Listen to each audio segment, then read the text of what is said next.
Greeting everyone, a happy Saturday morning, and welcome to Professional Development and Leadership Committee series of webinars. We would like to welcome all the medical technologists in the Clinical Laboratory and Academe, as well as our esteemed speakers for this morning. House rules. We request that you kindly mute your microphones so we can clearly hear the speakers. And you may use the chat box during question and answer portion. And lastly, you will be receiving a post survey and an after event email. Now, let us watch the PAMET AVP. The COVID-19 pandemic highlighted the critical role of laboratory testing in the field of medicine. Behind the walls of these laboratories are professionals called medical technologists who perform and analyze the results of complex scientific tests on blood and bodily fluids. These highly trained professionals work in hospitals and independent laboratories using sophisticated procedures and equipment. In the Philippines, medical technology practice can be traced back to the period of Spanish occupation. In the late 16th century, the Spanish Empire had occupied Luzon and established Manila as their capital. Along with the Spanish occupiers came the members of religious orders aiming to spread the Catholic faith to the archipelago. These various religious orders established hospitals for the poor and institutions of higher learning. In 1887, the Spanish colonial authorities established the Laboratorio Municipal de Manila for the laboratory examination of food, water and clinical samples. It was the forerunner of the modern laboratory in the country. One of the well-known historical figures of the said laboratory was the Philippine war hero General Antonio Luna, who was employed in 1894 as a chemical expert and pioneered environmental studies, water testing and forensics in the Philippines. During the American occupation, the Philippines had its first most advanced laboratory. The biology laboratory of the Bureau of Science, built in 1904, was used for the investigation of causes, pathology and methods of diagnosing and combating human diseases. The Philippines was making inroads in the delivery of healthcare services. The advent of World War II, however, decimated the said advances. From the ashes of war, the remnants of the laboratory left by the United States Army started as the seeds towards the modernization of the Philippine medical technology profession, guided by Filipinos themselves. Followed by the desire to uplift the profession and enhance its recognition, PAMET came into being in 1963, holding its very first annual convention in 1964. In just a short span of 5 years, its efforts paid off, with the Philippine Medical Technology Act enacted into law. By 1973, PAMET was officially recognized as the only accredited professional organization of registered medical technologists in the Philippines. So many illustrious names had added sheen and brilliance to the practice of medical technology in the country. From pioneers like Dr. Pio de Rota and Dr. Prudencia Santa Ana, to the first PAMET president, and to the successive PAMET presidents who rose to the challenge of their times. Each working tirelessly, as PAMET expands to other parts of the country, through the formation of chapters in various provinces and locales, professionalizing its ranks, introducing innovations to modernize the profession, lobbying the government to accord medtechs the recognition and importance they deserve, positioning medical technologists as partners of health and hygiene of local communities, raising the profile of medical technologists as among the best in the world. Today, the Filipino medtech has emerged as an indispensable pillar in Philippine healthcare and a vital partner in sustaining the health of Filipino communities. This is the Philippine Association of Medical Technologists, PAMET, proud to represent world-class Filipino medical technologists.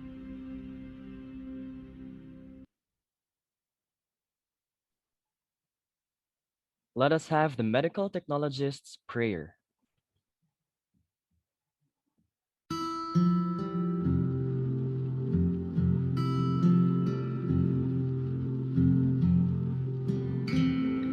O God, who by calling us to the vocation of a medical technologist, has placed upon us the obligation of being a constant help in the scientific care of the sick, grant us by thy divine light a deep insight into the serious responsibilities of our task. By thy divine wisdom, awaken in us a growing zeal and determination to increase our knowledge of how to search for the underlying causes of sickness and disease, how to recognize the evidence of physical changes, how to make important chemical analyses, and other valuable tests so helpful in caring for the sick. By the divine love, permit us in this way to share with those who directly care for the sick, that thus we may be constantly working through the eternal Physician, Christ our Lord. Amen.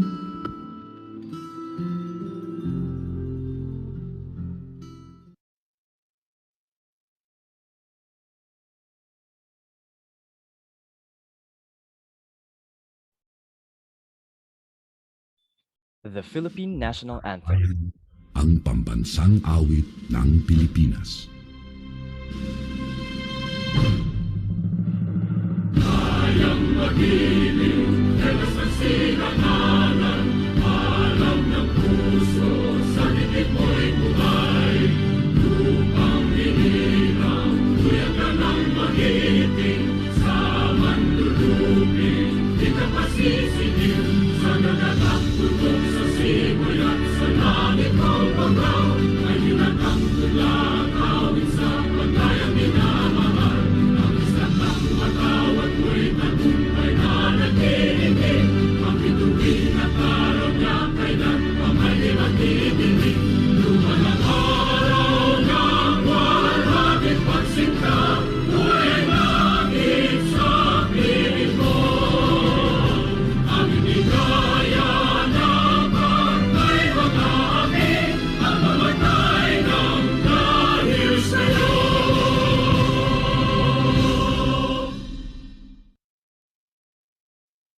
Everyone, the PAMET hymn. Ladies and gentlemen, the PAMET hymn.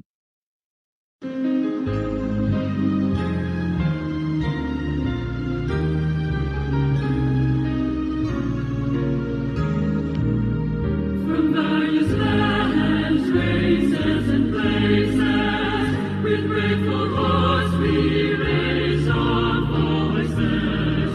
This day to our beloved Mother, from whence unity and love flow.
Good morning, everyone, and would like to welcome you to the first of series of webinars offered to you by the Committee on Professional Development and Leadership here in our beloved PAMET, and would like to discuss with you the webinar goals and objectives this morning.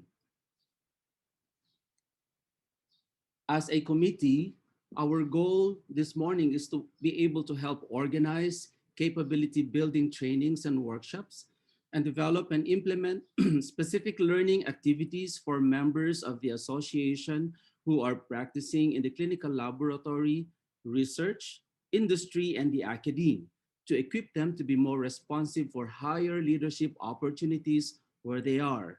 Today's webinar objective specifically is to help design capability building trainings and workshops to address the gap in the area of strategic human resource in the clinical laboratory and the academe. And so to welcome all of us, we would like to welcome the laboratory manager of St. Luke's Medical Center, Quezon City, and also our beloved PAMET president, Mr. Romel Saceda.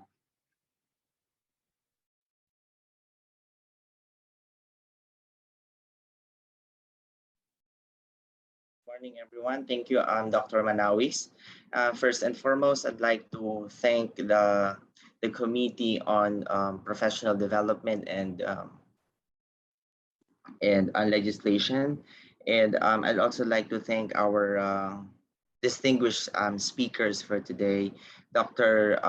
Frida Hapan, Professor Lerma Paris, Dr. Edelberto Manahan, and of course, the chairman, Dr. Roberto Manawis.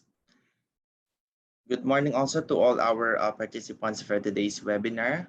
And according from Sir Richard Branson's founder of Virgin Group, client do not come first, employees come first. If you take care of your employees, they will take care of the clients. People is the most valuable assets of the company, and strategic human resources management is considered as one vital program in every business in dealing with problem solving and long-term business objectives. Having the right people in the clinical laboratory will not only deliver reliability and accuracy in work performance, but with proactive people, it will increase productivity and profitability. Same in academe, having the right people or the teachers will produce not only top-notch students and skilled medical technologists, but also produce well-mentored medical professionals. Strategic human resources management, right people on the right job, is needed to achieve 100% compliance in terms of precision, accuracy, and good performance. Knowing where to place people based on their knowledge, attitude, skills, and habit will create a better work environment and collaborative working atmosphere, which is good for the laboratory, for the management, and for the employees, whether in the laboratory or in the academe. We hope with this type of webinars and other webinars being prepared and presented by our organization, PAMET, and its chapters has contributed to the awareness and knowledge that business is not only about taking care of our clients to gain profit, but having a right people in our institution that will create more profit, better performance, and unparalleled customer service. We are very grateful that we have been given a chance to conduct this kind of activities, even with resources constraint and limited capacity. But with your support and support of our friends and partners, we still manage because we value teamwork and we adapt to change. Again, good morning and thank you, everyone. Thank you, Sir Romel. And so now we start our series of lectures. And to set the tone and to lead the kickoff of our strategic human resource management in the clinical laboratory and the academe, we will first have the former dean of the USA College of Pharmacy and Medical Technology, and also now an expert consultant of the DOST Region 6, and also a professional lecturer of the WBSU College of Medicine, to talk on training of clinical laboratory and academic manpower. We have Professor Lerma D. Paris.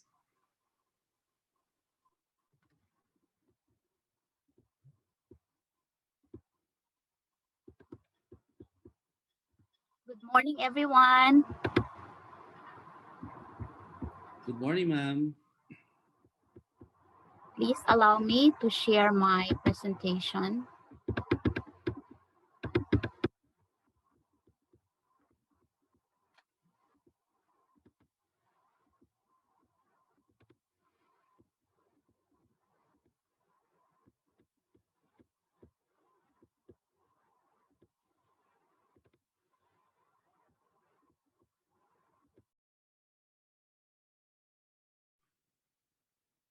Can you share your slides now, Ma'am Lerma?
Okay, so while Ma'am Lerma is sharing her slides, would like to remind everyone that the series of lectures will be continuous, and then we will have the question and answer portion towards the end. It's going to be a panel question and answer portion.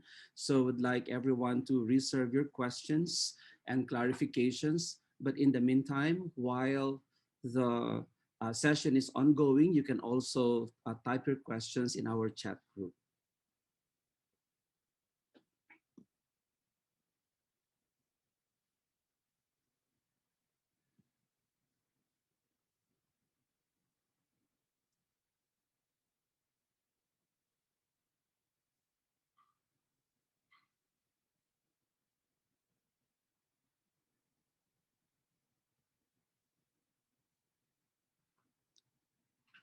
Okay, we can see your slides now, Ma'am Lerma.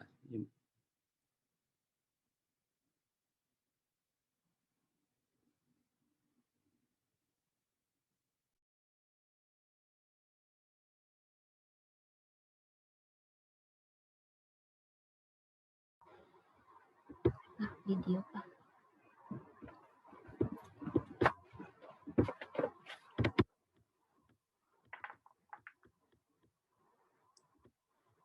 Ma'am Lerma, nakita na po siya kanina.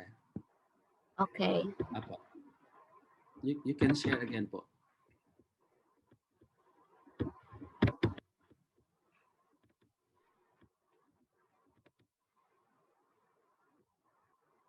It's back. Hello. Yeah, it's there na po. You can start. Okay. Thank you So po. good morning once again. I'm so sorry for that short hitch. Anyway, let's start. The title of the talk is Training of Clinical Laboratory and Academe Manpower.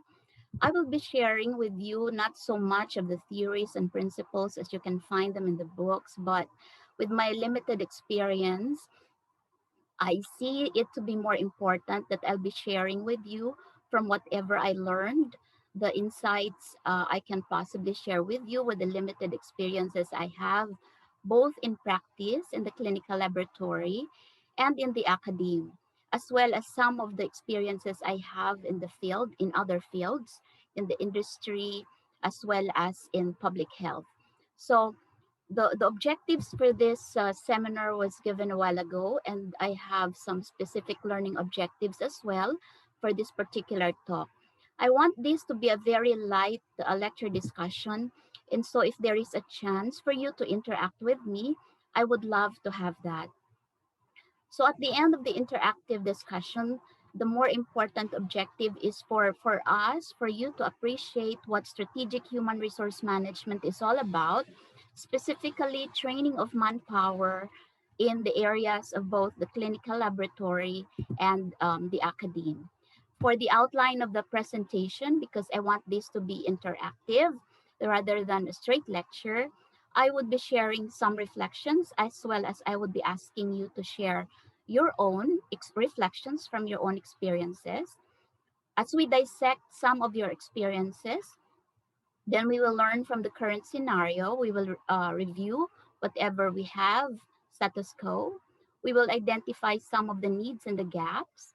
And then we will set some future directions, particularly in the area of identification, some of the training needs peculiar to your own workplaces. And then somehow come up with important recommendations to start with. So the first reflection or sharing is that with your indulgence, I ask you to answer the question. After passing the licensure exam and upon your first work application, say in a clinical laboratory, or after having your first teaching job, if you recall, how confident were you that you can actually do the job? So allow me to share these experiences and realizations. I have learned that not everything that you learn in the academe, particularly the theories, actually you bring with you in practice and apply all of them. In fact, what you bring with you as you are now in the field of work, actual work or practice, is your ability to act, react, decide, no, with your critical thinking and analysis skills on a day-to-day basis as you do your job. So everything that you have learned before will come back to you as soon as they are necessary. But what you bring with you more importantly on a daily basis are your values, are your basic knowledge of everything that you need to do in the lab or in the academe, as well as your adaptability, your ability to adapt to change, your ability to innovate and be creative in certain circumstances. So how does this impact us? Dissecting from your answers, probably we don't have enough chance to give everybody the ability to share. Maybe you can do that later during our Q&A portion. Can you also recall and perhaps share your experiences the first time you did your job in a clinical laboratory, and especially on your first day, and after the orientation given to you, you were alone. You were sitting trying to decipher what parasite, what urine sediment, or what blood cell you are actually looking at under the microscope. And you had this feeling that if you ask a question from your superior or from your senior, you will be marked as somebody without the competence to do your job, as it is a routine examination. Or perhaps recall your first day in school as a teacher or as clinical instructor. How confident were you in facing your students, in facing your trainees, that every time they ask you a question, how confident were you with your answers? So those are hanging questions. Further, so let's dissect your answers. Did you feel actually ready and prepared to start your job? What did you wish you were provided by the institution as part of the preparation, both in the academe and in the practical setting or during internship and post-internship? Further, the scenario is currently the medical technology education in the Philippines is governed or guided by the CHED Memorandum Order number 14, series of 2006 with some revisions or probably amendments or IRRs. Then we have the policy standards, the PSGs as we call them. So these guide our curriculum to ensure readiness of our graduates for actual work in the Philippines and elsewhere in the world. As it states in Article 1, in the introduction, section 1, the medical technology in our country aims to develop a foundation. So it's a foundation in the fundamentals of lab science, but as well as to make it responsive to whatever demands for manpower in the paramedical service utilizing highly innovative technologies. It consists of laboratory testing and etc. in the detection, diagnosis, prognosis, prevention, and treatment of diseases, such that we medical technologists must have a combination of education, clinical laboratory internship, and specialized training. In other words, it describes certain knowledge, skills, attitude, and others expected of a graduate of BSMT or BMLS, provides guidelines as well as requirements for all institutions, particularly in internship training in the different areas of the clinical laboratory practice. It also provides, you're lucky because now it has a provision for health education principles and strategies for those who love to teach. During our time, we never had any unit on teaching strategies and principles. So what we teach our students then, back then, were all experiential, as well as those that we learn from updates and the books. Remember, books are written years ago, and they are based on cases and actual scenarios and the different clinical laboratory settings of years ago. And when we talk about medical technology, the technology is evolving on a minute basis. Now, we cannot overemphasize that. We have learned a lot during this pandemic. So further, it describes certain qualifications. So if you're in the academe, you are headed by a dean or a head of the department or the college of medical technology, and there are specific requirements or qualifications for the dean. Why is that so very important that it has to be stated in the CMO and in the PSG? It is because these qualifications bring with it the competencies that are hoped to, to, to make the dean or the head of the institution or the college capable of bringing it to where it's supposed to go, setting its direction, identifying as well as implementing the certain policies of both SHED, the DOH, as well as the institution or the school. There are also qualifications and competencies identified for teaching personnel, both for those teaching professional courses and those who are teaching other courses. Now, for all of these manpower in the academe, it is important that there is a continuing professional development training plan and course. Why? It is expected that all teachers, all professors teaching, especially professional courses, are well equipped. And how do we make sure that we have that? We make sure by having part of the qualification at least a graduate of master's degree in medical technology or any related course or in education. Because if you are a master's degree holder or a PhD degree holder, you are expected to continue on learning and do scholarly work. So by doing that, you keep yourself abreast with what is going on in the industry, what is going on with the rest of the world. You are not confined to your own four corners of your classroom or your own institution. That gives us an assurance that you have what it takes to give or impart to your students.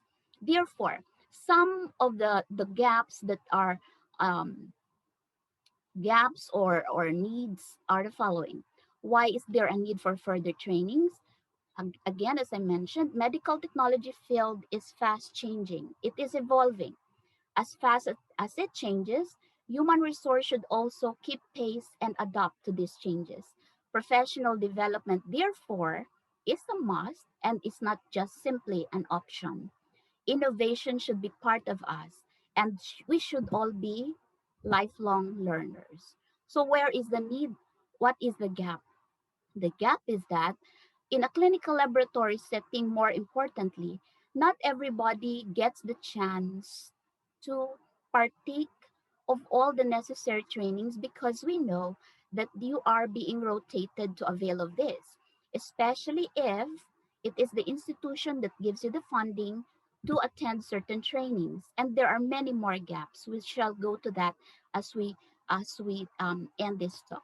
Now, why then is there a need to train further?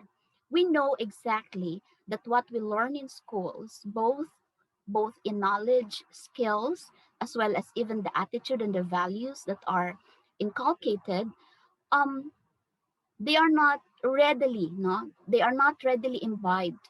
So the licensure examination for medical technologists assesses mostly what we know, what background or what basic knowledge we have.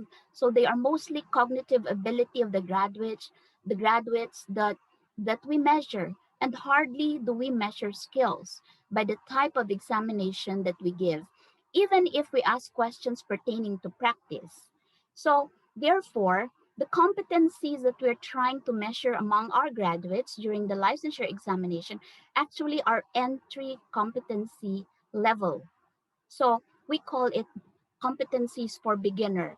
This gives us an assurance that at least they have the basic knowledge to start work in the laboratory. And it is understood with this knowledge, they bring with them the basic skills as well as the necessary attitude. So again and again, we overemphasize the importance of continuing professional development, not only for those who are beginners, but more so for those who have been long in practice that have not been into postgraduate schooling and have not been attending trainings. We don't only require this for us to get updated, but we also want people to get credentials, certification, so that we put everything in our profile for us to be globally competitive. With the opening of the Philippines with the rest of our Asian countries, we know we are not competing well. We have to accept that fact. Even in science, technology, and innovation, even if papers say, and the World Economic Forum and the Global Innovation Index say, we are doing well. Actually, it's one of the higher parameters where we do well. But if we examine closely the educational system, the readiness of our graduates, and etc., and compare it with the rest of our neighbors in Asia, we are actually lagging behind. So it is important, therefore, for us to revisit strategic human resource management. What is that? That's the process and practice of attracting, hiring, developing, rewarding, and retaining employees, not only for the benefit of the institution, but more importantly, for their benefit and the benefit of the business, but more importantly, because we are in the healthcare delivery system for the benefit of the people that we serve. So we always have to be um, conscious of these things. So we need to use our resources. In the Philippines, our resources are very limited. Obvious ba? During this COVID pandemic, no? It's one of those factors that really contributed to the slow rollout of all the services, particularly in the hospital services, the rollout of the vaccination, and etc. So even in the clinical laboratory and academic setting, we need to use these resources effectively, efficiently, and economically. So we need to identify our needs and set our priorities in both the academe and in the clinical lab. We need to re-examine the workloads that we have for the faculty members and our medical technologists, as well as the availability. Now request and negotiate with the manager and the top supervisors to allocate resources, particularly to the most important resource, as mentioned by President Romel a while ago. The most important resources are the human resources. And for us lab managers, and I mean for you lab managers and academic institution heads, no, it is important that you can manage all of these and manage it well. So in all these processes, we emphasize teamwork, not teamwork. As it is said here, no one succeeds alone. We need everybody. Not an individual has everything there is to reach that stage where everything is harmonized, everything is sustainable, and there is continuous process and revisit, monitoring, evaluation of good laboratory practice and best practices in our academe. So we need everybody. Communication is very important, particularly professional communication. In the lab setting and the hospital, the medical technologists are not that, we don't always have that opportunity to be heard. We are always in the background. What do we mean by communication here? We try to develop and encourage our medical technologists not to fight with the supervisors, no, but to learn how to speak out, no, how to speak out, to make suggestions, to be part of deliberations, to practice being part of a team, brainstorming, and to make important decisions. We also would like our medical technologists to reach that point where you have a communication line with the doctors, a very good communication line with the nurses, where and when a medical technologist has that ability to speak out well, even in cases where you have to correct anything that has been delivered to the lab wrongly collected, um, and you need to to point out what's wrong, and there is a need to change or to do repeat collection, and that takes a process, and that takes some time for these skills to be developed.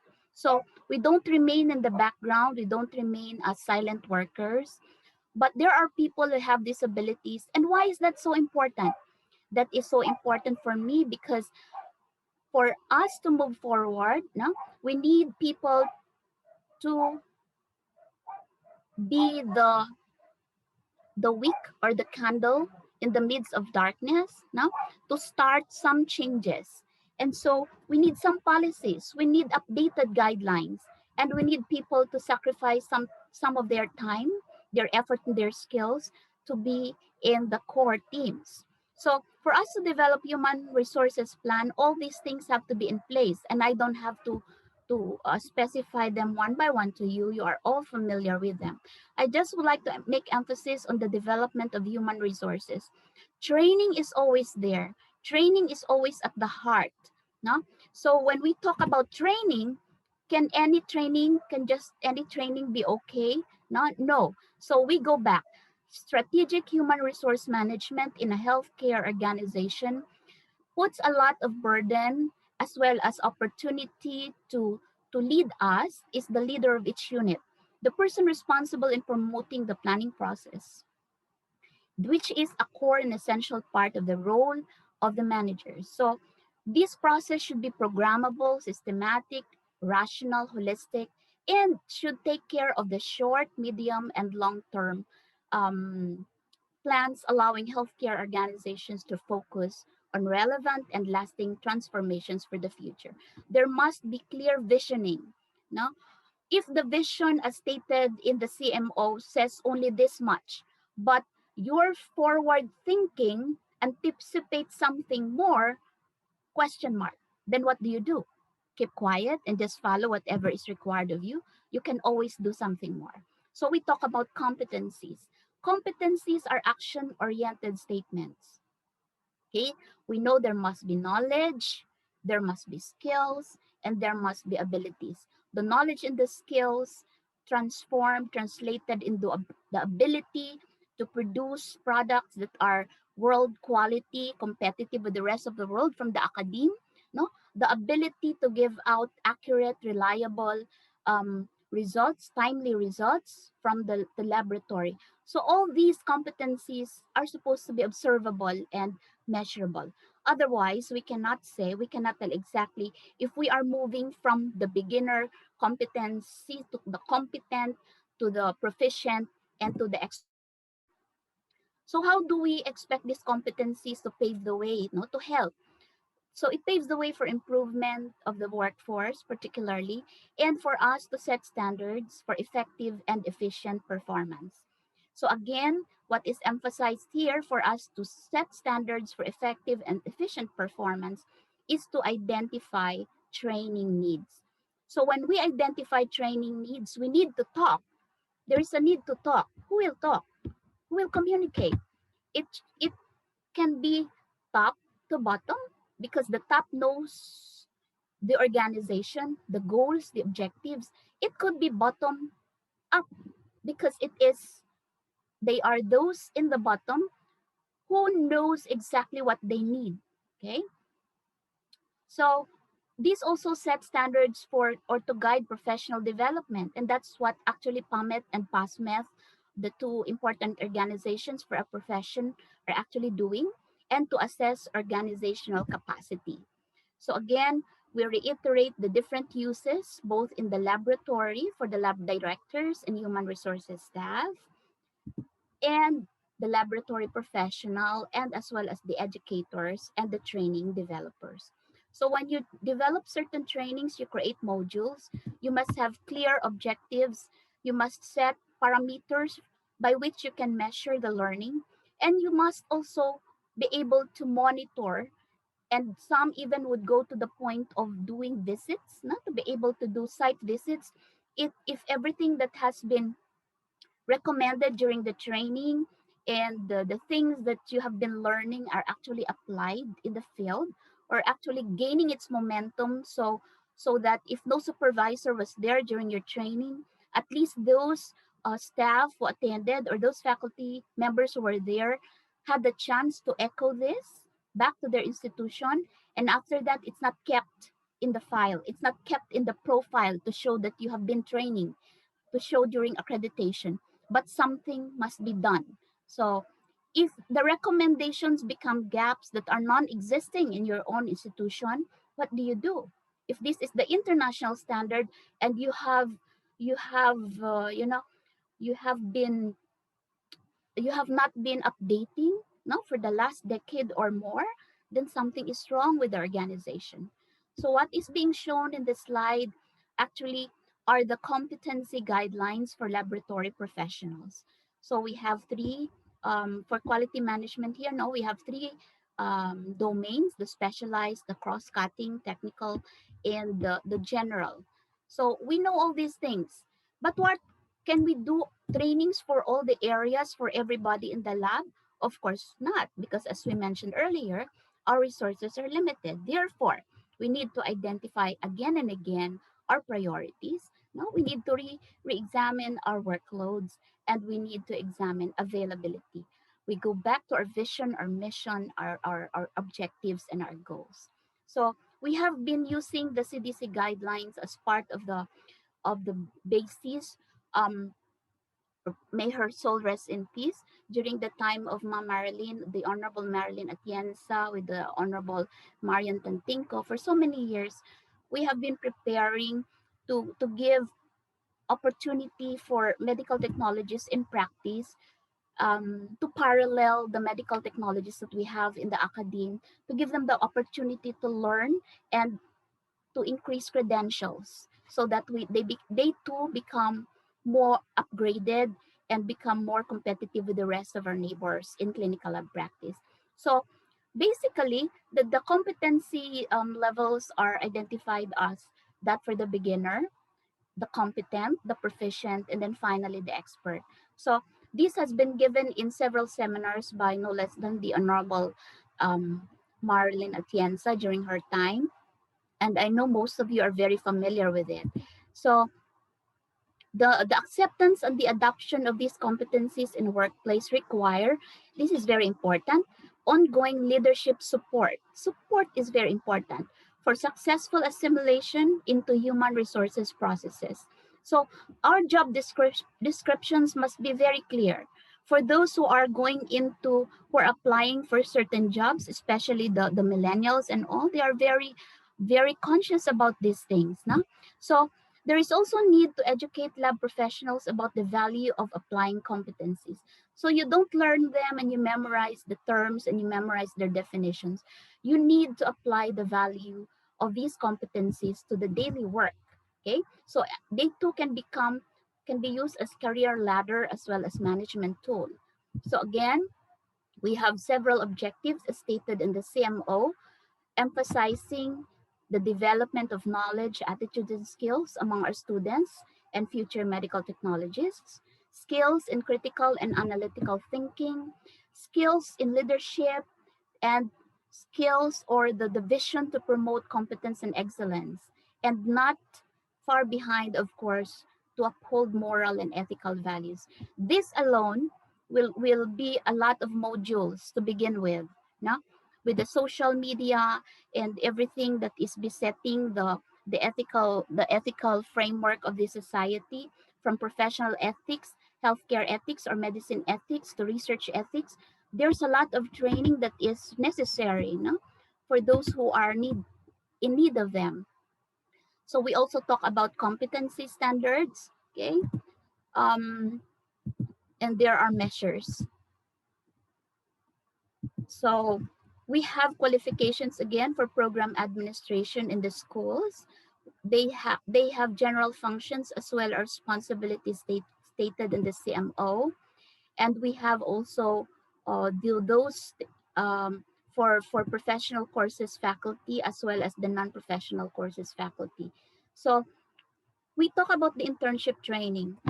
Um, from experience, na, I cannot negate the fact that there are graduates, there are practicing medtechs who are so honest enough to admit, Mom, we never did this before. We were, I cannot recall that if you're telling us this is a basic procedure, I cannot recall exactly, Mom, that we did this. So I tried to check. I tried to check the details of what are stated in the CMO, even the updated ones. And there I found out, true, true. So sinasabi nilang, oh, I'm not familiar with the Catholic that you're talking about, ma'am. This is the first time that actually I have seen it and I'm doing it. And I'm talking about DFS, Catholic to be part of the routine, daily routine stool analysis procedures. So that is a very big gap. That is a very big gap. So if the CMO tells you to do only DFS, how can you expect the laboratory to require people to do DFS with Katuthic and concentration techniques? If what we teach says DFS is enough for us to release a good routine stool analysis, provided we repeat it 3 times, no? Well, I have a lot to say. I cannot say much about areas where I'm not very comfortable with, but I can say a lot about parasitology, as I had a lot of modules prepared for the training. So I have seen a lot of gap. Pwede din namang the clinical practice is so updated, and then naiiwanan si academe. Meron din namang si academe is giving a lot, no, especially those who have very good infrastructure, those who have very good facilities, no, level 4 sila. So they have very good facilities. They can provide training even for molecular biology, molecular diagnostics, while the rest of the other academic institutions will only teach their students the principles and then give virtual what do you call this, communication to show how it's done. Okay, so there is a big gap. I have learned before when I was still there in the academe, there were some deans trying to work out a sort of a consortium where one very good facility institution can become partners with the rest of the medical technology schools, where they can send their students to something like a field visit or a field trip, no, to get some hands-on. Because what, why is that so important? But I don't think that worked out, no. I don't think if they even moved from initial communication to im- uh to progress on the plans. So during internship training, I also learned that not all institutions or not all hospitals, especially the private ones, will allow interns to do some procedures. So we cannot do anything about that. But if we have policies in place and there are agreements, there are memorandum of agreement and understanding, then probably we can improve on that. So during internship training, we need to validate our interns. We need to start by giving them the confidence level that they need so that when they are into practice, they could say, oh, I'm familiar with that because I have done that. I, I, I did that actually, or I was able to see that, and I know how exactly it's done. No, even if they did not have the hands-on experience.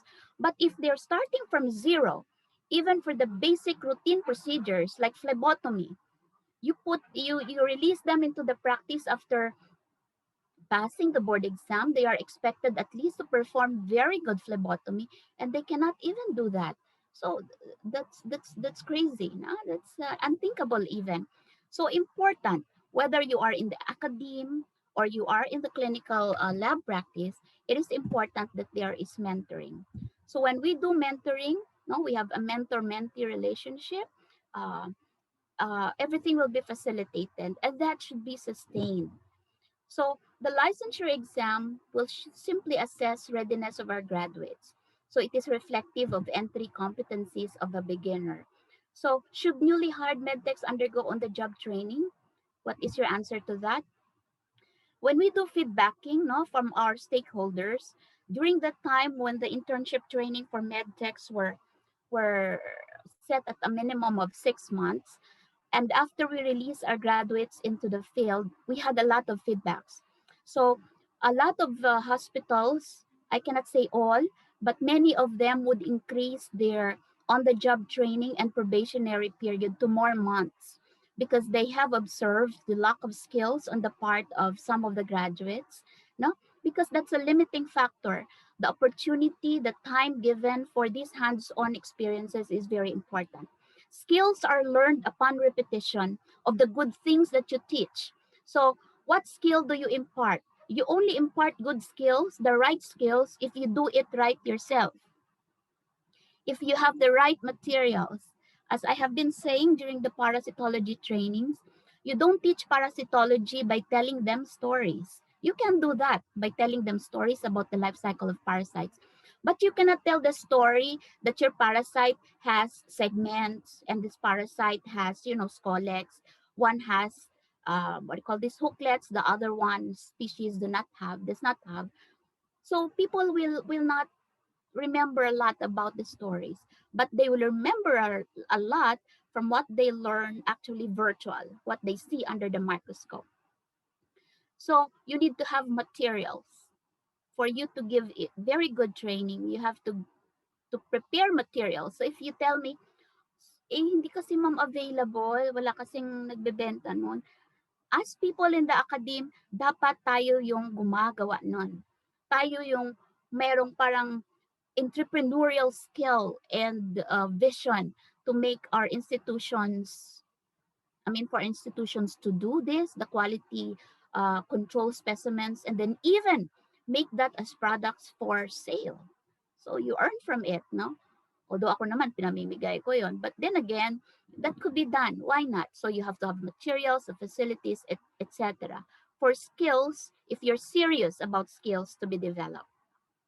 Attitude, well, that's one of the big problems that we have for the managers of both the academe and the laboratories right now. I can often hear lab managers clamoring about yung mga ganon. Bakit ganon? Yung mga bata, bakit iba yung ganon? Remember, we have the so-called generation gap. And of course, that will be given to you on a separate lecture later.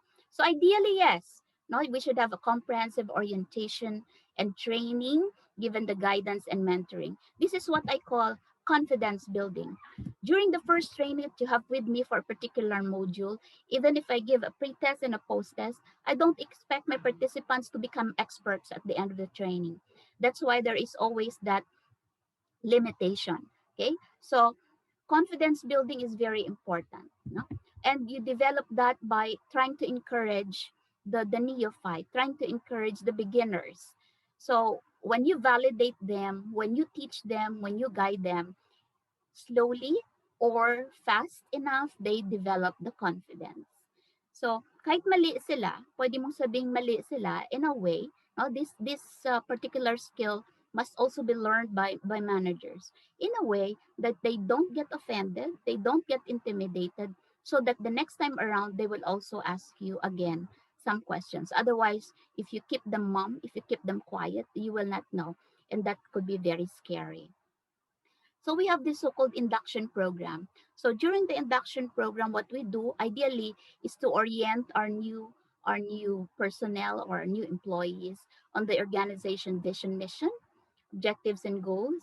We even ask our students not to memorize the school's vision and mission, objectives, and goals without our students understanding why. So it must be clear to our new personnel why they need to study the organizational structure, why they need to be aware of what is the vision and what is the mission of the institution they're trying to enter into, as well as learn the structure and the culture. And that is expected to create a mindset that will slowly make them a part of the team. Otherwise, pag hindi sila aware and hindi nila nai-imbibe yun, magkakaroon talaga tayo ng malaking problema.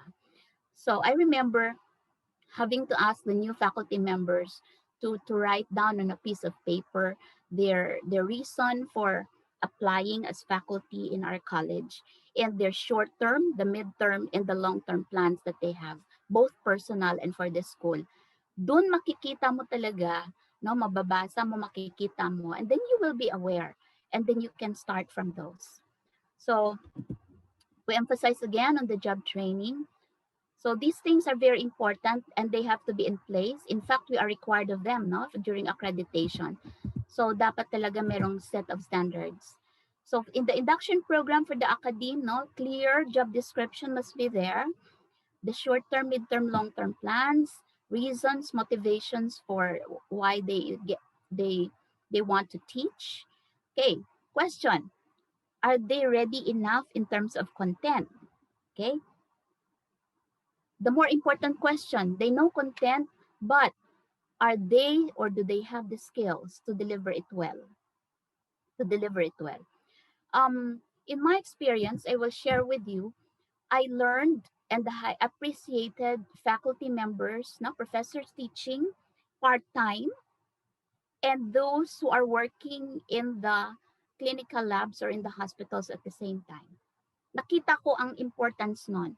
Anyway, we're just required by CHED to have at least 50% of our faculty on a full-time employment.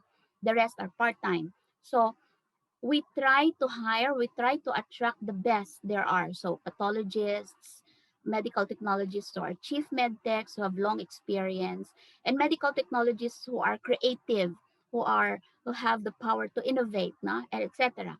Why? Because readily you don't even they don't even need to read the books because they have the experience, the wisdom, the insights that they can share with the students are on a different level as compared to those who have just graduated.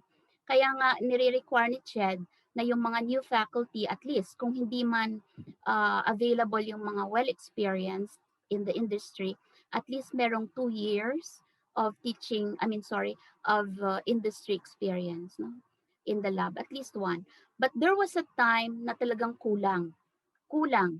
I know everybody share with me that same experience, no? Kinulang. So we had a swell in the enrollment of medical technology in students, BSMLS or BMLS. Kinulang yung faculty because there is a requirement for a ratio between student. So kinulang. So here, papasok yung difficult task on the part of the dean or the head or the manager, decision making. So again and again, we emphasize this. With the surge in funding, no, investment in laboratory training has also increased. Yun, kung may surge in funding ka, no? So for lab management training appears limited. Furthermore, educating policymakers about benefits of strong laboratory networks, thereby garnering support for labs, although crucial, is almost non-existent. And this is a study done in Africa. So this is not only true to Africa, this is true to all developing countries and even to some developed countries. Again, we cannot overemphasize our experience with the COVID-19 pandemic, no? Na naging obvious talaga yung kakulangan sa public health goods. Naging obvious yung health infrastructure and the entire healthcare delivery system. Pero one thing good what happened to our profession is we were heard, nakilala tayo, na-appreciate tayo, no? For a while, we were making noise. And sad nga lang, no? There are still medical technologies who are suffering from the pandemic fatigue and etc. And kinukulang pa rin tayo ng manpower and everything else. So, isang issue pa, lab staff tend to be promoted to supervisory and higher management positions, mostly on the basis of seniority or technical expertise and not management skills. I don't know if this is true to all, but my assumption is that this is true to most of us. Okay, so management training is essential for lab managers to systematically improve the labs, provide quality services, so with limited services, and of course to be accredited. To be accredited, there's a lot of accrediting bodies, and the accreditation would mean that your lab is very good or excellent. So I will not give a lot of examples, but totoo ito sa mga LGUs, no?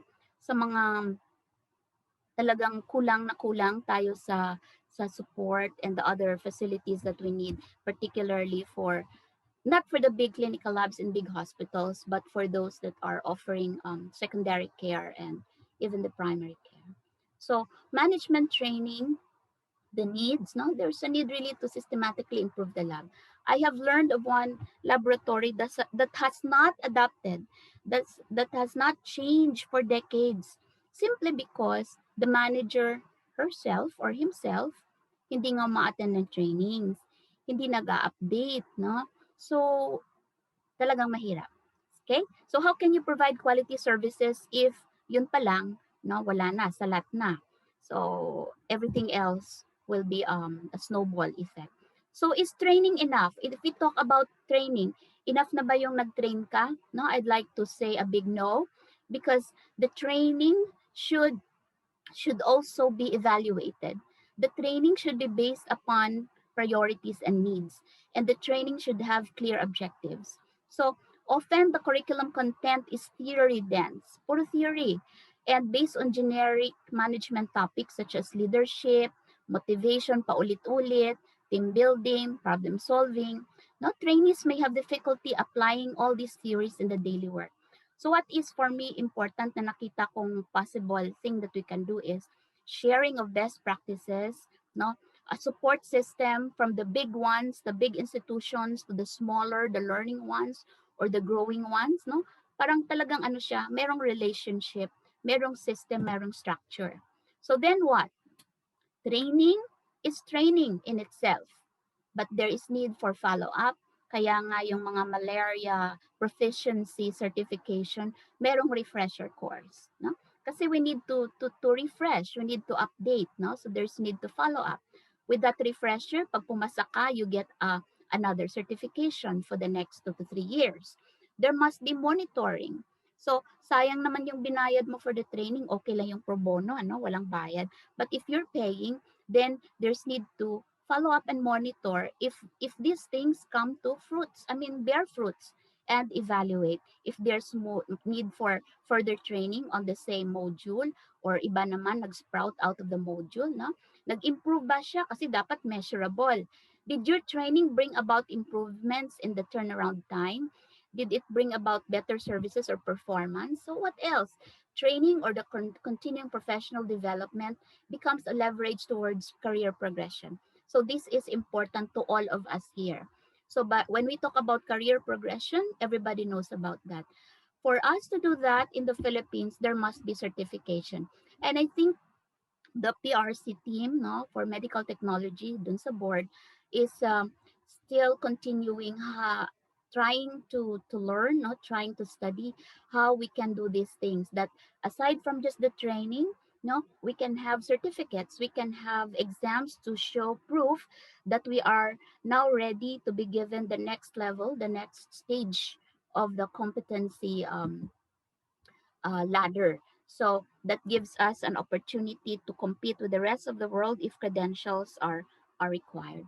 So challenges and considerations. We talk about molecular diagnostics. We consider the delay there was in the implementation or the setting up of the molecular diagnostic centers for us to be able to do COVID testing. We emphasize the need for testing because we need to identify those that we need to isolate, those that we need to quarantine, areas that we need to lock down. But without the diagnostics, no, we cannot just simply do that. And there was a big delay. Why? Well, you can give me all the answers in the world. Then here is the Data Privacy Act. How aware are we in the laboratory? Which information can be divulged? Which are not. And oftentimes this become an area of question and even legal action. And here, social media, a lot of medtechs would simply upload anything they want on social media, particularly Facebook, YouTube, etc. And this entails maybe some sort of an orientation, reorientation, and even a training. And we talk about ethics. It's always there. It's always a big issue, especially now that we have clinical trials around us, and more often researchers would also ask from the laboratory specimen from patients and etc. So take home messages, very simple. From training to quality improvement, there must be refresher and new knowledge updates, no new skills or enhanced skills through competency trainings, and these must be supported by relevant policies and guidelines. Make it sustainable, so there must be a harmonization of efforts and a common visioning between PAMET and PASMET, no, in line with the PRC, the CHED, and the DOH and the other governing bodies. In closing, I just would like to share with you um, this is not word for word. No, this is from what I recall from one of the participants of the one of the trainings I conducted before, and she was saying in her dialect, "In my many decades of work experience as a medical technologist, never have I been more proud now, appreciating myself and the work that I do as a medtech. It makes me feel so good, realizing my worth as part of the healthcare team. Thank you, ma'am, for this training. I will be retiring soon, but I am sure I will bring with me the positive impact this training has given me. I am one proud medical technologist." So, in all the things that we have been talking about, we haven't been talking about this particular aspect. Yun pala din ang isang effect ng very good trainings that we conduct. We make people happy. We affirm people, no, and we make them proud of our profession, being medical technologists. So with that, I'd like to say thank you for your kind attention, and I would like to remind everybody that in everything that we do, we give all glory and honor to God Almighty. Maraming salamat po. Wow. Thank you, Ma'am Lerma. That was very, very profound. I hope marami pong naging realizations tayo ngayon in the context of training. And indeed, as Ma'am Lerma emphasized, continuous training that aims for quality improvement is inevitable. It always will be there. So I hope that we won't find excuses into not engaging into such kind of continuous improvement. Thank you very much, Paul. We will have questions and answers related to this topic later towards the end. So please hold on to your questions. And very motivating indeed. Thank you, Ma'am Lerma. You're welcome. Salamat din. Thank you very much, po. And so we move on to another very important topic concerning strategic management that we all face nowadays. And the one who will deliver us this talk is currently the Assistant Dean of the UST Faculty of Pharmacy, Department of Medical Technology, Pharmacy, and Biochemistry, to talk on generation gap management in the laboratory and academe. Please welcome Dr. Maria Frida Z. Hapan.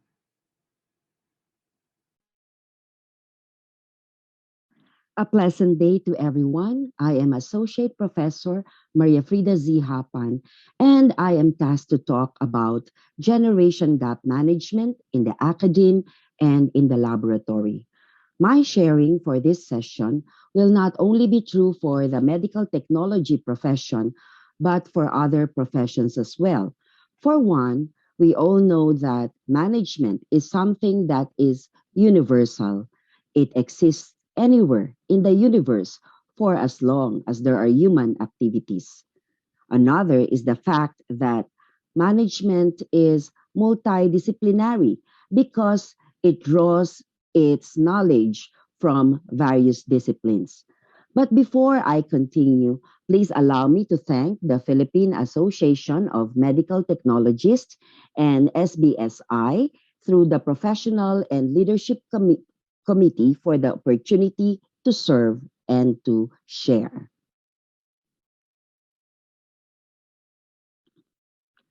These will be the topics that will be covered. And so, for our intended learning outcomes, after this session, we are expected to define generation gap, characterize learners and employees belonging to the different generations, discuss challenges and best practices that stem from this generation gap and the multi generational workforce, and apply the concepts learned in the session in managing generation gap and the multi-generational workforce in the academe and in the clinical laboratory.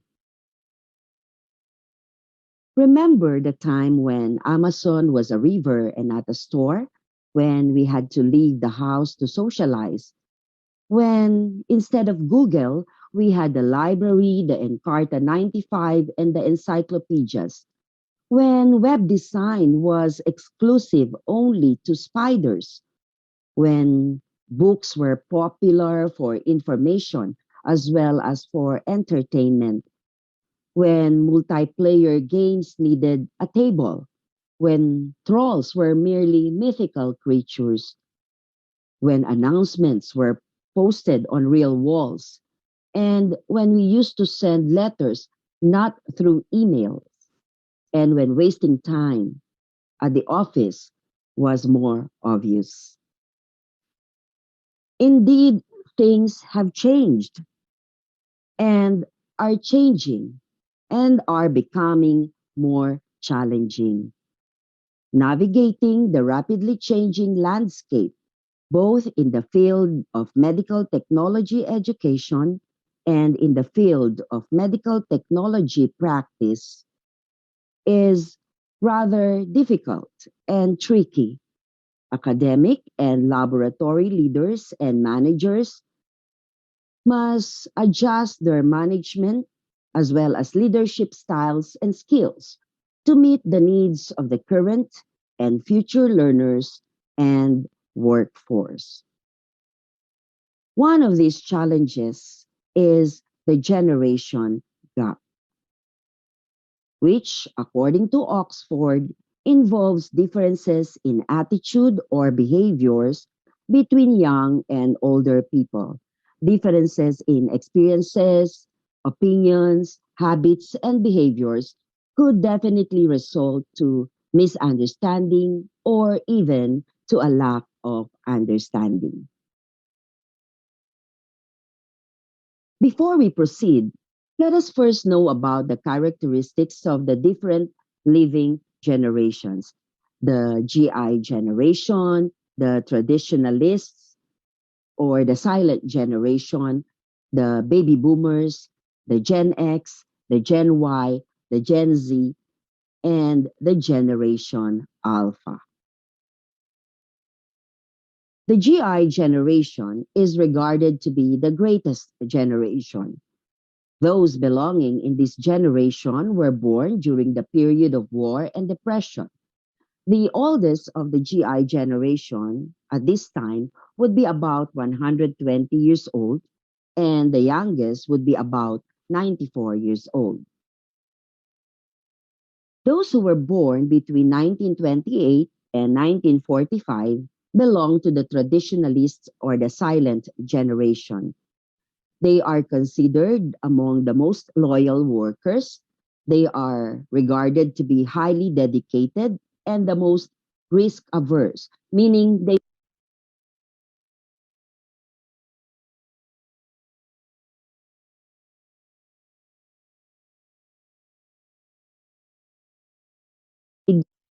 do not want to take risk.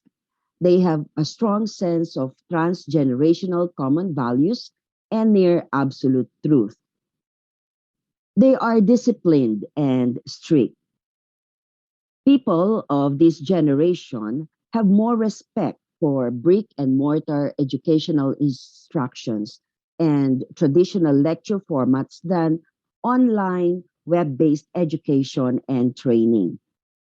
In the olden days, the teachers of this generation were the ones talking and spending all their time in front of their classes offering knowledge to the students. They are sages on the stage. They resist change and they do not challenge the system. They are now between 76 to 93 years old. Born between 1946 and 1964, the baby boomers actively declare a higher priority for work over personal life. They are considered as the workaholic and the rock and roll generation. They are always busy for work and they have no time for parties. Baby boomers have strong work ethics. They are mentally focused, team oriented, disciplined, competitive, and goal centric. And they are the biggest consumers of traditional media like television, radio, and newspaper. They include those who are now between 57 to 75 years old. Those who are now between 41 to 56 years of age are the Gen Xers. People belonging to the Gen X generation or the Gen X thrive on creative and competitive environments. They embrace radical change and are willing to take higher risk for higher rewards. Many of them, if not all of them, display a casual disdain for authority. So there is a dislike for authority, and they do not like structured work hours. They also dislike micromanagement, and they believe in hands off management philosophy. Learners of this generation focus on outcomes rather than techniques. They love experiential learning and they want to have control over their own learning experiences. So, what do they look for in terms of employment? Members of Generation X want a flexible work schedule, compensation based on performance, flexible location for work, opportunities for decision making, credit for work done, clear cut responsibilities, and creative expression. What about the Generation Y or the Millennials? They are also called Nexters, and they are now between the ages of 25 to 40 years old. This is the generation that was raised in a period of prosperity, positive economy, and technological sophistication. This generation believes that they have the potential to be great. They are also considered as digital natives. They are menu driven thinkers, they are multitaskers, and they desire mutual respect. So they want to be respected. They engage in collaboration and meaningful work, and they want to express, just to express, and not to impress. If you are an employer of Gen Yers, make sure that you provide them with challenging work that matters, freedom and flexibility in delegated tasks. They want more responsibilities as rewards for their accomplishments. They want learning opportunities and meaningful mentoring relationships. As employers, we need to treat them as colleagues and provide them with constructive feedbacks. Born between 1997 and 2012 are the Zoomers or the Generation Z. They are now between the ages of 9 and 24 years old.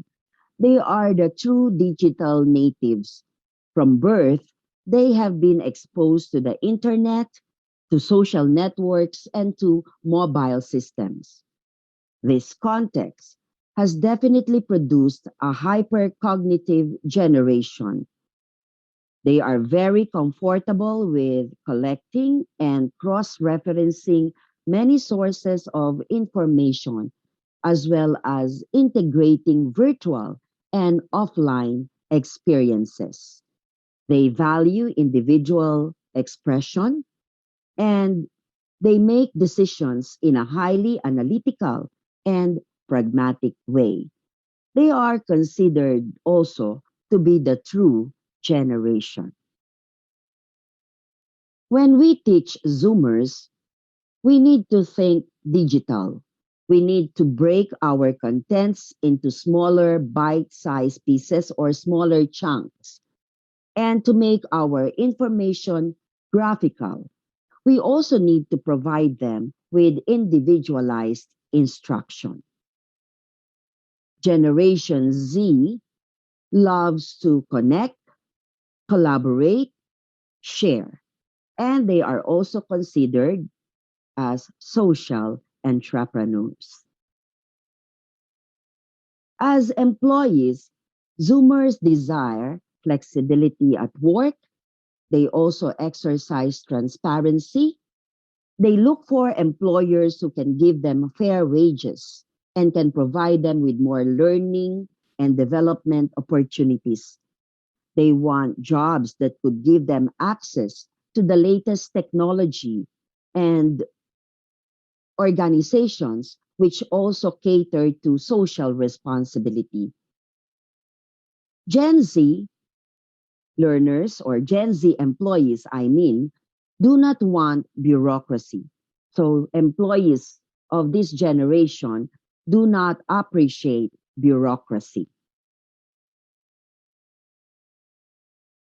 Now, what do we need to consider in the time that we have left before Generation Alpha will walk through our classroom doors in higher education institutions? According to McCrindle and Tell in 2020, they are the most educated generation, and they are born between 2013 and 2025. And therefore, the oldest of this generation is just now 8 years old. Those belonging to this generation are said to be technologically competent. Artificial intelligence is their reality. Their learning must be highly personalized. Social media will be their dominant mode of interaction. They are said to be the generation that will live longer and work later. And they say that Generation Alpha will be the wealthiest of all the generations.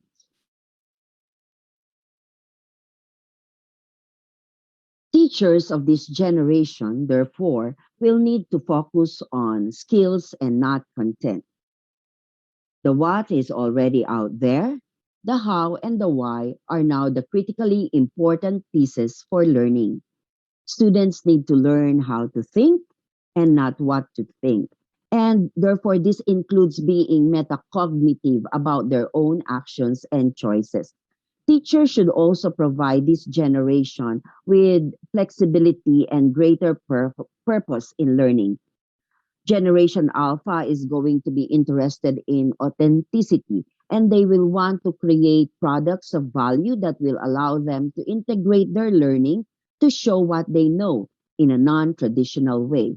Therefore, teachers will have to plan for collaboration because this generation has a renewed emphasis on critical thinking and creative problem solving, particularly through their collaborative efforts. Teachers will need to provide Generation Alpha with digital interactions and virtual connections. Gaming, video production, and virtual destinations are also needed in terms of instruction for this generation. Teachers also need to cultivate soft skills for Generation Alpha because students in Generation Alpha are going to need classroom experiences with soft skills such as dealing with their own behavior and the behavior of others, as well as physical interactions with others, self-regulation, and goal setting. Teachers will need to engage students in opportunities for building human capital, social capital, and decisional capital, as well as a variety of habits of the mind, according to McCrindle and Tell. So the generation Yers are now 25 to 40 years of age, and probably, well, certainly they are working, or maybe they are in the graduate school already. The Generation Alpha consists of members who are now 8 years of age. So Generation Z, or the Zoomers, now account for most, if not all, of the students enrolled. And Generation Z has been said to experience the most change in terms of technology. Most of those changes center around technology and is now disrupting decade-long practices in our education system, forcing colleges and universities to adapt at a rapid pace. Otherwise, they become irrelevant. They like information also in bite-sized chunks and prefer hands-on learning. They talk using images and emojis, and they like YouTube over television. They are born in a world of smartphones, tablets, and computers. And therefore, we will notice that our students today would like to have short online quizzes.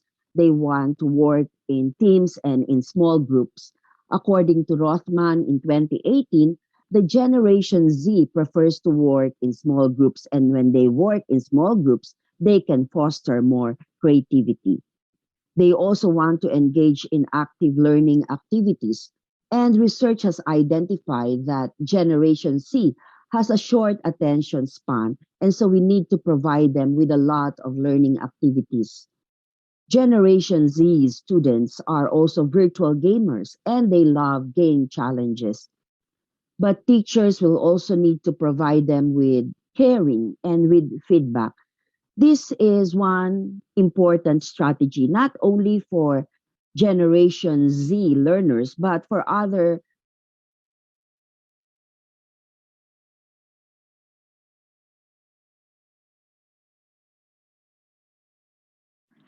totally different will be leaving the workforce soon.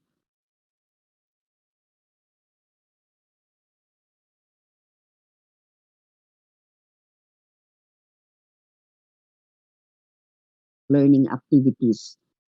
Generation Z students are also virtual gamers, and they love game challenges. But teachers will also need to provide them with caring and with feedback. This is one important strategy, not only for Generation Z learners, but for other learners of other generations as well. Because when we care about what is happening to our students and when we attend to their needs, students become more engaged in the learning process. Therefore, how can we describe today's learners? Who are today's learners? The students of today are on the cutting edge of technological proficiency, and in some cases are far beyond their parents, their teachers, and even their potential bosses in terms of technology and technological know-how. Students of today are ambitious in their career aspirations, and they frequently have unrealistic expectations of what it takes to obtain their goals. They are also anxious and they are also stressed.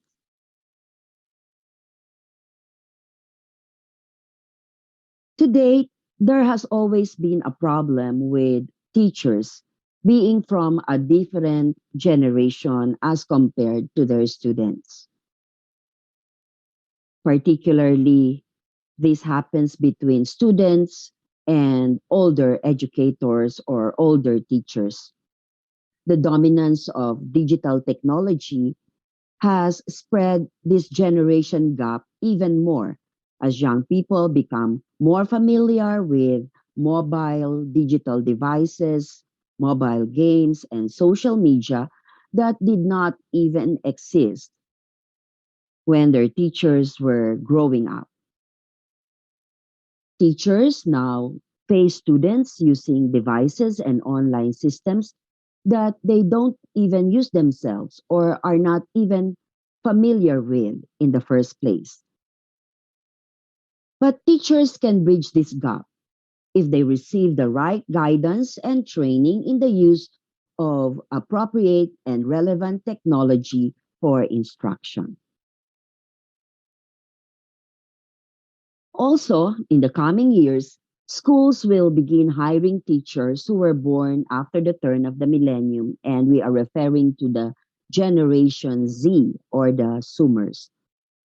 These young adults will certainly bring a whole new set of habits, expectations, and life experiences into the classroom.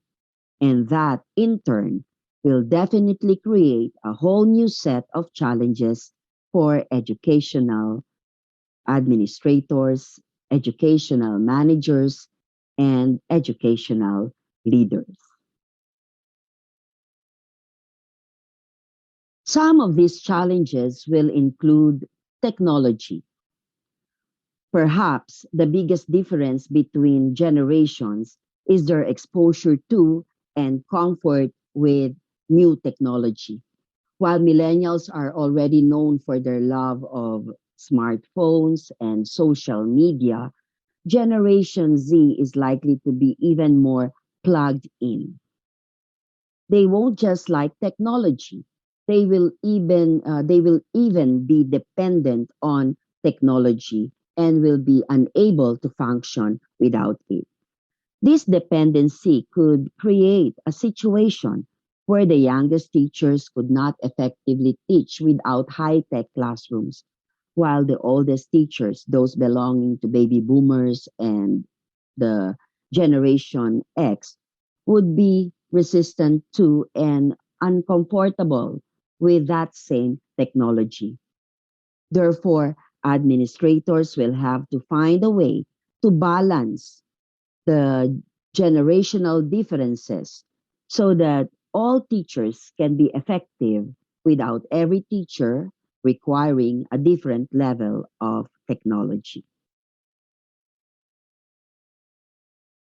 Another is communication. When baby boomers entered the workplace, many older workers found them to be too casual. Now, it's the baby boomers who are the elder generation, and Generation Z will now be defying the accepted norms. While it remains to be seen exactly how Generation Z will communicate in the classroom or in any other workplace, it is likely that the use of social media will greatly influence how they speak to and relate with others. Not only are they likely to speak in abbreviations as many millennials often do, LOL for laugh out loud, OMG for oh my God, BRB for be right back, YOLO for you only live once, and many more. But they are also likely to use emojis and to see emojis as perfectly acceptable and even professional, and may prefer short, concise bursts of communication over longer, in depth conversations. These differences in communication styles could pose a number of challenges. For one, they may make it difficult for older teachers to understand or to tolerate younger teachers. For another, it may impact younger teachers' ability to effectively use teaching materials developed for generations that grew up with more formal forms of communication. As such, educational leaders and managers will have to manage these younger teachers in a way that minimizes the negatives of their communication style without really limiting them to the point that they lose their enthusiasm or their interest and their ability to do the job, thus adversely affecting teacher retention rates. Transparency. For baby boomers, Gen Xers, and older millennials, the past is typically lost in the past. But because of the ubiquity of camera phones and social media, the lives of Generation Z are fully documented and easily accessible at that. Is this a challenge for educational leaders and managers? Well, we can say yes, because as Generation Z enters the classroom, their past indiscretions are likely to follow. Any controversial social media post that they have ever written or any scandalous picture that they have ever taken and posted on social media could be used by students, parents, and other stakeholders to attack their credibility as an educator or as a teacher. So, to avoid potential problems, educational leaders and managers will need to adjust their hiring policies to better take into account the possibility of past indiscretions and to advise the Generation Z teachers or educators on how to maintain a positive public image. So, as educators, we really need to be extra careful about what we post on social media. As cliche as it may sound, we should always think before we click. Therefore, it is important for all educators to recognize how we model what is important and what we value as higher learning to our students. These students will then constitute our workforce. So, as we can now see, the clock is ticking. Baby boomers will be leaving the workforce soon. How then are we now going to relate to the Gen Xers, to the Gen Yers, or to the Zoomers? Generation gap and generational change present as many challenges as there are opportunities.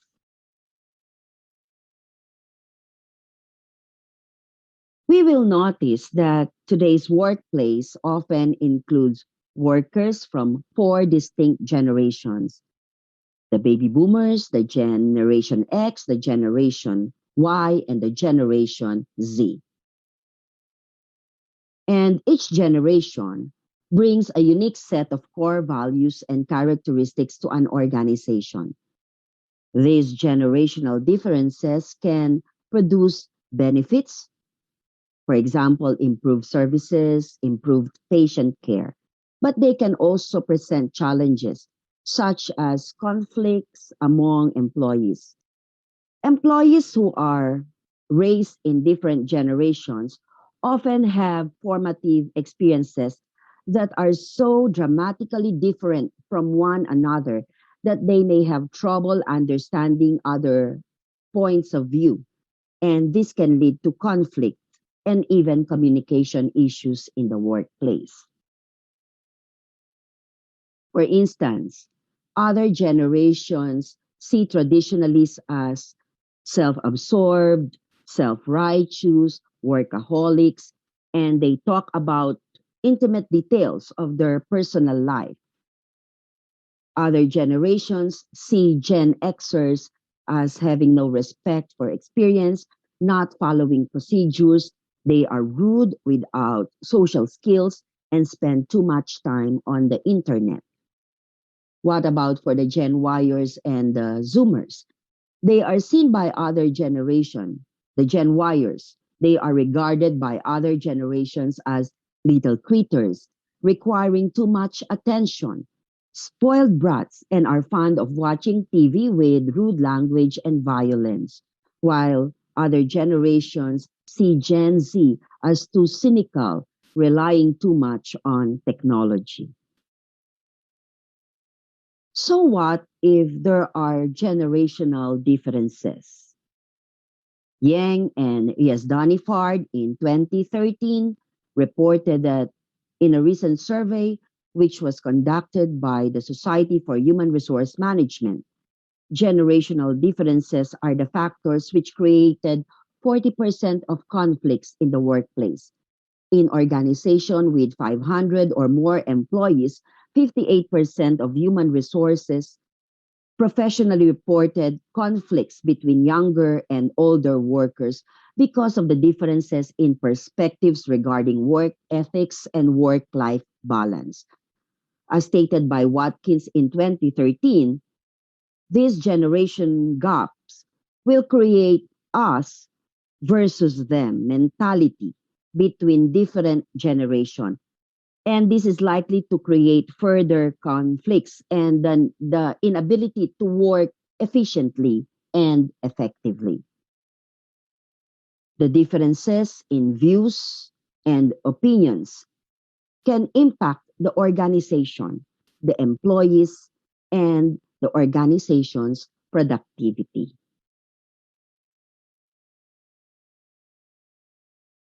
Each generation brings something that is unique, something that is valuable to the workplace.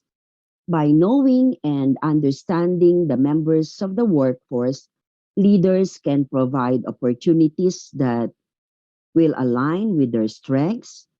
And by knowing their weaknesses, leaders will be able to bridge the gap so that bridging these gaps can also be prioritized. So, in the laboratory, what are our greatest challenges? Well, majority of our laboratories are currently staffed by technical personnel in either the baby boomer or the millennial generation. Both groups have irreplaceable value to offer in terms of expertise and service, but we often have difficulties bringing these values together. And so there are some challenges that stem from generation gap as well as multi-generational workforce. For one, we have risk of conflicts because each generation has such unique characteristics. Things will likely not always be smooth sailing. As an employer, it can be very challenging to manage the expectations of multi-generational employees. Each one has a completely different set of expectations and priorities. Clashing of values, interpersonal issues, trouble getting along can result to conflicts, and we all know that conflicts can reduce employee engagement and productivity. Different work styles.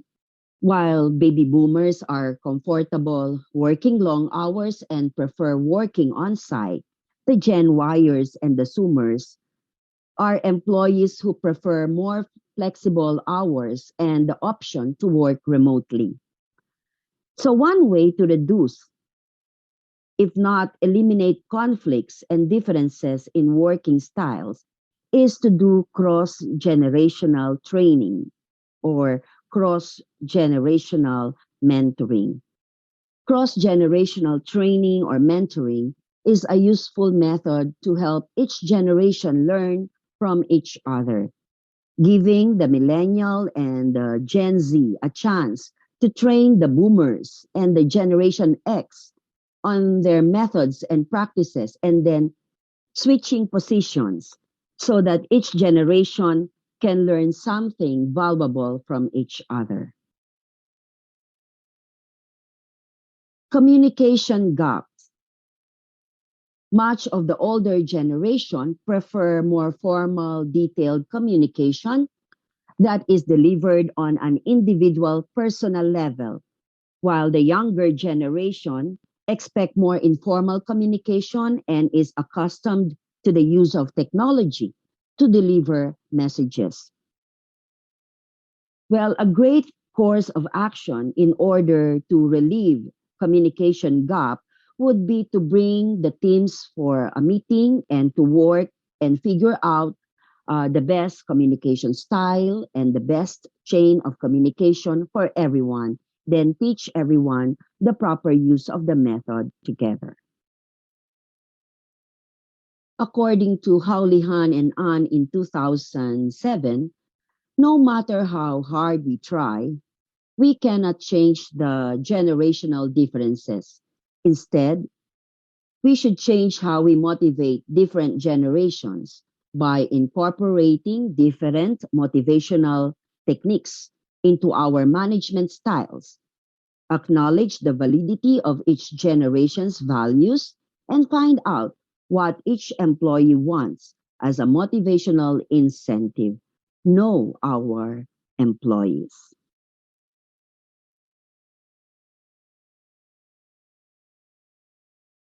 Multi-generational workforce, as we have seen, present some challenges, but they also offer some benefits. To mention a few, we have improved problem-solving abilities.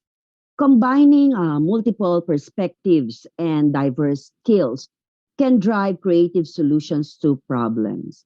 Life experience influences how we relate to and interact with others to address challenges and conflicts. As a result, teams with age diversity can offer a variety of ways to address problems.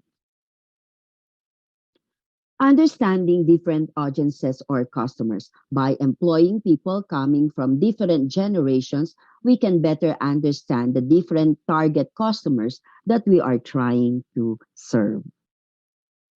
More learning opportunities. The more diverse a team is, the more ways people can interact and learn from each other's insights and experiences. For example, a more technologically adept employee might know a faster way for a boomer to approach a manual, tedious task at work. Mentoring. This includes mutually beneficial opportunities. Those with more years of experience can advise younger employees on career development. As we have said, reverse mentoring or reverse generational mentoring or cross generational mentoring can allow more junior employees to educate mature workers with their familiarity with current trends and technology. This will not only help employees gain new skills and information, but will also improve how they work alongside each other. In other words, it will also improve the relationship of employees in the organization. Multiple perspectives for increased innovation is another benefit. Different generations can have distinct ways of viewing job responsibilities. Sharing responsibilities, sharing perspectives within and across teams can bring a broad range of knowledge and abilities to support innovations. By sharing and using skills with colleagues, workers can learn from each other and enjoy increased productivity and efficiency when skills are pooled. So, what are the best practices that we can use in order to manage a multi generational workforce? One is by adopting recruiting strategies. If we want to benefit from generational diversity or multi generational workforce, we need to be able to recruit people across generations as well. And therefore, we need to make sure that we advertise our vacancies using various channels depending on how we can best reach our potential applicants. Baby boomers can be recruited by means of professional network or referrals. And the ever connected Generation Z, for example, can be recruited by means of interactive online campaigns or through social media. We need to avoid making age-based assumptions and stereotyping. Stereotyping is the worst because whether true or not, stereotyping does not do anyone any favor. In order to take full advantage of our multi-generational workforce, we need to avoid making any assumptions or stereotyping based on age. Instead, we need to talk to each of our employees and learn about their individual preferences and working styles. Remember that each employee is a unique individual with different preferences, different goals, different skills, different sets of strengths and weaknesses, and different ways of communicating. So rather than generalizing and treating everyone the same, we should customize our approach for each employee. This will improve working relationships and the employees will be happier. Adopting varying communication styles.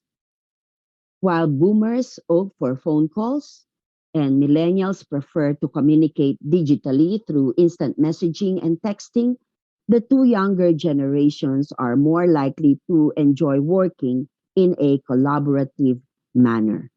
So this each generation, although they have different communication styles, leaders can adopt varying means of communications, and therefore communication can improve the workplace, and employees can work together efficiently and effectively. Refining techniques in delivering feedback and applying them based on employee preferences. Taking personalized approach will not only make employees happy, but will also make it easier for us to deliver effective and meaningful feedback. By creating age-diverse project teams, we can leverage the unique strengths of each generation and encourage team members to collaborate and build relationships with one another. One best practice is to establish employee retention strategies. Remember that employee turnover is costly, it is bad for the morale of the organization, and it often puts a strain on the company's day-to-day operations. By developing an effective employee retention program, we can address some of the pain points that cause employees to jump to other employers or to go to other organizations or institutions for employment. Some of the most effective strategies for retaining talent despite cross-generational conflicts will include fostering teamwork, improving communication, and building an effective mentorship program.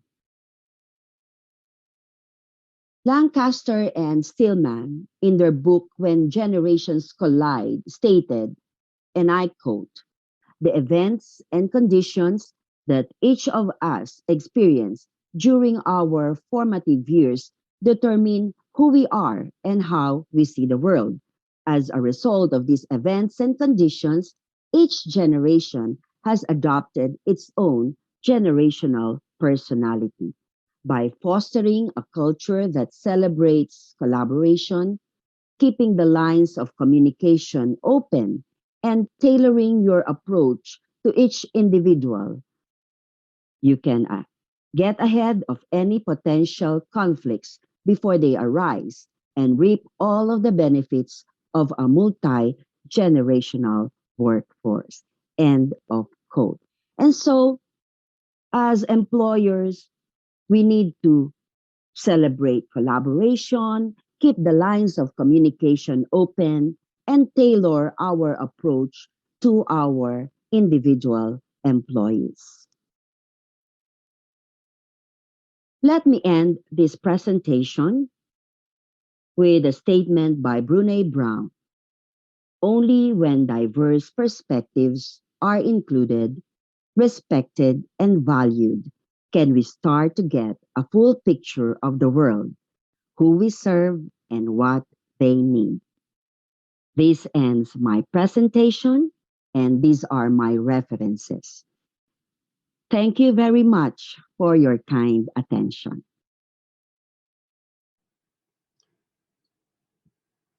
Thank you very much, Ma'am Frida, for that presentation and encouraging all of us working in the clinical laboratory and the academe to have a face-off with this multi-generational workforce challenges and Right. accept this phenomenological reality.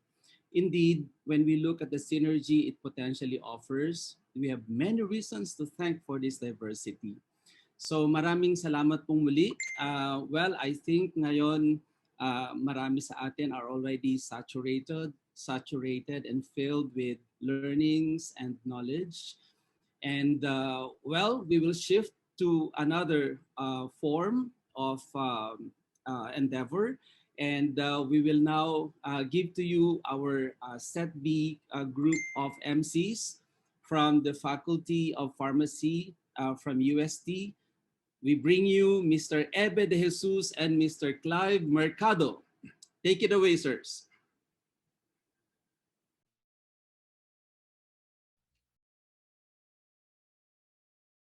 Is the greatest achievement of teachers to enable their students to surpass them. These are words made by John Kimani about passing on the culture of excellence from one generation to the next. Esteemed guests, colleagues, and friends, once again, a pleasant morning to all and welcome to your place of inspiration.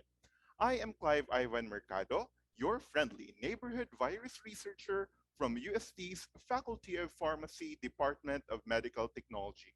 And I will be your host for the second part of our program this morning. But before we listen to our next speaker, I would like to request everyone to sit back, relax, and enjoy a virtual game show that will be facilitated by my partner and my colleague right here, who's a bowl of golden sunshine, Sir Ebe de Jesus. Ladies and gentlemen, I encourage you to participate because we have prepared a lot of exciting prizes for you this morning, such as a trip for two to Paris and a lifetime supply of muron and pinagol from the beautiful city of Tacloban for you and your entire barangay, and many more. Without further ado, joking aside, Sir Ebet, take it away.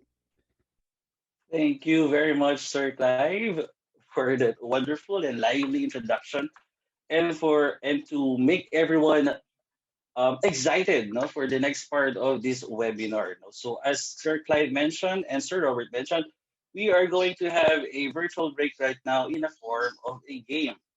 Right? Let me share my screen.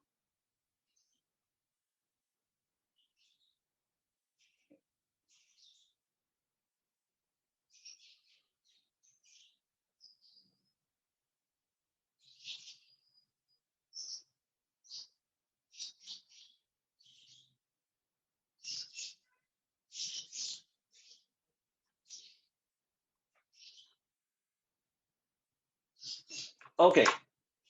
So as mentioned, the game would be through this Zoom meeting. So everyone is enjoying to participate in this game because there will be prizes, no? So Sir Clive was joking around the prizes, but the real prizes are we are giving away 10 digital vouchers of Sodexo worth 500 pesos for the participants who would answer correctly. All right, the first one who would answer correctly on the questions provided will get a chance to win 500 pesos worth of Sodexo digital vouchers.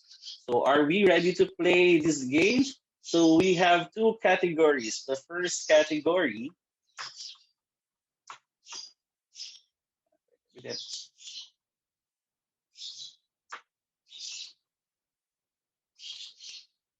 sorry for this technical difficulty.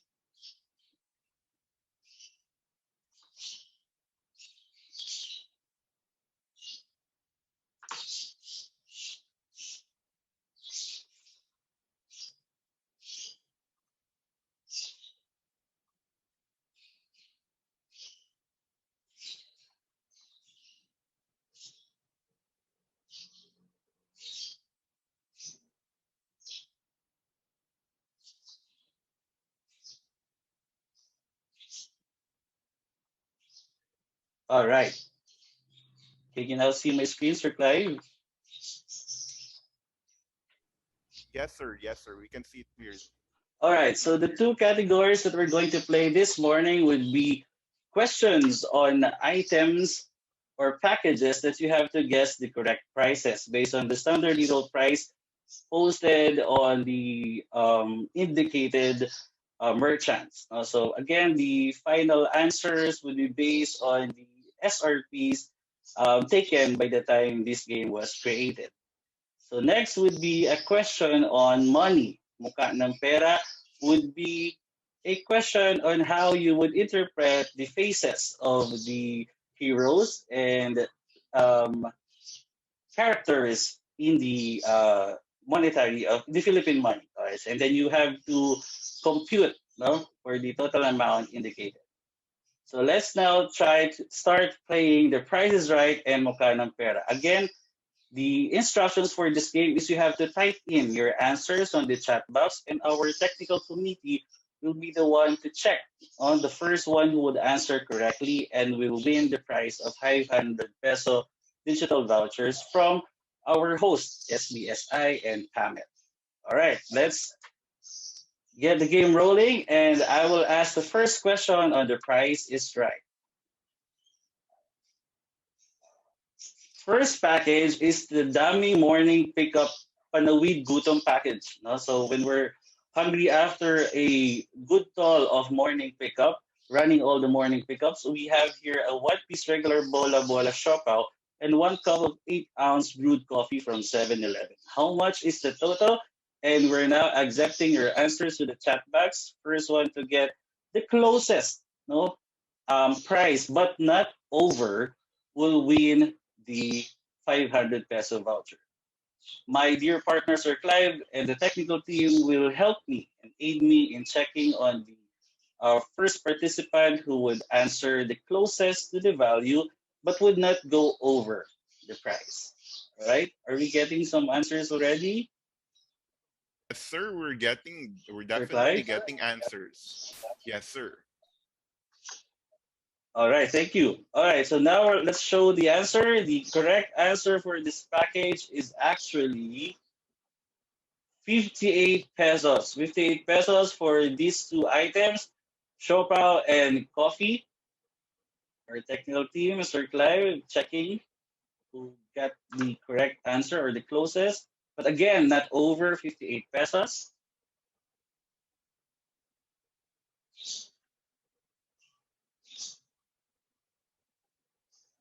Sir Clive, We have a perfect answer, sir, of 58 pesos from Mr. really? Roman Roger Aldana. Congratulations, Mr. Aldana. Our technical team will be communicating with you about how you will get the prize for this game. Congratulations again. For the other participants, there are still 9 questions that we can answer and for you a chance for you to win the prize. Next question would be on mukha ng pera. Our first question on mukha ng pera. Answer this question. Go.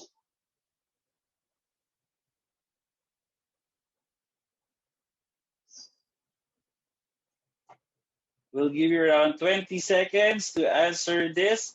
This is a simple addition on the indicated money. No? So I see 20s. All right. Are we starting to get some answers, Sir Clive? Definitely, Sir May Abe. We're getting mabilis ba dyan answers right here. nakakasagot na? Yes, this is the easy round, so we're expecting a lot of correct answers right now. And 5 more seconds. 4, 3, 2, 1. Okay. Let's show the answer. The answer for this is 786 pesos.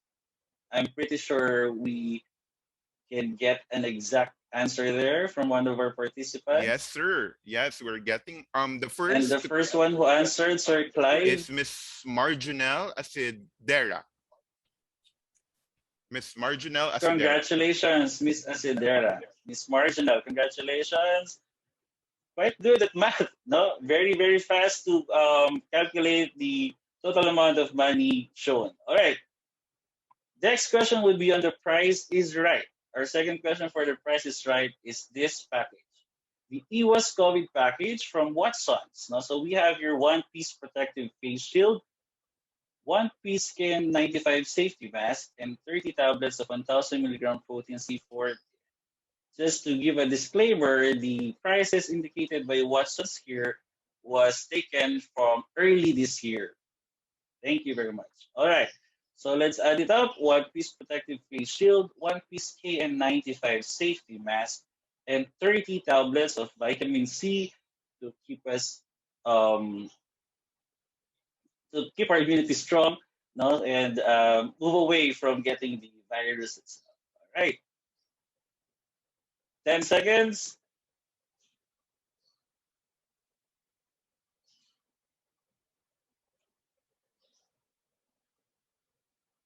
All right, Sir Clive, can we check now? The correct answer is 475 pesos. 475 25 pesos for the face shield, 90 for the K95, and 360 pesos for 30 for pieces the answers of our vitamins. participants.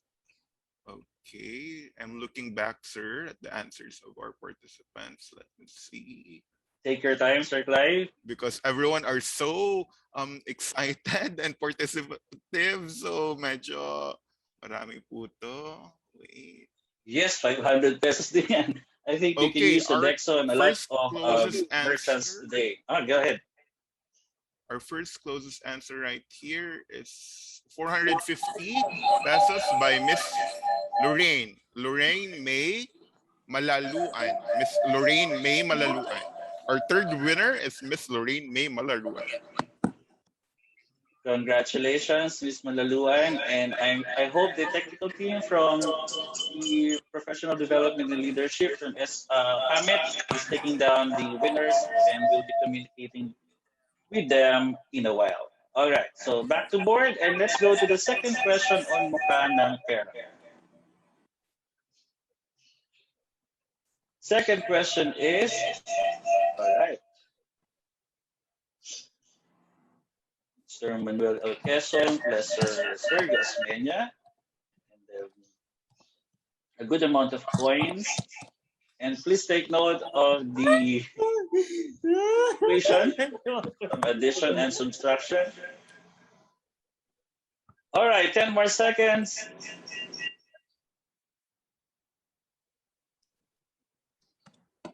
4, 3, 2, and no more answers. Sir Clive, the correct answer is 69.30. I can hear a lot of our participants really excited in computing and answering the questions. Sir Clive, I think you're on mute. Sorry. 69 pesos and 30 cents. seconds. That's the correct answer. 30 cents. there are participants here who don't have names. Wait, let me check. Okay, so the closest one right here Oh, that's too is bad. Miss Myra Maceda. Miss Myra Maceda, whose answer is 69.25. Closest, sir. All right. Just just 5 cents away from the correct answer, but again, it's not over, so we'll accept that. And congratulations to Miss Maceda for winning 500 pesos of voucher. All right, let's go back to the Congratulations! board and congratulations, Myra. Third question for the prize is right. Ano naman kayang package ito? Now, let's see. Mine today, gone tomorrow. All right. The perennial problem of medical technologies, both in laboratory or even in the academe, the na ang pera iiwan mo sa bench or sa table will not be missing. But when you leave a pen, a ball pen, or a marker, instantaneously, once you look back, it's gone. All right. So what we have here is a Faber-Castell ballpoint pen of 0.5 millimeter. It's black, retractable in red, and a pilot permanent marker in black. No? So this is for labeling your tubes, no, or even your marking some important notes on the result forms or request forms. All right, let's compute. 10 more seconds. Ikaw ba, Sir Clive, lagi di man nawawala ang ballpen mo and markers? Opo, sir. Yung mga jaltag po ang nawawala eh. True. All right, 5 seconds, 4, 3, 2, and no more answers. The correct answer for this package is actually 125 pesos. Grabe, ang mahal na pala ngayon ng mga markers. The ballpoint is 12 pesos. A retractable pen is 50 pesos from Pilot. And the permanent marker is priced at 63 pesos. For a total amount of 125 pesos. Let's see who got the correct answer without getting over. And our closest answer for this item, Sir Ebe, is 120 pesos. Answered by Miss Diane Nicole Jimenez. Again, Miss Diane Nicole Jimenez, congratulations. Congratulations, Ma'am Diane. Really, I think an avid fan of National Bookstore. And baka maaaring palagi din siya nawawala ng ballpen. Biktima. She knows the correct prices. Yes, congratulations, Ma'am Diane. 500 pesos for you. And our third question for Mukha ng Pera. Get ready your math and your visual acuity. The third question is this one. Madali pa to. This is still an easy round. There's an additional equation, a part of the equation that is multiplication and division. So make sure you got your PEMDAS right. Okay. Ako nga, compute ko nga siya. Okay, last 10 seconds.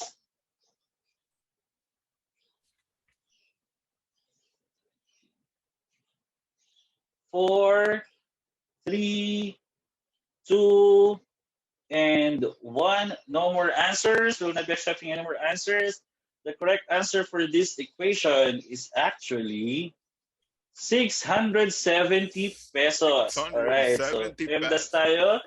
Okay, so start with your multiplication and division and then add the 400 pesos. That will give us 670 pesos. And the participant who got the closest, if not the exact amount, is... Okay, we're looking at the answers. Some participants do not have names, but they got the correct answers right. So I have to choose someone. We can actually, I think we can message them directly to ask for their names. So the first one here is a blank name. It's just states all from blank to all panelists. Okay, so the first one to have the correct answer is Miss Cheryl Papa. 670. All right, we'll accept that, no? Miss Cheryl, congratulations for correctly answering this question. You got 500 pesos.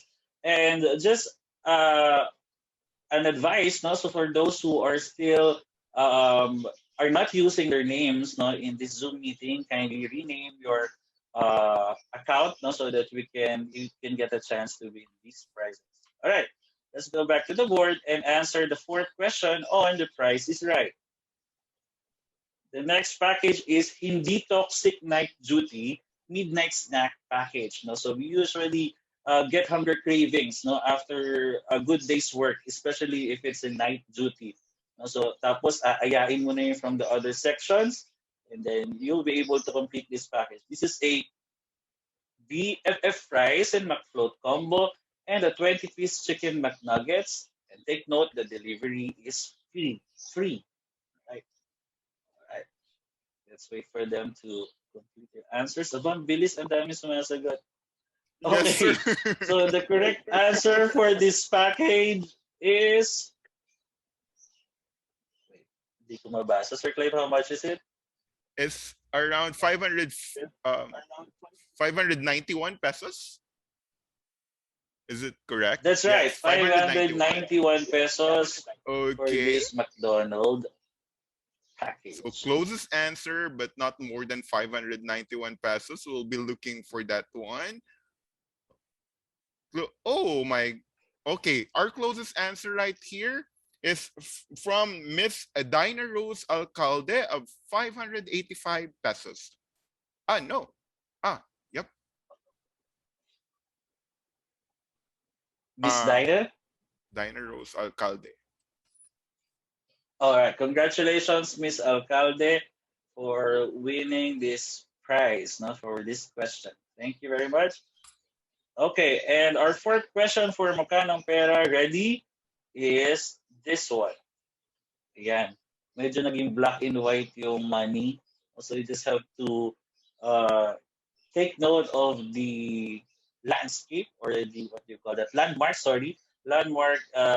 from this money.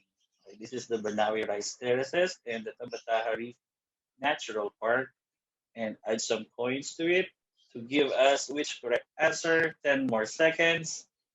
7,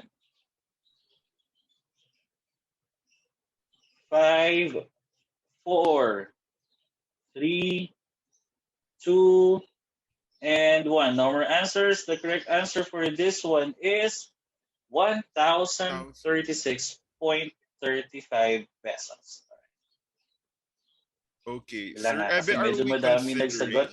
Okay. Yeah. Are we considering the closest answer for this one? Or that exact? But yes, sir. Closest is accepted. Closest. So I'm Kapag walang scrolling through nakapag-exact, sir. 407 plus messages right here. I know, I understand. Okay. So kindly Sige, sir, I'll help out. I beg your indulgence for this one.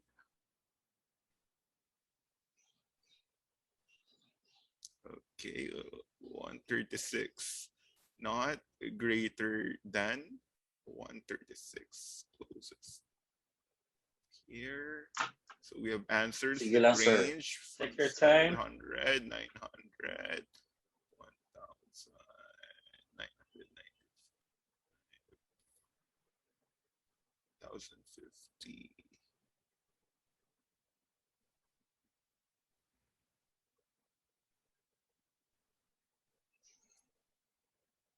Okay, so we have an answer right here, closest to 136, and that's from Miss Yvonne Halalon.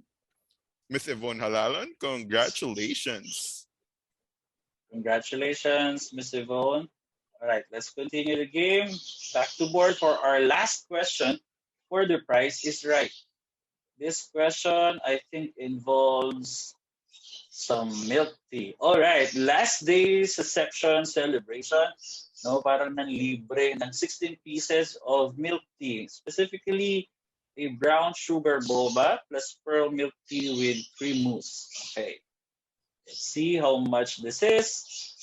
And 10 seconds to compute for the answer. Again, the closest without going over will get 500 pesos worth of voucher. And no more answers. The correct answer is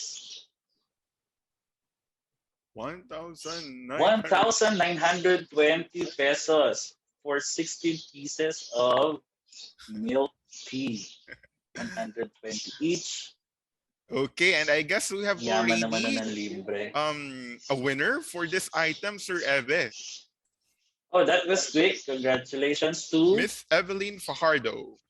Miss Evelyn Fajardo, who answered 1,900 Congratulations, pesos. Ma'am Evelyn. Okay. Mukhang mahilig mag-milk tea si Ma'am. Memorize ang prizes. And we're now down to our last question on Mukha ng Pera. So I think this would be the hardest out of all the 5 questions on Mukha ng Pera. Ready your calculators. The question is, ayan, bakit biglang may bakit biglang may dollar? Okay, this US dollar is provided with a conversion, no? So 1 US dollar is equal to 50.80 Philippine pesos. Compute for it and add the other monies involved here in this question. And I will give you 20 more seconds. Hirap nito, sir. May ano? Yes po, sir. Computation. And then, meron pa pala dyan. Alright. So, madali lang naman pala. I think the last equation is missing. You just have to add the coins below. Okay, once again, you just have to add the coins for the last equation. Only if I was 5 more seconds. 5. Madami naman sumagot, sir. 4, yes, sir. 3, 2, and no more answers. Okay. Right. Correct answer is 244.75 pesos. Okay. Sana meron namang nakasagot. Let me see. Most answers are beyond the range of 1,000 pesos. So, see. Bakit kaya? Parang subtraction yung nasa taas. 244 pesos right here, most of which are greater than 1,000. Sir Ebe, I guess we don't have a winner for this one. Baka hindi nila nakita the subtraction part. Anyways, all right. So I think we need to get another question here. Yes, sir. Just give me a minute.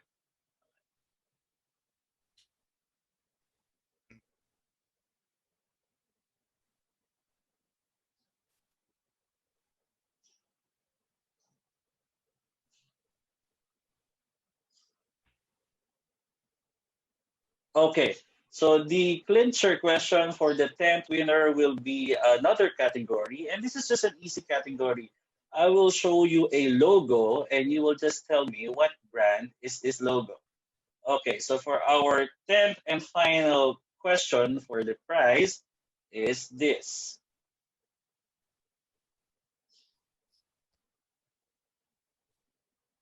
All right, what is this logo?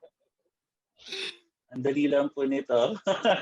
5 seconds. 5, 4, 3, 2, and 1. But I think madami po tayong maloloko dito. The correct answer actually is Stabilo, boss. I can see a lot of answers na Silver Swan. Okay. Marami po tayong naloko, Sir Ebe. More than 99% of the participants are caught in the trap. But can we check if somebody answered Stabilo? Yes, we have one. Miss Reina Micah Arcena. Congratulations, Miss Rain Micah Arcena. Okay.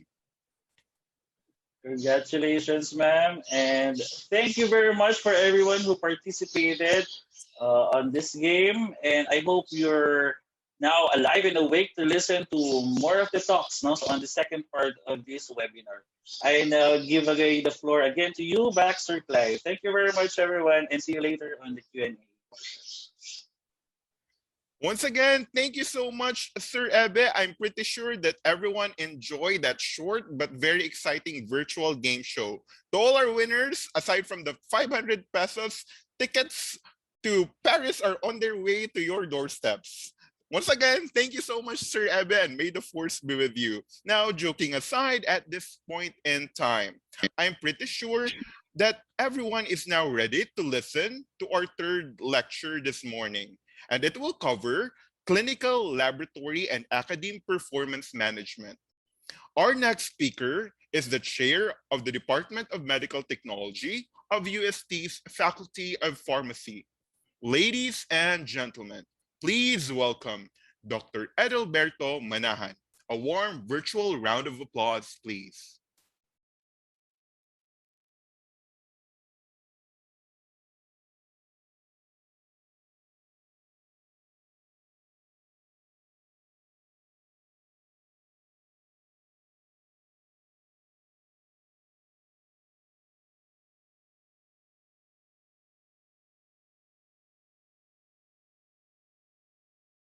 All right, thank you so much.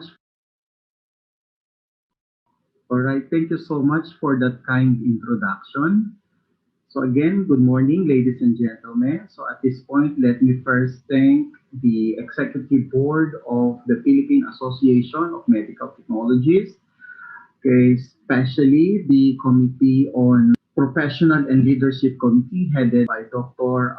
Robert Manawis, including my members in the committee, Dr. Maria Frida Hapan and Ma'am Lerma Paris. So this is the first among the series of webinars sponsored by our committee. And for today, I was tasked to discuss performance management in clinical laboratory and in the academe. Again, good morning. I am Edel Manahan, and I'll discuss this topic for less than an hour. Okay. So to begin, okay, let me first enumerate the learning objectives of this lecture. So at the end of this lecture, participants are expected to define what performance management is all about, its essentials, and enumerate importance. Likewise, identify factors or determinants of staff performance, discuss performance management cycle, and finally, enumerate characteristics of good performance management. Align with this learning objective, of course, therefore the presentation will also zero in into the basic concept of performance management, determinants of performance, performance management cycles, and characteristics of performance management.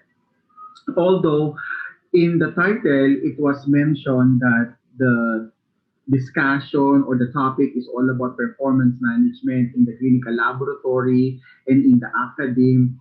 So I would like to inform you that yes, the presentation may be very general in nature because as we all know, management in nature is universal. Meaning to say, you will just simply contextualize those management theories, management principles, depending in what organization you belong. But those theories and principles are the same. All right, so let me begin. Okay, the first objective, the first outline in the presentation is to define what performance management is all about. So, performance management is a strategic approach to creating and sustaining an improved performance in employees, leading to an increase in an effectiveness of an organization. So, it's like we start from this from the employees. Of course, if employees are working good, output is good, then definitely this will create a very successful. Okay, so this again, like what I made mention, it is a process identifying, measuring, and developing performance by linking each individual performance and objectives to the organization overall mission and vision. This is very important. Okay. That every member of the organization is aware of the organization mission and vision. Like, say, for example, in the academy, we are always reminded, okay, that each one of us should contribute to the attainment of the goal of the university, and that is to provide quality education, engage in research, as well as in doing relevant community development projects. Similar in the clinical laboratory, if the goal of the clinical laboratory is to release, okay, accurate results, okay, that your goal is to have 0% pre analytical error or post analytical error, then everyone must be aware of that and everyone must contribute in order for us to achieve that goal or mission of the organization we belong. So, in knowing the mission and vision of our organization, it will bring us together practicing good working environment. We need to learn from each other. Okay? And by doing that, we will develop all together.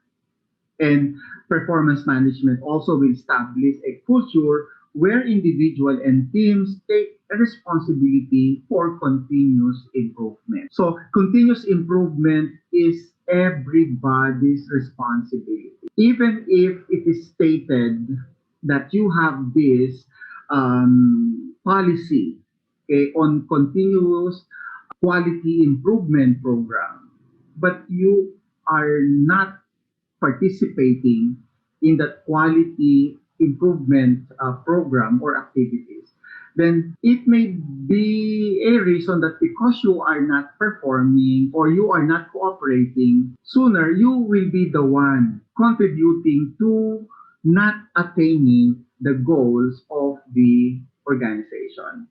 Well, basically, that will be now the role of the manager to look for his or her subordinates, okay, checking if everyone is doing good.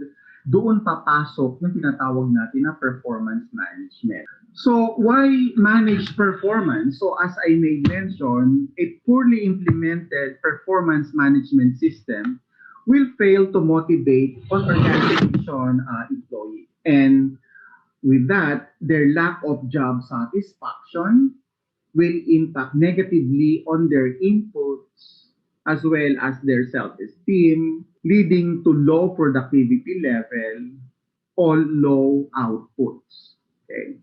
So if they are demoralized, so if they are not motivated, if their performance keep on deteriorating, you will realize that the problem, okay, need to be solved in your level. All right. So to continue, in some organization, that if they notice that the performance of the staff is no longer good, or they notice that the staff are no longer motivated, they would do something in order for them to become motivated again and to become engaged again in their work. And sometimes they would do some sort of an incentive management process. So when they give incentives, then obviously the staff would give premium on his or her performance in order to be rewarded. Or sometimes they are no longer motivated because they feel like they are no longer belong or they are no longer important. So by doing that, probably what we can do, okay, in order to engage or to activate again the involvement of the employees, then probably, as I made mention, we can do these basic steps. Say, for example, let's keep our employees engaged, okay? Develop their talents, okay? Develop the leadership skills from them. Sometimes they would feel like they are demotivated because they were not given tasks. They have talents, but it is not being used. Okay, they have ideas but not consulted. So probably we can do those basic steps, okay, in order for them to get back in track. So when we mean keeping employees engaged, or why it is important for employees to be engaged. So engagement of employees is a focus of any management team. So in fact, 94% of employees would prefer that their managers give them feedback and develop opportunities in real time. And that feedback, okay, because of their involvement in a particular project would inspire them to do more. Okay, I remember in one of the homilies of our parish priest, he mentioned that the reward of good work is more work. Okay. So the more we engage them, the more that they will become more inspired, okay, to work and to contribute to the development of one's organization. All right, so let us continue. So I would like to remind everyone that performance management is not similar with performance appraisal. Well, performance appraisal is actually part of performance management. Performance appraisal actually could be the last stage of performance management. Okay. So para lang in our clinical lab, when we mean quality assurance and quality control is just part of quality assurance. In the same way, in performance management, performance appraisal is just part of performance management. After you did several interventions to improve performance of the employees, at the end of that intervention, you do appraisal and you need to check if the intervention you did improve, okay, the performance of the staff. This would appear the same, but in fact, performance appraisal, as I made mention, are often part of the performance management. So performance appraisal looks at all the past action of employees with a set amount of time and rates how they will perform in their role and how many goals they met. And there are several ways of doing performance appraisal. It can be in a form of ranking, or it can be in the means of pairing, or by using a checklist. So as I made mention, bandang dulo na ito. Whereas performance management looks at the present and future of employees and what can be done to help future performance to meet future goals. Performance management is focused on the development and training of employees and how that can benefit both employees and the company or the organization in a whole. So performance appraisal is formal on the other hand. Okay? It's a formal operational task done according to a rigid of parameters. As I made mention a while ago, you have the rubrics, you have the checklist, okay, in order to find out if an individual able to meet the target. So basically parameters used here is quantitative and appraisal is normally done by the human resource management. So they are the lead person in doing a performance appraisal with a little input from the management.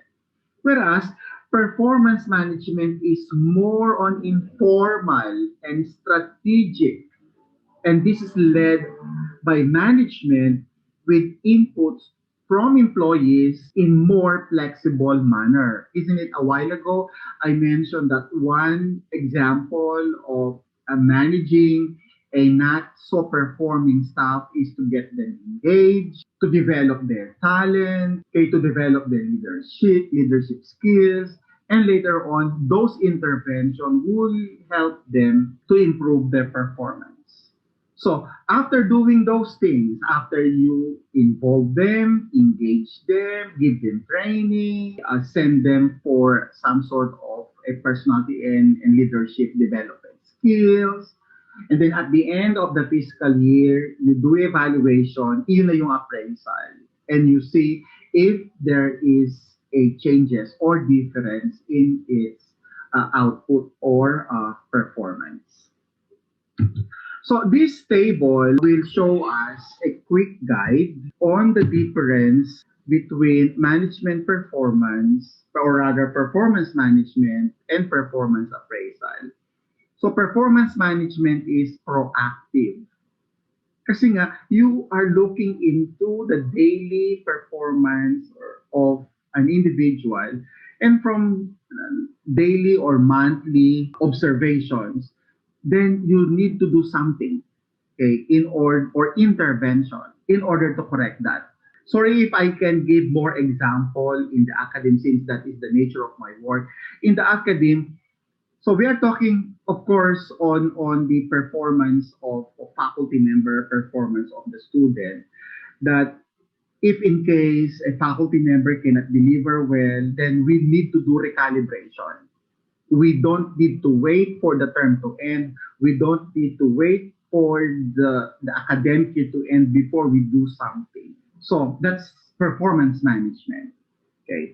Now, for performance appraisal, it is reactive. Why? Kasi after mo lang na nakita yung end evaluation, then tsaka lang tayo may gagawin na intervention. Like, mag-e-end of contract na, so i-evaluate, alright. Or mag-e-end na yung fiscal year or yung isang academic year. Okay? And that's the only time na, okay, so siguro kailangan natin na magkaroon ng ganitong intervention. So we only reacted to the result of that appraisal. Performance management, forward-looking. For the appraisal, it is backward. Okay, management is led by supervisors and managers. And for the appraisal, as I made mention, usually it is the human resource with some management input is for performance appraisal. Performance management is flexible, so depending on what aspect of that individual is to be improved. In the appraisal, it is rigid because there is a set. Okay, there is a set of parameters that we need to check. A certain set of parameters that this individual needs to meet. Performance is strategic, so we are talking of long-term here, whereas the appraisal is operational, only on a particular period, usually 6 months or a year. Performance management is ongoing because it is a continuous process. That's the beauty of performance management. Okay, that you provide solutions already, that you provide interventions already, that you provide corrections already. We need not to wait for a problem to occur before we do, or before we to do a certain intervention.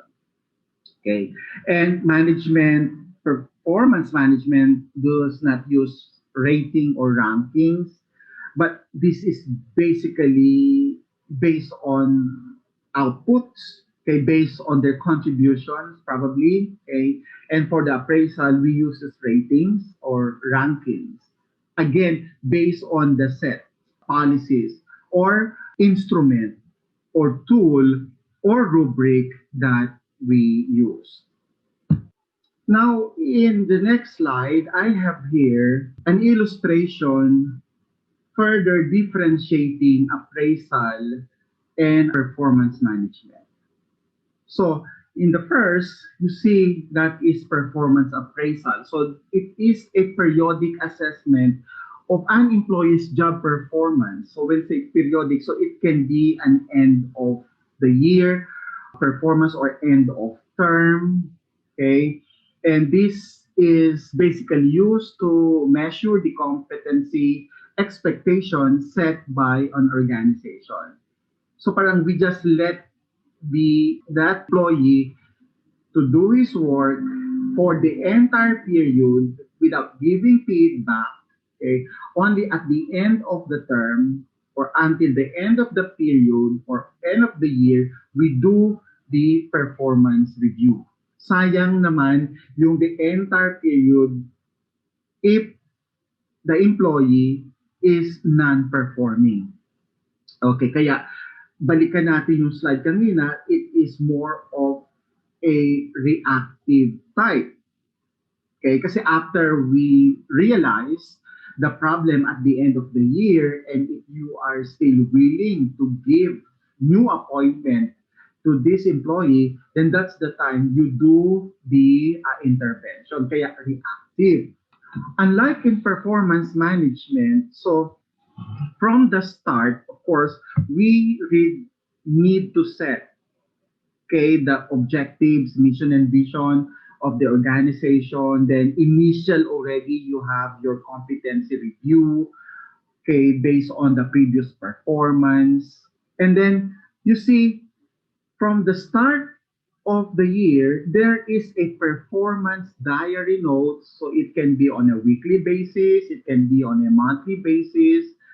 Then there is a period wherein you need to do some sort of a review and find out what's the output of this individual.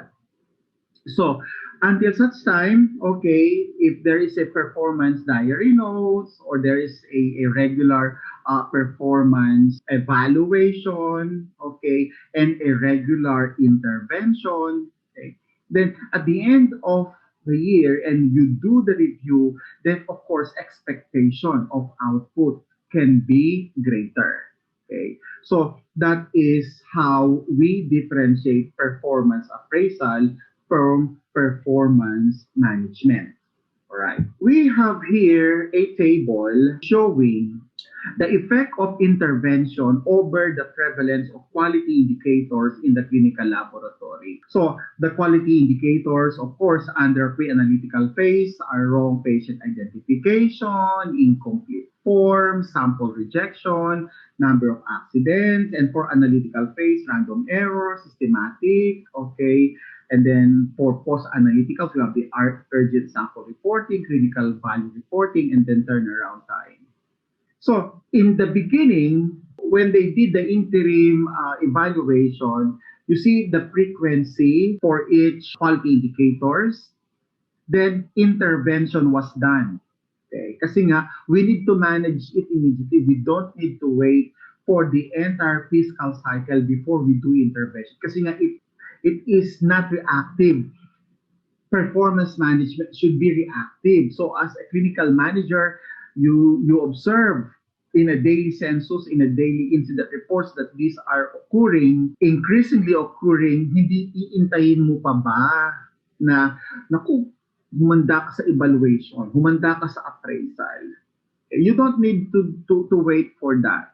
Okay, so if you are an advocate of performance management, then you need to do intervention right away. So you see, post-intervention, dramatically the number of those errors in all quality indicators become what? Lowered. Ibig sabihin, nag-improve. Output improve, mistakes lessen, okay? And of course, if all departments or if all sections in the laboratory will have that positive impact or positive output, then definitely the organization will be very happy with the performance of your unit. Okay. All right. Now, why do we manage performance? Okay, based on our discussion, manager performance is anchored with staff performance. Therefore, a poor manager performance lead to poor organizational performance. So it's a domino effect. Therefore, to ensure organizations or organizational productivity, managers must understand how to manage staff performance. All right? If your staff will improve, then it will be your reflection as manager. Okay? Kaya sinasabi natin that kahit gaano kagaling ang manager, if in case you fail to improve your downline, then you are not good. Okay? So, now let's continue with our discussion and let's discuss now the performance management cycle. So, performance management cycle is a model that allows management and employees to better achieve organizational goals through structured process and employee development rather. And the performance management cycle is consists of four continuous cycles of planning, monitoring, reviewing, rewarding. Okay. So of course, when we mean planning, then we need to set goals, and then those goals must or goals and objective okay, must be smart. Okay. So it is already known to all what is the meaning of that acronym SMART. So you see, when we talk of S pertaining to being what? Specific. So when we mean specific, so this will mean the goal is clearly outlined with detailed information such as what is to be achieved or how well it must be done and why it is important. Sa academy, meron kaming sinasabi that if the why is clear, the how is easy. Okay, so that is from Dr. Alan de Guzman. Okay, so tama naman. If the why is clear, the how is easy. Okay. Pag maliwanag kung ano ang gagawin, madali kung paano ito gagawin. Okay. So, aside from being specific, so it should be measurable. Okay? The goal must have a definite and measurable indicator to tell if it has been achieved. Okay? So, dapat at the end, we would know, okay, we able to hit our goal, and that will mean we are successful. Okay. Then we have, of course, achievable. So while the goals should stretch the employee, it should not be so lofty as not to be realistic or not achievable at all. So if it is impossible to be achieved, then forget about it. Okay, so it will just stress not only the employee, but as well as the manager, as well as the organization. Then what R means? R means relevant. So the goal is in line with both employees' job as well as overall goals of the organization. And then of course, finally, the T means time bound. There should be a definite timeline as to when this goal should be completed.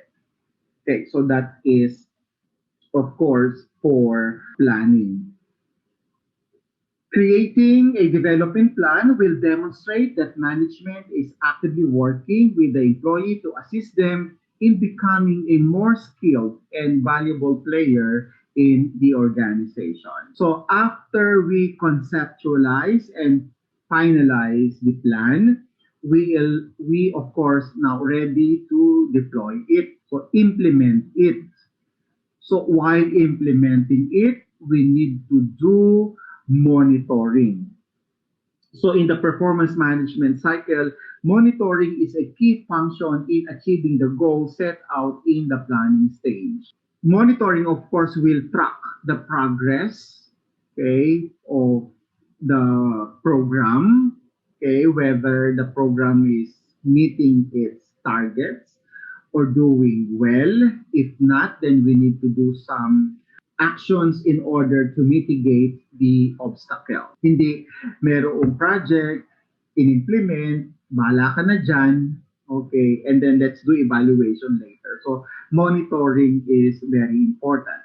So by doing monitoring, we can do intervention right away, okay, mitigate those obstacles to ensure success. Remember, performance management is ongoing, okay? So it's a continuous process. And then, of course, we have reviewing. So after implementing the program, okay, we need to do this evaluation process. If proper monitoring was done in our stage two, if proper monitoring was done, then the management will have already have a good idea of how well the employees did during that period. So this review is a chance for a management and employees to evaluate both the final and the process itself. So parang wala itong pinagkaiba doon sa cycle na ginagamit din ng madami like the PDCA, the plan, do, check, and act model that okay, we do the same. Okay, you plan, you execute, monitor, and then of course we need to review. So the evaluation should include basic questions like, was the original goal realistic? Was the goal in line with the organizational objective? Okay, did we gain something useful experience from that program? Okay. So what aspect of this process could be streamlined to improve? Kasi may feedback tayo na ginagawa later. Okay. And finally, we can give reward. So rewarding is the last process. So this is by giving recognition and reward for those who perform very well. And of course, as you can see, this is the final stage of the performance management cycle. And this is a stage that we must not overlook. Because sometimes we are overwhelmed, we are happy after doing the review, we are happy with the output, but sometimes we fail to recognize those people behind the success of that plan or that program. Okay, remember that we need to give due recognition, okay, for those, of course, behind the success of that particular program. So the reward should be based or should be merit based. Okay, so employees will recognize who among them have put the best effort so that their colleagues will be inspired to do the same. Okay, so what are example of rewards that can be given to an employee? So basically, rewards can be in a form of compensation, or this can be in a form of one-time bonus, or it can be given a special project. Remember what I mentioned a while ago, a good work will mean more work. Okay. Of course, promotion is possible. Okay. And then a very good acknowledgement reward may be given by the employer. Then repeat the cycle again. Okay, because based on the review, there are suggestions, there are recommendations. Okay, so when we implement again the project, then the project will just keep on improving. Okay, we'll just keep on improving. We'll just keep on innovating.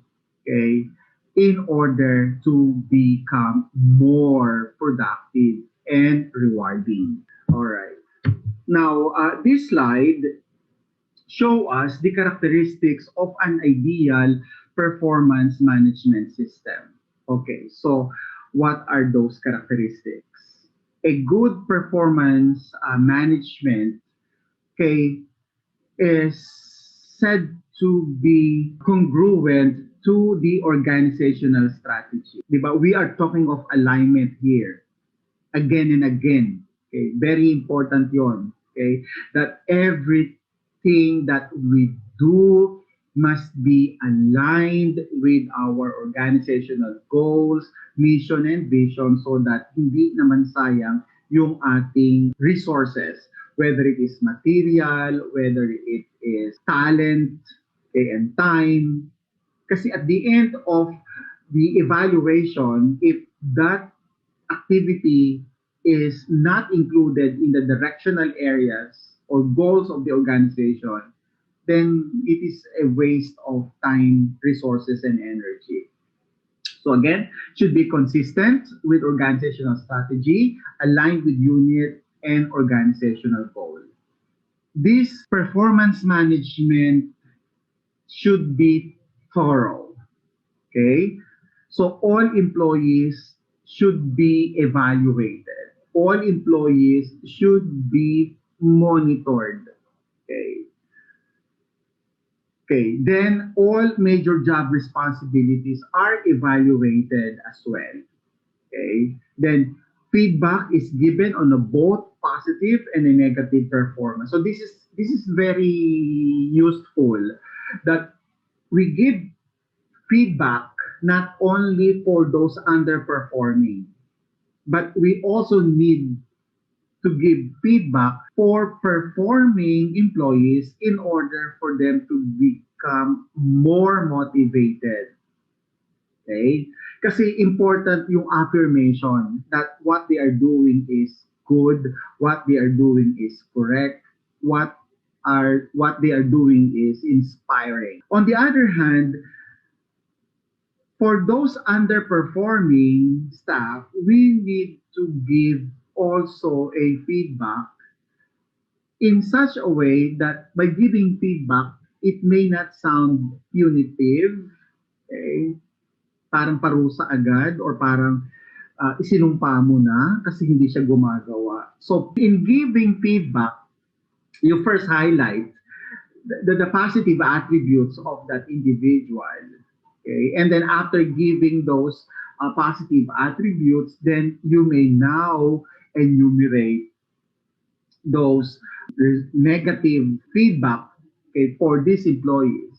But when you give feedback, okay, about his or her negative performance, you must also discuss it with them how to cope up or how to improve or develop. Okay. So sometimes they are too shy to open up, so it's okay. You try to learn. Initially, what you need to do is to make them feel comfortable. Okay, telling to you what are their problems. Okay, so multifactorial kasi yung kanilang being underperforming staff.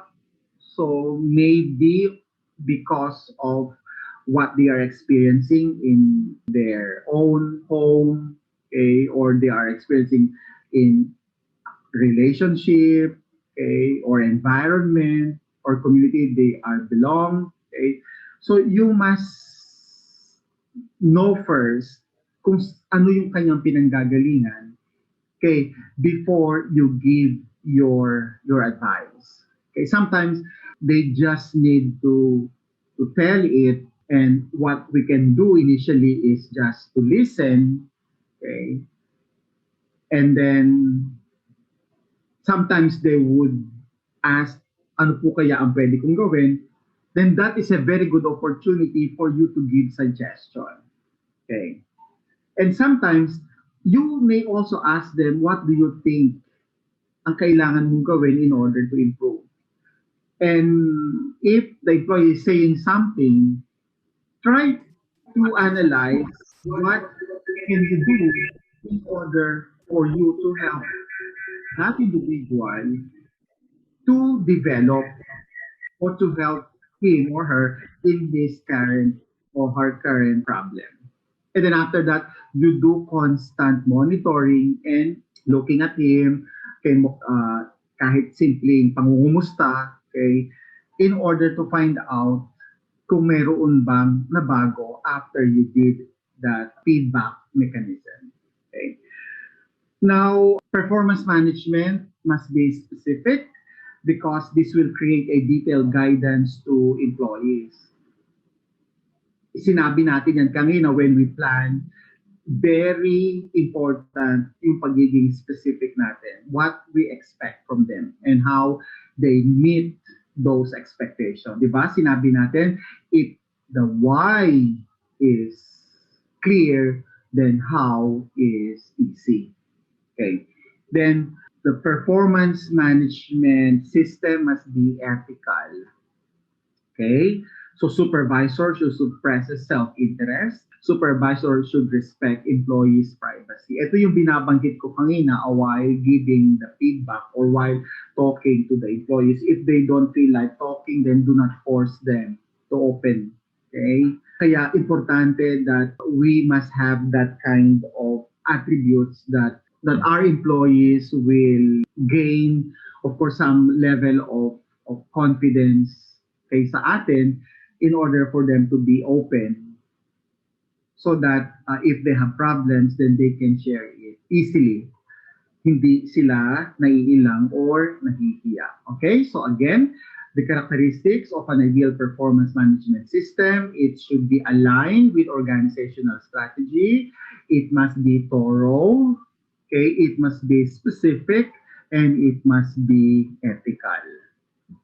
Okay. Now, if we notice that our employees, if our employees' performance is not really good, or we notice that there is a problem, that that their performance is not okay, conforming of what is being expected from them, then we need to do some action immediately. Di ba remember, one of the characteristics of performance management, to make it different from performance appraisal, it is what? Proactive. Okay? And it must be a continuous process. So when we notice that there is a problem in the performance of our staff, then we need to do something. So what are those possible approaches to manage performance? There is what we call vertical integration. Okay, so vertical integration. So vertical integration means we need to recalibrate. Okay, recalibration of an individual or team with an organizational mission, vision, and objective. Sometimes the problem is not brought about, or the problem is not internal. Sometimes the problem is external, like what we're experiencing now, the pandemic. So hindi naman ito problem na nanggaling sa loob. It is a pandemic, it's a worldwide problem, and this pandemic really affects our performance, our output, and therefore we need to rethink, we need to recalibrate, and we need to reinvent in order for us to cope with these challenges. Let's say, for example, in the academe, so we used to be very comfortable in doing face-to-face classes, classroom lecturing, and so on and so forth. Comes the pandemic, okay, what shall we do? Hindi naman tumigil ang school. But yes, we stopped for a while, but after that, we need to recalibrate, we need to rethink, we need to reinvent in order to have continuity. So in the same way, in the clinical laboratory, if there are challenges that you cannot avoid and persistent you are encountering, then you recalibrate, okay, you recalculate in order for the organization to continue, in order for you to hit your goals, your mission, and your objective. In some literature, sometimes they are calling this as a strategic purpose or intervention. Okay? So, but basically, we are calling this as vertical, wherein we need to recalibrate individual or a team with organizational mission, and especially kung nakikita na natin na parang bakit hindi natin na-achieve, okay, let's rethink. Okay? And then do something, do some intervention, and later on evaluate. All right, then we have the functional integration. So this functional integration is that we need to do an orientation, okay, orient the different units regarding the functional strategies of an organization. So nangyari muna vertical, okay, so there is a need to change the strategy, and then later on we need to make our employees informed regarding this, okay, orient them what to do, okay, in order to still become functional. Okay. So this involved them in setting out some plans. So we involve them. Guys, ano bang gagawin natin? Eto na. After you do the orientation, this is the recalibrated goals, this is the recalibrated objectives. Then what do we do next? Okay, so involve these employees in planning, and that's why we are calling this as functional integration. Remember, in the previous slide, sinabi natin dun yung engaging, okay, that to make the performance management more functional, okay, importante yung engagement. And this is one possible integration that we can do, okay? Involve them in setting out some plans. And we are calling this as functional integration. Then another one is human resource integration. So this involves different aspects of human resource management to achieve management of people and development. Besides, part of performance management, yung performance appraisal, and performance appraisal is being manned by your human resource manager. So part and parcel, this human resource integration will actually be useful, okay, to manage performance in a particular organization. Okay? So baka kailangan natin magbigay ng additional benefits, baka kailangan natin magbigay ng training, okay, in order for those performance to improve. Okay, so that integration, that human resource integration is sometimes called, or the purpose is being labeled as administrative purpose. Okay. What are factors affecting performance? Okay, so performance are said to be influenced by organizational climate or environment. Performance may be affected by individual influences. Okay? And this organizational environment, these individual influences or perception may be perceived, okay, by an individual, leading to its what? Performance. Okay.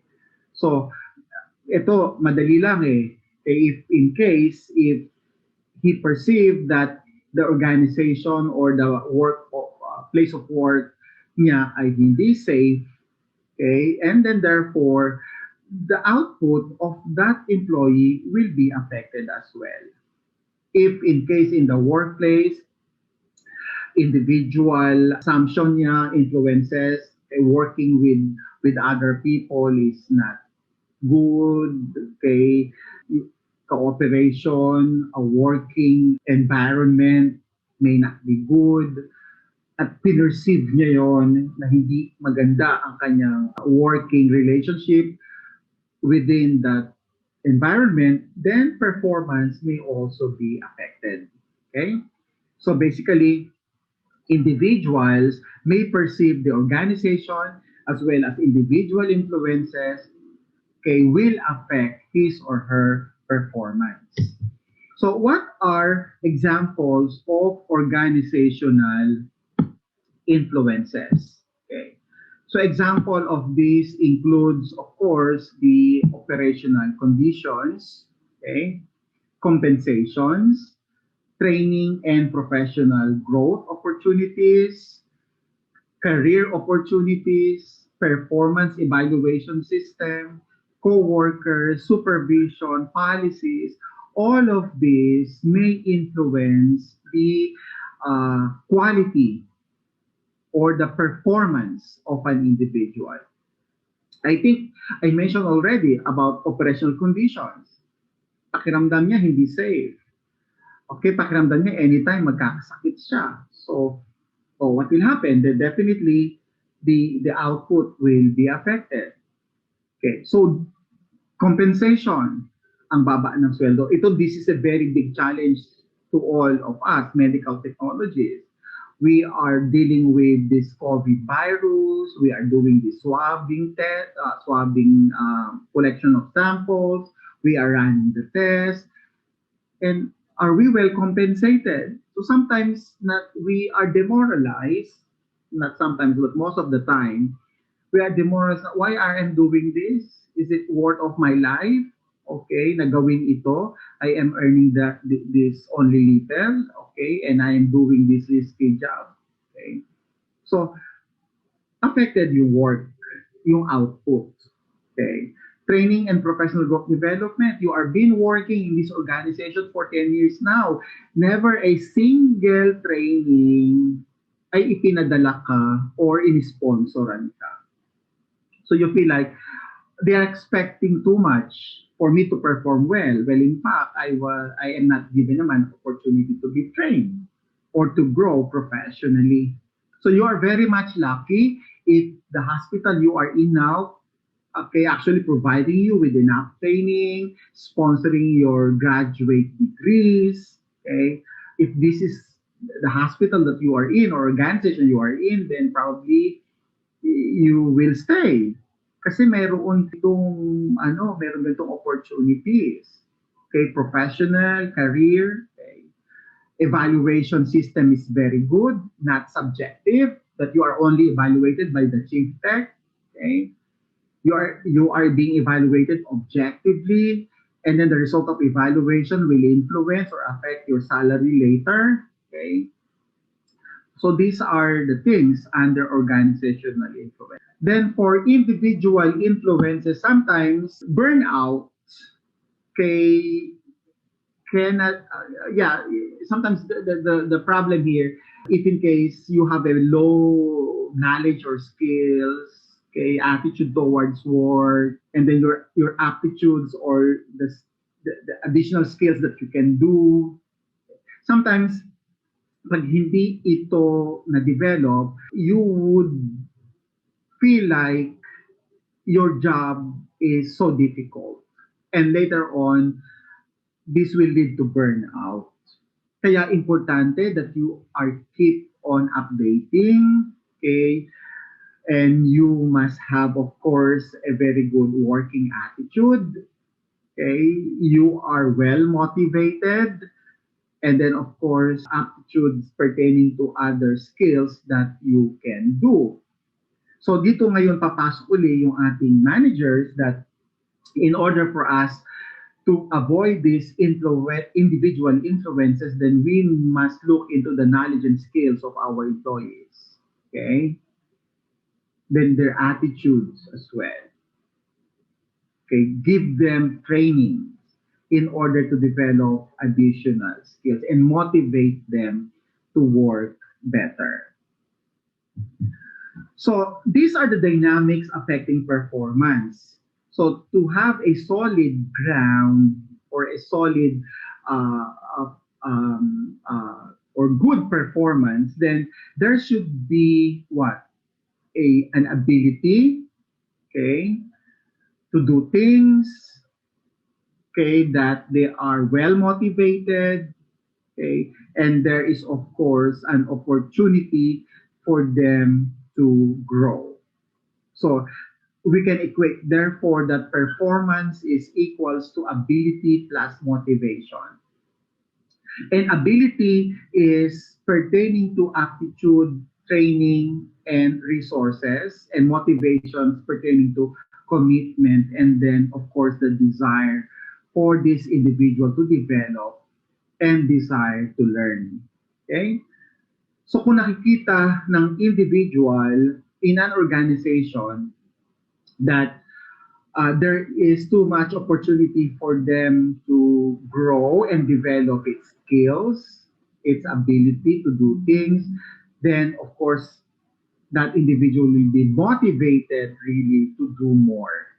Okay? Kasi sinabi natin that performance can be equated to the ability of an individual and its motivation to do better. Whereas ability is a combination of an aptitude, the skills, and then the continuous training to develop the skills and providing the resources needed in order to develop those skills. And motivations, of course, is actually its commitment and the desire to do good. Okay. So parang gagawin natin ito all the time in order for us to influence our staff to perform good. Okay. So again, so ability is pertaining to the knowledge and skills of an individual. Side by side is being responsible. And then of course, component of this also is the educational attainment. So that educational attainment can be basic or advanced. So this will basically the component that the employee can see that he can do or perform. Motivation naman is I will. Sometimes they can do the job but they don't want to do it. Kaya magkaiba yun, yung ability and motivation. Ability is the know-how. Okay, motivation, on the other hand, is if that individual is willing to do it. So ano yung nag-hold back for an individual not to do it or not to perform it? Salary, compensation, okay, job design, okay, leadership style, and then employees' goals and needs. Sometimes there are employees that stay in a particular unit not because the salary is high, but because they like the leadership style of their managers. Because the leader or the manager able to influence them to do better, able to influence them to perform well. So it's not always the money. Okay. So to motivate our employees or our staff, then we must set good example. Okay. Now, a correct ability and a well-motivated individual will give a very good job performance. Daily performance or output, perfect attendance, knowledge, follow the policy and procedures of the hospital or the university. Okay, so honest and trustworthy. So if one of these equation is not present, like you don't have the necessary ability, very much willing to do it, what will be affected in our equation? Of course, the output. Okay, there are errors, there are incidents, there are accidents because you don't know how to do it. Sometimes you have the ability, but you are not motivated, well motivated to do it. Chances are, walang errors, walang accidents, but most of the time you are absent, you are late, okay, and sometimes you may not be honest at all because you are not well motivated. Okay, so this equation is very easy to understand. Now, these are the some examples of performance management process in action, how they become successful in their own performance management process. Let's look at Google.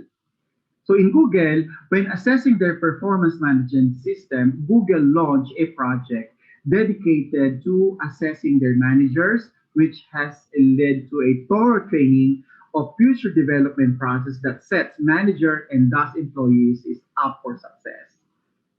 Parang namomotivate sila because managers are doing well and therefore employees need to cope, okay, with the performance of their managers and therefore success is ensured. So they also use a system of setting goals. Di ba remember, the beginning of every performance management is setting goals and objectives. Okay, so use a system of setting goals that have caught on across multiple industries. Using their objective and key result system, they reframe the goal setting process with great results. If it is not too much to do, you can actually provide your staff or employees with their own KPI or key performance indicators. So that can be on a monthly or in or every 6 months. Just a continuous monitoring. Okay, kung nami-meet ba nila yung indicators na isinet mo. Besides, tell them, okay, you set your own indicator. Basta ito yung ating expected at the end, then they can set their own and they can do their own monitoring. Then for another company, Cargill created their everyday performance management. Imagine everyday performance management system. So the system is designed to be continuous, centered around a positive employee-manager relationship with daily activity and feedback, incorporating into conversations that solve problems rather than rehash past action. Okay? So ito mas detalyado, okay, because the performance, okay, is being evaluated continuously. Okay. Then for Facebook, the process in performance management in Facebook is that performance management process that puts a heavy emphasis on peer-to-peer feedback. Okay. So the company, they are using this peer-to-peer feedback. That can be done, yes. Okay, sana lang when we do this, parang objectively. Kaya lang kasi we have a culture in the Philippines na ayaw natin na pagsasabihan that sometimes, not all, but based on my parang observation, when we say something, defensive. Okay? So agad-agad may reason, may justification na siya ay perfecto. So the attitude, of course, should should be corrected in order for us to follow this peer-to-peer feedback. So Facebook also have developed an internal software.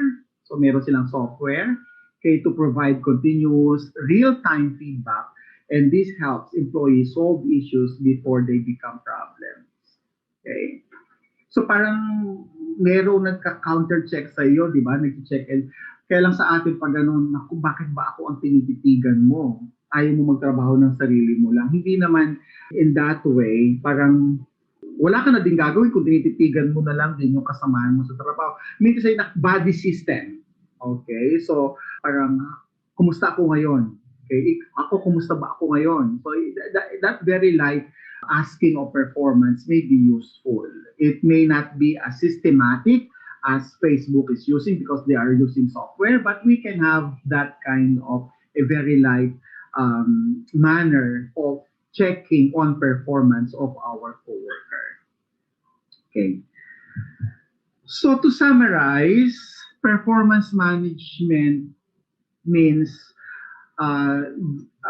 translates corporate goals into individual, department, division, or organizational goals.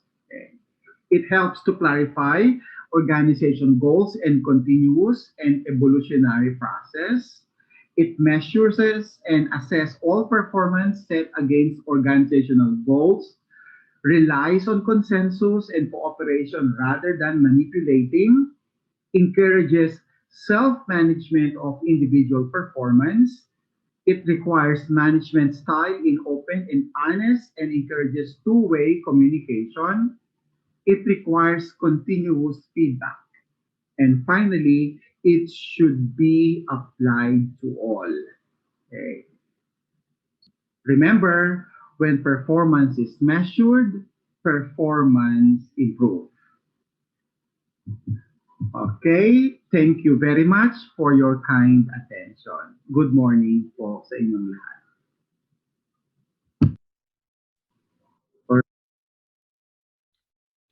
All right. Thank you so much, Dr. Manahan, for that very comprehensive discussion.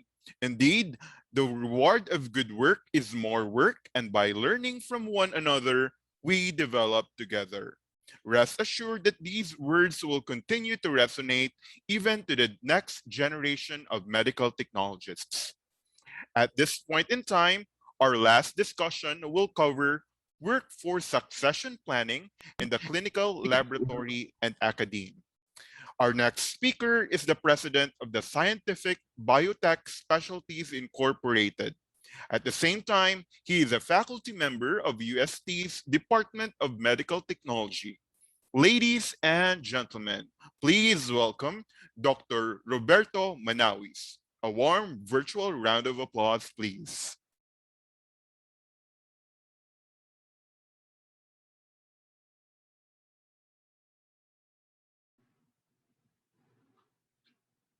Thank you very much, Sir Clive and Sir Ebet. Thank you for taking over the emceeing the second part. So, well, good morning to everyone. I hope you're still strong enough to go to the last mile of this a series of webinars. And once again, this is brought to you by the Philippine Association of Medical Technologists, a professional development and leadership committee. Medyo nagtrabaho po lahat ng members ng committee na ito, and these are all the speakers whom you've heard from this morning. And we will try to finish this really on time, so I will try to fast track my part. The topic given to me is workforce succession planning and management in the clinical laboratory and the academe. And the objectives of this particular session are to understand what succession planning is, why is it important, especially in the sustainability of a clinical laboratory or an academic institution, particularly, of course, the medical technology department. And at the end of this discussion, all of our participants should be able to familiarize themselves with the mechanisms of succession planning. Ano ba ito? No? And how can we really develop and implement this kind of a discipline? Because as you know, when you are a section head or a chief medical technologist already or a laboratory manager, then definitely this becomes part of your function. And this is not part of our curriculum, right? But it is now because of the laboratory management subject that has been incorporated into our subject. But for my generation and the latter ones, it was not yet there during our time. And most likely, many of you are already taking the lead in your respective fields. Also, at the end of this discussion, you should be able to understand what talent and competency management is all about, no? And paano ba ginagawa yan? And be cognizant of the challenges. Of course, there are so many challenges that we all are facing in succession planning management, both in the clinical lab and the academe. So we begin by posing this statement from Groves. And it was presented that succession planning by itself is a strategy. And when we use the word strategy, you know, this is a baby of Michael Porter. For many of you who know him, he posited an important issue for discussion to all of those who are using strategies. Okay, and he said that the root of the problem of many organizations really is differentiating operational improvement and strategy. So I know that there is a hair split difference between the two. While both are essential, operational improvement that is, and strategy to superior performance, operational effectiveness by itself means performing similar activities better than what other clinical labs or academic institutions are doing. And this is why we are introducing the concepts of TQM or the total quality management, time-based competition, benchmarking, best practices, and all of these.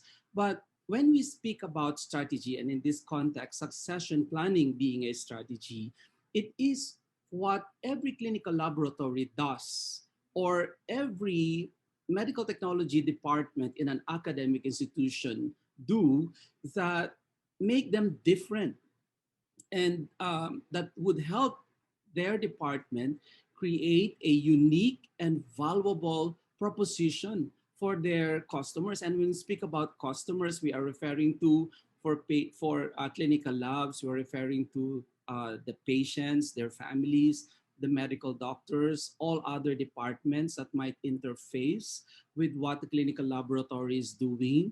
And also for the academic institutions, we might think of the students and their families, okay, their loved ones, the other departments in an academic institutions that interface with what the department is doing. And so when we look at this, um, therefore, when we use succession planning strategy as a concept, we are referring to the creation of a strategic fit. Kailangan swak with what the hospitals or the academic institutions' strategic direction is. So going back to this slide, when we speak of succession planning, therefore, as a strategy, we are asking the question, are you deploying activities in your organization that allow you to be able to recruit and promote employees into leadership roles? So you can see that from this concept by Groves, succession planning start as early as at the point of recruitment. Okay, not when the people or the staff are already on board the organization, but when we look at the selection, it should already be included. But we do understand that there are so many challenges, not like what Ma'am Lerma presented a while ago, that when there was a time when there was lack of available faculty. Actually, in the clinical practice, we experienced the same. There was a time when there was lack of supply of professional licensed medical technologists. But nevertheless, with whatever challenges we're faced with, when we speak of succession planning as a strategy, it should start at the recruitment stage. And then when they are already on board, we should, as heads in our clinical laboratories or medical technology department, develop programs that would promote our people into leadership roles. And therefore, this is a program. So this is not just a one-time thing. Okay, it must be continuous in any organization, that at the end it will be retained to keep the organizational memory, meaning it should allow continuity in the strategic direction of any organization. And at the end, there must be a reinforcement of organizational culture. So if the culture defines excellence in service to patients, excellence in the delivery of academic lessons, then all of the members of the organization must have that in their mindset. So when that happens, that is the only time we can say that these concepts are already in the organizational culture. So when we speak, therefore, of succession planning, okay, when can you say that an organization is already into it? Okay, this is an example of an organizational chart submitted by um, our students. This is particularly the 2GMT section. These are just second year students at UST, Faculty of Pharmacy. And you can see this is part of their other learning activities. And I told them I'm going to be presenting their output in this discussion. So their names are there on top. And they draw up a very nice organizational chart. And when you look at this organizational chart, you will see that there are well, they are not really boxes in this drawing, but let's just call them boxes. They are linked with lines or bylines. And the lines that are linking at this particular drawing demonstrate to us that there is a relationship that is happening or existing between the box on top and the boxes below. And it is not only relating to relationships, The lines also represent responsibilities. So that means that the people or the boxes on top are responsible for what is going on with the boxes below. Therefore, in succession planning, these people that are represented in these boxes are the ones responsible in developing talents that would potentially replace them in the future. So the definition here on the right by Fulmer and Conger, in reference to succession management, refer to a systematic process, meaning to say it is embedded into the organization. That if I will look at this function, for example, the chief medical technologist, okay, as the training officer for the whole department, is responsible in overseeing that the next in line boxes here are ready to take on the positions on top. So the definition here on the right are represented by important verbs. And there are three. They are colored blue. So when we speak of systematic process in succession management, we are talking about the determination of critical roles. So when you determine critical roles, you don't look into the sky. You look at your organizational chart. So here, looking at this organizational chart, where are the critical roles? Critical because when that role becomes vacated, okay, for whatever reason, then the organization begins to be in trouble if there is no immediate replacement to that position.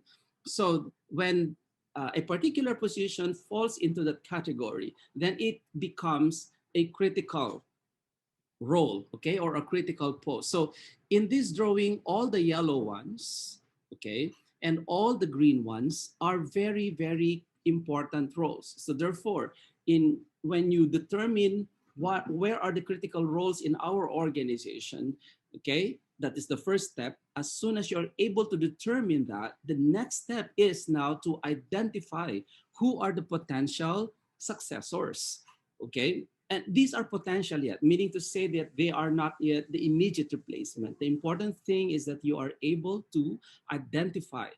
And where will be the source of this identification? These blue ones here, okay, even down, down the level of the organizational chart.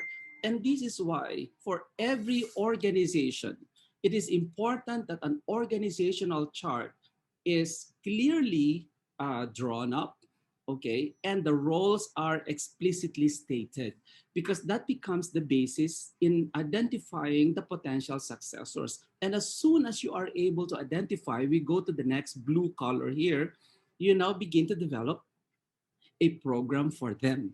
Okay, so again, keywords here. I don't want to bore you with so many definitions. When we speak of succession management, we are talking here of a wider, a more comprehensive approach, because in the previous definition here, we only talked about planning. Okay, but when you now shift the definition into the word of management, then more disciplines are incorporated. When you use the word management, the PLOC come into play. And what are these PLOCs? These are planning, leading, organizing, and controlling. So the previous definition was only focused on planning, but here now we're talking about succession management. And when we talk about it, we incorporate planning into the succession, leading, because the ones who are on top here should lead the identification, first the determination of the critical roles, and then the identification of the possible or potential successors. And the leaders too will be the one who will develop the program, to develop the activities that will be set out for these potentially identified successors. So when you're doing that, now you're actually doing a management concept of succession. Okay, I hope that this is clear in terms of application. Now, what are the indicators that your organization, when I refer to organization, I'm referring to the clinical laboratory in the clinical practice, or the academic department in the academic institution. What are your indications? Okay, number one, that there are available persons to fill in the clinical laboratory's key position or the academe post's faculty roster. And the keyword here is available person. So we're not talking here about, meron kaming pwedeng i-hire, no? Or merong planong idagdag yung position na yan. No, we're talking here about the available people right away. If there are no available persons yet, okay, at this point in time, let's look at our current times right now. Look at your organization, stare at your organizational chart, and you will say, are there available persons to potentially replace this critical position? If the answer is no, then you know this is the right time to start it. If your answer is yes, then good job. Okay, you're on the right path to succession planning. The second possible indicator is this, that job descriptions and competency definitions, okay, are in place and they are included in the hiring objective. So meaning to say, when you hire an entry level, you don't just hire, you know, the next available person, you know, who wants to jump into your organization. No, first be very clear about what that position will do. And the job description will actually define that. And when the job description is very clear about what needs to be done, then the next, which is competency, and hold on, we are just going to talk about competency later on. But some of these have been mentioned by our first three distinguished speakers. Kailangan magpantay ang competency doon sa job description, because if they will not, then you know they are not yet in place, and therefore you have to create them. Why? Because when you start hiring or bringing in people into your organization, the people that you bring into the group must have the competency required at entry level po ito. We're not talking about lateral entry of managerial posts, okay? And that the job description for these people are very clear. If you have this, then congratulations, you're already enrolled in a succession management.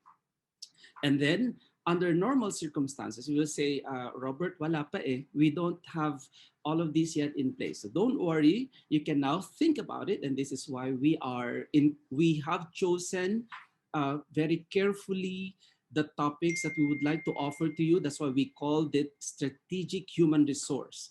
Okay, because you know, you really need to look at what's going to happen next year, what's going to happen 2 years from now, what's going to happen 3 years from now. If you look at that kind of direction setting, then you are doing your job strategically.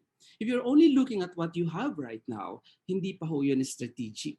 And that's what we mean by strategic human resource. So therefore, we hope that after this session, you will have been able to incorporate not only training that was introduced a while ago, and not only performance management, and not only managing the gaps, the generational gaps, but also incorporate succession planning. These, when our committee met, were the key needs that we believe need to be highlighted in webinars such as this, because our focus as the mandate which was given to our committee is to push in professional development, okay, and also leadership development. And that's why in the next series of webinar that we will be giving to our association, we will be focusing naman on leadership, because here we're focusing on professional development. So on next month, please watch out for it. We will be introducing leadership sessions. So if you don't have yet this in your organization, then one of the indicators that you're already into it is that you have to dedicate at least 3 years to close the competency gap. Kung may mga kulang, kung may mga unavailability in terms of posts, then you have 3 years, okay? What does that mean? That after 3 years, meron ka na dapat immediate replacements to those critical posts. Okay? And then another thing is this, which is actually the more difficult and challenging one, but not impossible. It is possible that you can do it. That you as a leader in your organization must develop a major shift of mindset. You know, this is not an overnight thing. It will require a consistent and tenacious implementation of very well-designed programs. Kaya yun ang tawag natin. Kailangan, pag sinabi mong program yan, it is not just a one-time thing. It is a continuous implementation of training, as you can see in this slide, developing, coaching, and mentoring. And therefore, if we continue to do this, after 1 to 2 years, you can expect to see some changes. Okay, so that's why professional leadership, professional development is really linked to leadership. It really has to be done intentionally. Okay, so what is the purpose of succession management, therefore? It's to develop higher levels of competitiveness. You know, this was really one of the things we really wanted to contribute as a committee in our association, that the Lord willing, at the end of the year, we will have been able to really raise the bar on the level of competitiveness of our professionals in this association. And by doing that, we will be able to even develop um, a pool of leaders in the future, because you know Ma'am Hapan presented to us the different generations, right? And she mentioned that the older generations are now signing off. They're now giving their salute. And so the next generation will have to be in place. So question, how ready are our next generation? Now that is the responsibility of all of the members of this association.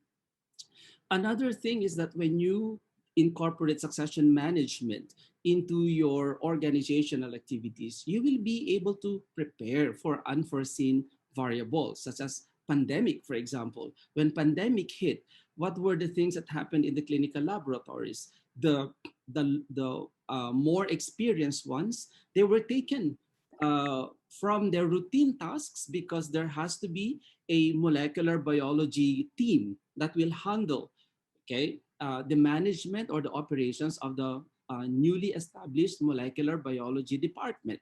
So what happened? There was a dearth. Now, biglang nabakante yung mga key roles and positions in the different sections, okay, in the lab. In the academe, nung nag-retire na yung mga magigiting nating mga guro, there was a difficulty of getting replacement, okay, for all of these important posts. So basically, these are unforeseen variables. Some of them are foreseen. When speak about retirement, of course, they are foreseen, and therefore the role of the different heads must be to create more pools of able next in line. Some of the key reasons for turnovers of personnel are when people quit suddenly, so they just resign. Wala naman tayong hold doon. Or when they retire, or when they are promoted, okay? And we know of several of our colleagues who are now with the Lord, and these are all part of the movement of generations, okay? And therefore, when we develop a succession management in our organization, we will be ready for all of these. Another concept I'd like to introduce in succession planning is the emergency plan concept. What does this mean? It means that when you look at those boxes in your organizational chart, okay, when you see that there are people or no people that are ready to take over for those positions, you must have an emergency replacement. What is an emergency replacement? These are people who you could put immediately into those potentially vacated critical posts, but you will not keep them there. They will only be there as a transient, not temporary. And this is the concept of emergency plan, because you need these people to be back to where they were. Okay. Another concept of emergency plan is that when you look at your pool of people and you can say, itong person A na to, pwede na itong pumalit dito sa another critical role na to if something happens. So meaning that the person is ready now.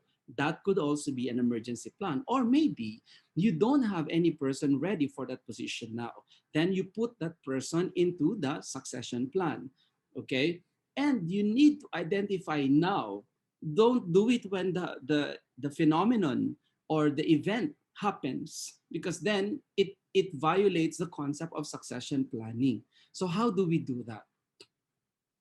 When you look at your organizational chart, okay, And this is courtesy of the Continual Care by Stephanie Ra. And this is a very nice sheet, okay, or framework that can help all of us develop a list of pool of people, okay, into our succession plan. This is called individual development plan or the IDP worksheet. So you can see here, you will write the name of this person. And by the way, you must have an IDP plan for every personnel in you, under you. Okay? You must have it.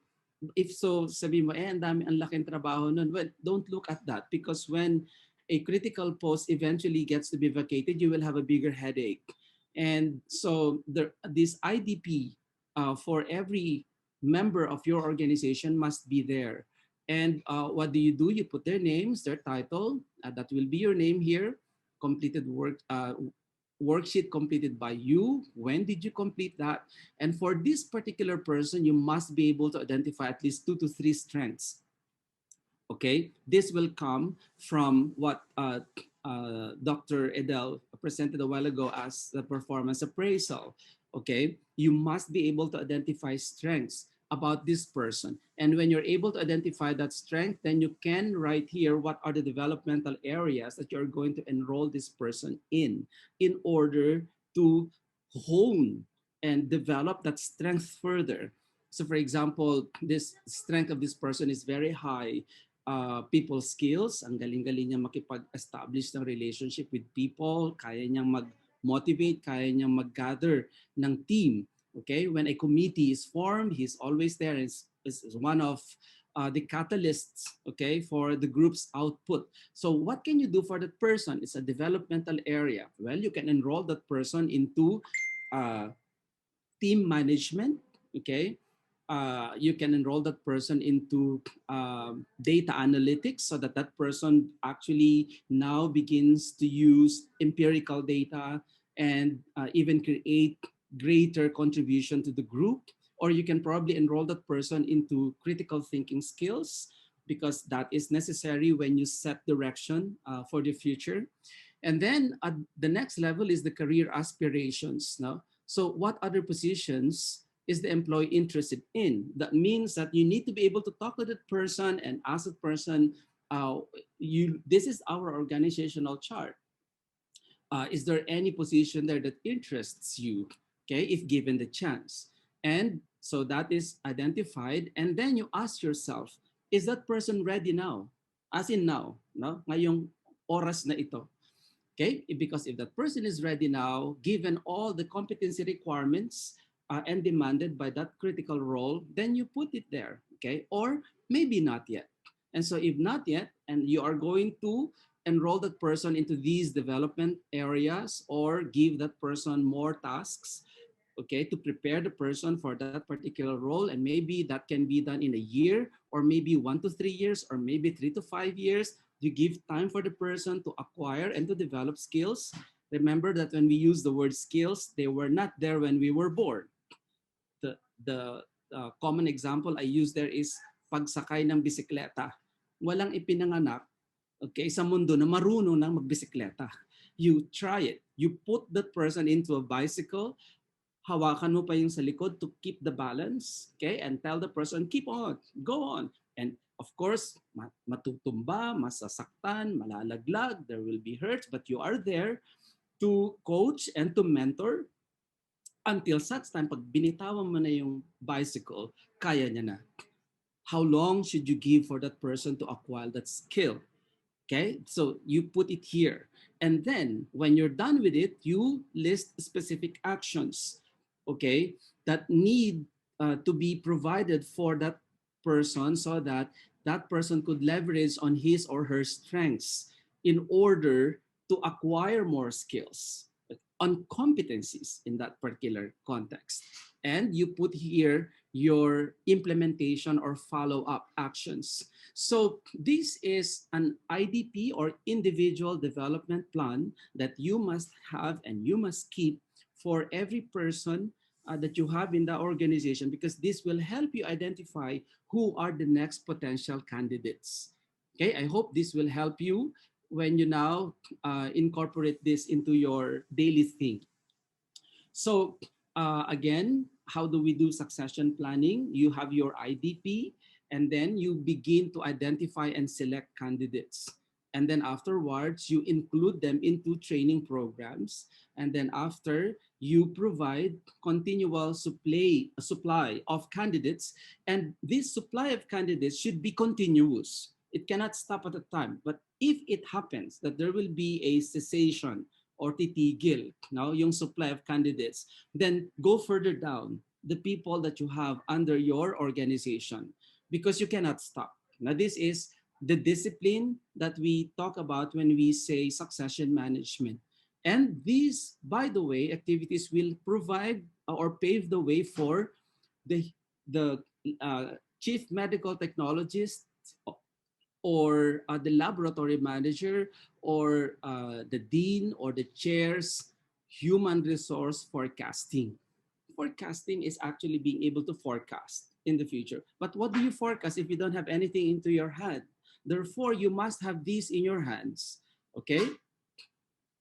Now, the next worksheet I would like you to look at is this one. Okay? So now you were able to identify potential succession candidates. Okay, so you put the title here, okay, for which they are inclined to take, the name of the person, that's you here, the department, and the date.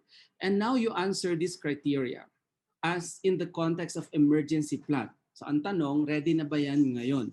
So you will answer one or two depending on your interaction, first your analysis and your interaction with that person. So if you say, oh yes, meron akong naka-ready for an emergency plan, who is that person? You have to put the name of that person, ready now, okay? Or may not be interested yet kasi ibig sabihin, you have a long way to go to work with that person so that that person becomes an emergency, okay, replacement. So ang focus ninyo rito to be able to develop a person so that that person can become an emergency replacement when a particular role is vacated.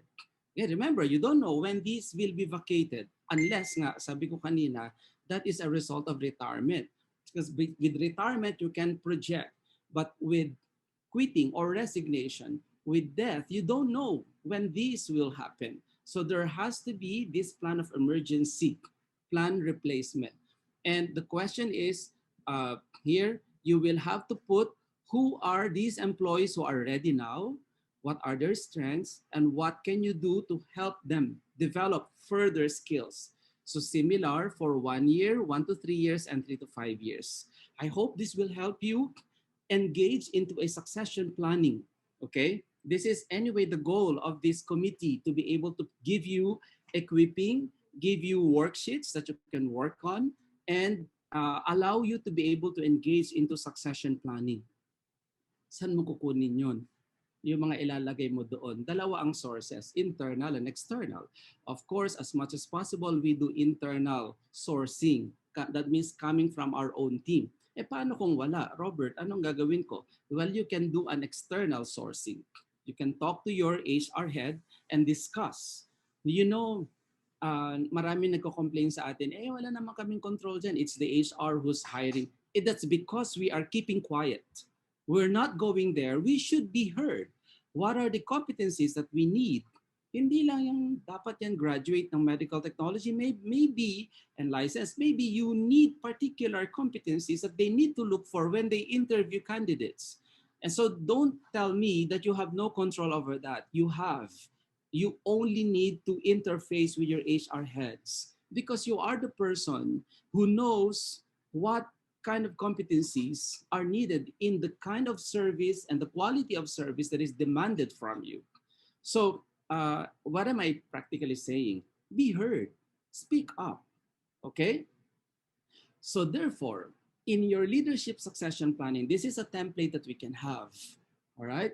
You can list the name of the people here, their current positions, and you answer here whether there is succession plan for that position and for that person, and whether there is an individual development plan for successors for this title or position and for this person. Okay? And as to whether there is an emergency successor or not. Then you tally here to say, meron na akong ready ngayon. Or kung wala pa, then I need 1 year para makapag-prepare ng replacement for it. Or maybe 1 to 3 years. Or maybe 3 to 5 years. Kasi nga, we need to develop the skills, right? So what do you do? Here, sundan nyo lang itong years na ito because as I've said, this is strategic. You look forward to the next year. So syempre, this is now 2021. This is this year. 2022 ito, which is next year. And 2023, which is 2 years from now. What is the use of this? If you have 0 here, okay, meaning walang ready ngayon, 2021, walang ready next year, walang ready to 2 years from now, meron ka dapat numbers dito that will tell you how ready your organization is in terms of emergency vacation. Okay? Hindi siya bakasyon, no? Or you na-vacate yung critical role. All right? Baka pag na-vacate yun, pati ikaw magbakasyon. No. You have to plan for the future. All right. So this then, my dear colleagues, no, what do you mean by this? Etong numbers po na makikita nyo dito sa baba will now be the basis of what we call forecasting of supply ng mga critical role replacements. Okay? Ayan. So medyo bibilisan ko lang, no, kasi explain naman na natin yan kanina. So what is the most prevalent method therefore used to define ideal employees and a fundamental part of talent management systems across organization? Definitely, there's talent management and competency management. Okay, so ano yan? Diba? Para siyang French or para siyang Spanish. But don't worry. When we speak of talent management, therefore, we are referring to the development of improved processes. Paano ka magkakaroon ng improved processes? Kailangan meron kang data in your hand, right? May individual development plan ka, may succession planning worksheet ka, at meron kang list of the summary that will be your basis for forecasting. Okay? Because then that will define how you should attract more candidates, how you should develop them, how can you retain them in your organization, and how can you actually push them forward so that they would take on important roles in your organization. Kapag ginagawa mo na yan, then congratulations, you're already implementing talent management. Okay? Pero kung hindi pa, then please begin to consider. Okay? At least you can start. And this should really be one of the take-home pays that you can have when you go back to your practice, whether in the academe or clinical lab. Now, let me explain to you further what has been presented a while ago by our 3 distinguished speakers. When we speak of single competency, it is, so pag sinabi mong competency, cluster yan ng behavior, hindi lang yan iisa. Okay? That's what Griffiths and Washington said. And therefore, it is a conglomeration of many behaviors. And kaya bago yan mabuo, it takes some time. Kaya kailangan nyo bigyan maybe 1 year, 2 years, 3 years as a time for competency development. Let's take composure as an example. What is composure? It is a class. Bakit mahalaga ang composure, by the way? Because you know, when you are the manager or the section head, lalo ngayon, pandemic, or you are the dean or assistant dean or the chair, ang dami-daming problema ngayon, di ba? And you will have to face these challenging situations. Composure is a competency. Why? Because when you deal with these irate customers, no, mga galit, mga maiinit ang ulo, okay, you need to have composure as a competency. What is this? It is a cluster of behaviors that demonstrate composure, including patience, responding calmly to stressful circumstances, and demonstrating control of emotions. You see, when you put all of this together, you develop composure. Of course, that gusto ko pa nagdagan niya ng kindness, empathy, okay, and emotional maturity. I guess these are willingness to listen. Ang dami-dami mong pwede ilagay dyan. to accomplish composure. You know, one of the persons I remember for this one is Ma'am Marilyn. I've seen her handle tough questions, situations, and when she replies with composure, and she replies with objectivity. I think that is an important competency that actually demonstrates maturity, okay, handling challenges such as that. Now, Malcolm Knowles identified very important competencies, sorry, in the healthcare organizations. So what are these competencies? Career planning, sorry,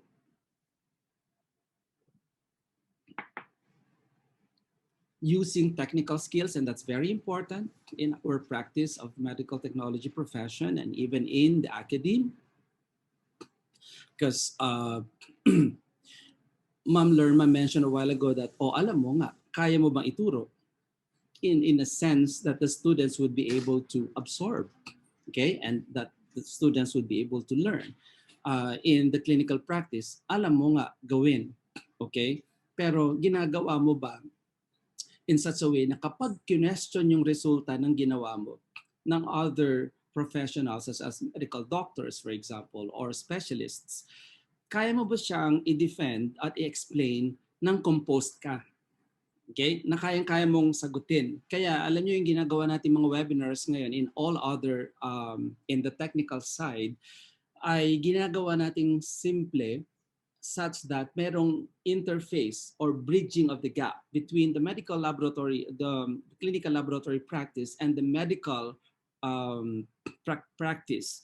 Because that sometimes there's a gap there that there's no meeting of the minds, okay? So using technical skills does not only mean you knowing what to do and how to do it, okay? You must be able to learn and to know how to explain it so that it would make sense with clinical diagnosis. Accepting supervision, giving supervision, getting along with people, cooperating, planning, delegating, managing. So you can see these are very important competencies. But when can we say that the person already has that competence? It is not self-declared. Hindi mo sasabing, oh, kaya ko na yan, marunong na ako dyan. Hindi. It must come out from what you do. What do I mean? It is when we say explicit behaviors, it means pag pinag-perform ka, pinagawa ka na isang bagay, kaya mong desisyonan ang isang sitwasyon, kaya mong aksyonan, at kaya mong bigyan ng quality result ang isang situation. Okay? When that is already coming out in a natural way, then yes, competence is already in you. So you do not declare. That is seen. It is demonstrated from within. Okay? That is an inherent competence already. But there is also an intent and potential competence. What is that? These are the largely unseen ones in terms of what was mentioned a while ago as the KSAs. No? Your knowledge, skills, and your attitude. Now there's an O in the context of motivation. So all of these are still in there, ready to be developed, and therefore the succession planning and succession management activities of the lab must be continuous.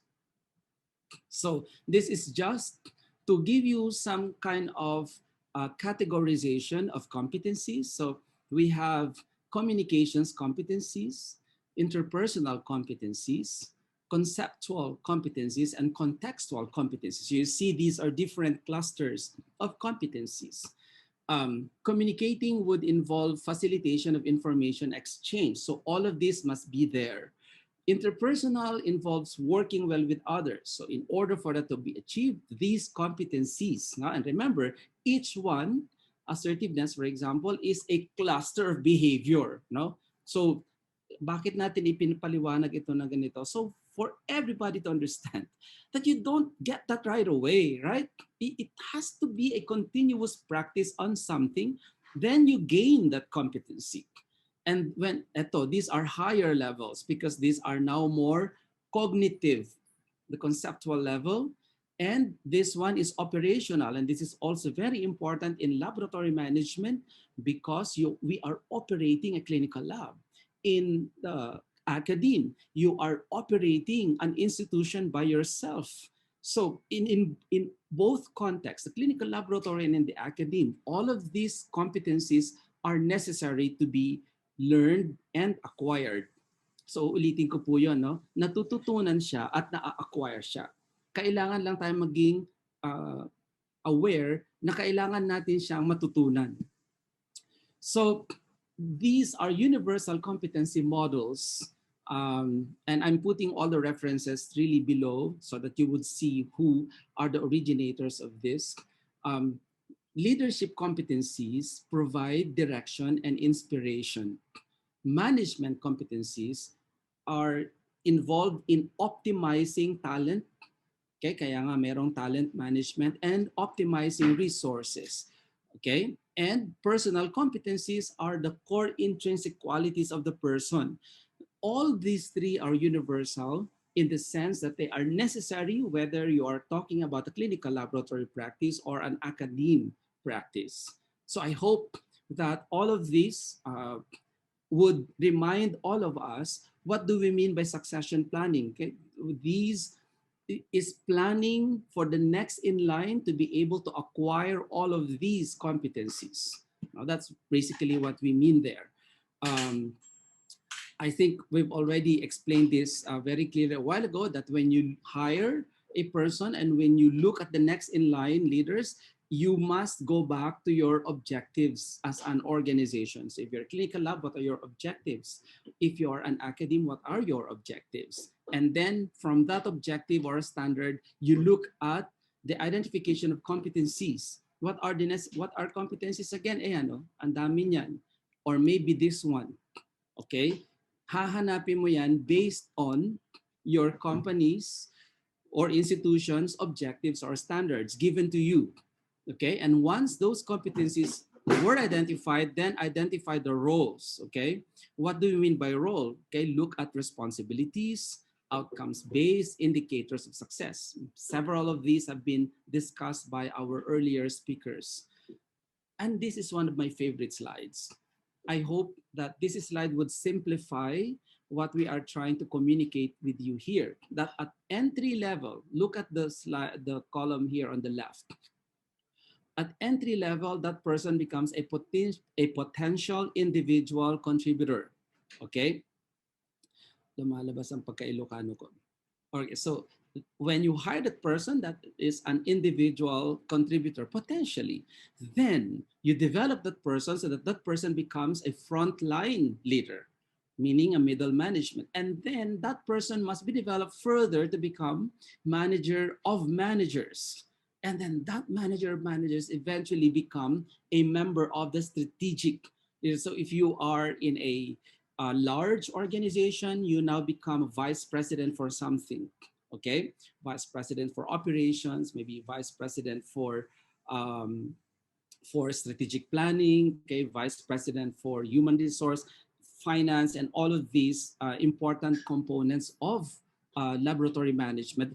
What I would like you to look at here is, as the person goes up the ladder, the different competencies change. You see that from an individual contributor, this is the level of listening. But as the person becomes more and more responsible for bigger leadership posts, the active listening competency increases. The relationship building competency is maintained all throughout, from beginning to end. Kaya hindi mo pwedeng sabihin, ay, leader na ako, bahala na kayo dyan, dito na ako. No, relationship building remains. And then, look here, on the technical or functional expertise, it will be needed up to the frontline leader level. But as you go up the ladder of decision making, the technical functional expertise requirement decreases. Why? Because your familiarity on the industry, and in our context, the in vitro diagnostics, because that's where our graduates go, or maybe in the academe, if you are there, your need to know what's happening in a global context grows. You can see that visioning, leading, and talent development delegation are not yet expected from an individual contributor. Wala pa yun. but that begins to become an expectation as soon as that person reaches the level of frontline leader, and the need to go higher on visioning, leading, and talent development goes higher as the person moves up to the ladder. I think these are very important concepts that we all need to understand. So I'll try to finish in 3 minutes. So where are we in the Philippine context? This is the framework that we used. I asked permission from Ma'am Layla to allow me to share with you again the summary of the survey that we did maybe 2-3 years ago, or maybe even 4 years ago already. And the competencies that we were looking at were on change, self-development, talent development, and team leadership. And these are the key ones. And this was the result of the survey that we did, okay?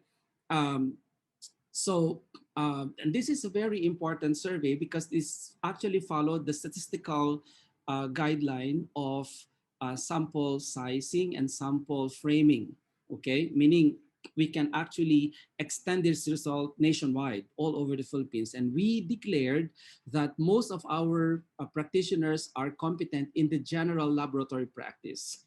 Where coming from, it was presented a while ago in terms of competency by Ma'am Lerma and that triangulate framework, which is this one actually.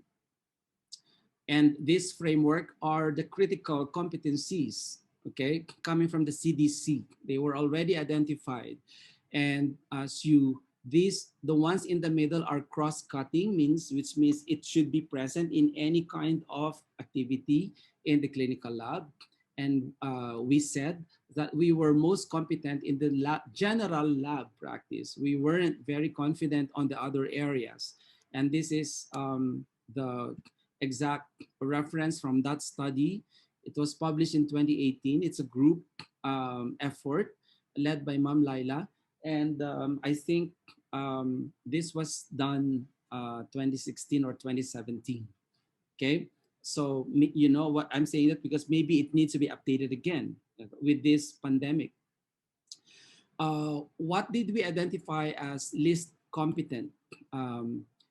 We identified research where we are least competent, also on informatics, on management and leadership, and emergency management and response. And this is actually one of the bases for identifying the critical areas, okay, that we need to be trained in, okay? And we are competent on the general lab practice. So what are the big 6 competencies, therefore, that are important, both in the clinical lab and in the academe? We need to develop more on emotional intelligence. You know, if you want to learn more about this, you can read the book of Daniel Goleman on emotional intelligence, and you will, because that is one very big topic all throughout. We need to be able to develop competencies on problem solving and decision making, on accumulation and skillful use of power. I think this is a very important word. We should not use power unnecessarily, okay? And to also drive passion into what we do, being efficient and focused on what we do, our energy and communication as well. So in the academe, it is very important. This is one study that came out that it is very, very important when we're selecting people in the academe, it must be in the context and complex operation of your academic institution. And also there must be a larger pipeline, okay? Because that's happening in the urban area, but in the rural area, there's lesser sources of potential candidates. So it's one of the challenges that we all need to face, okay? We need to, in the academe, increase accountability for student achievement, role as instructional leader, the need to earn the staff's cooperation and respect, insufficient preparation and training and instructional, especially now in this pandemic. So many things have been changed. And the problem that we're facing in the academe now is that most of the solutions that are being provided for are for a quick fix strategy. So therefore, these are the different challenges that are being faced in the academe. I will leave you to read them hopefully they will help you set out a more strategic succession planning. So what are the recommendations? Okay, when planning for succession, it should be nonlinear, hindi siya dire-diretso.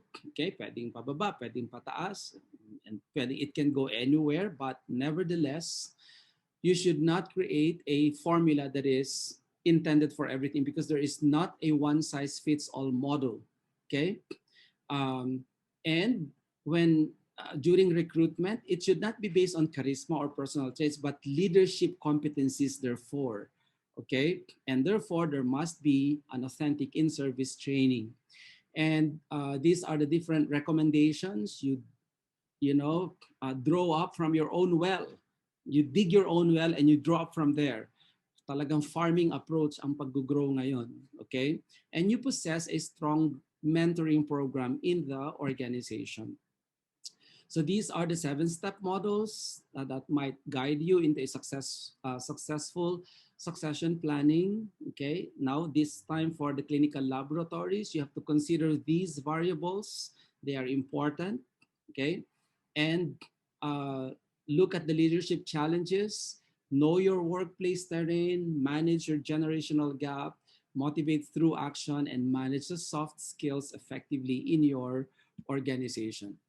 Okay, these are the different best practices in the clinical lab and the academe. I hope you will take all of these as recommendations. They all come from very important journals. Okay, and I hope that this will also help you be guided into the creation of your own succession planning model. It might be tough, but I'd like to leave you with this verse from the Bible.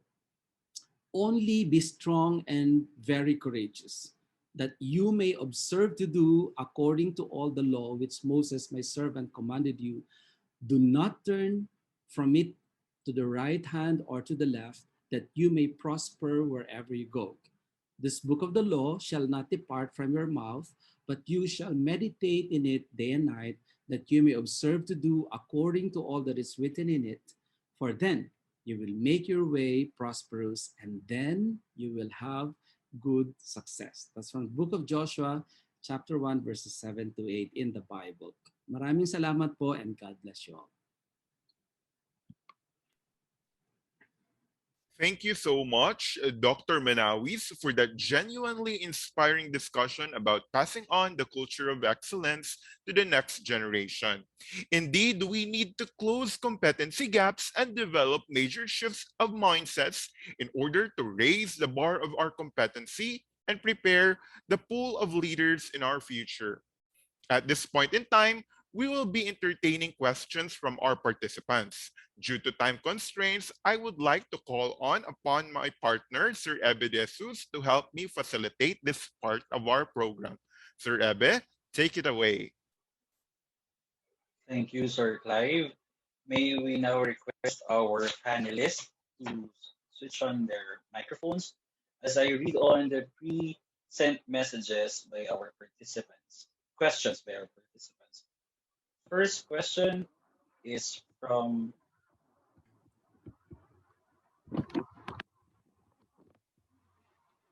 all right.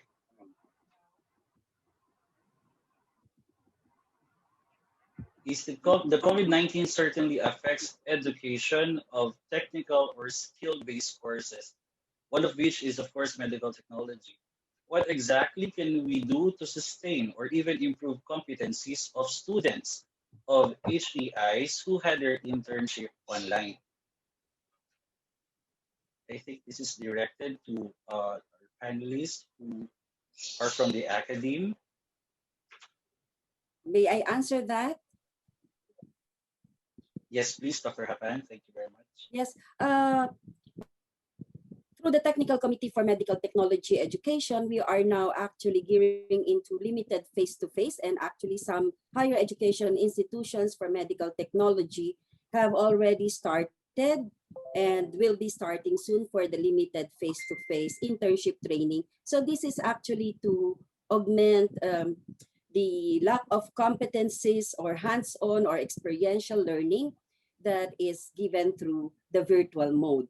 And also, I think higher education institutions are also um, using some teaching and instructional strategies in order to compensate for the lack of hands-on training for internship.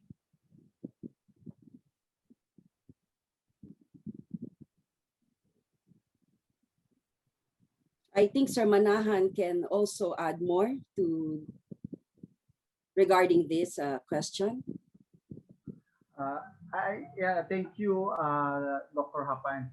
Yes, in relation to that, you can still continue your memorandum of agreement with your hospital affiliates, because even if it is virtual, the, the, the central or the focus of the virtual internship is more on the hospital based approach.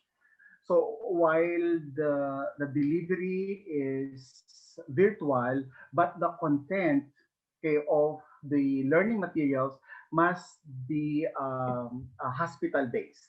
So there should be a constant communication between the hospital and the academe, so that you can probably at least achieve all the program intended learning outcomes.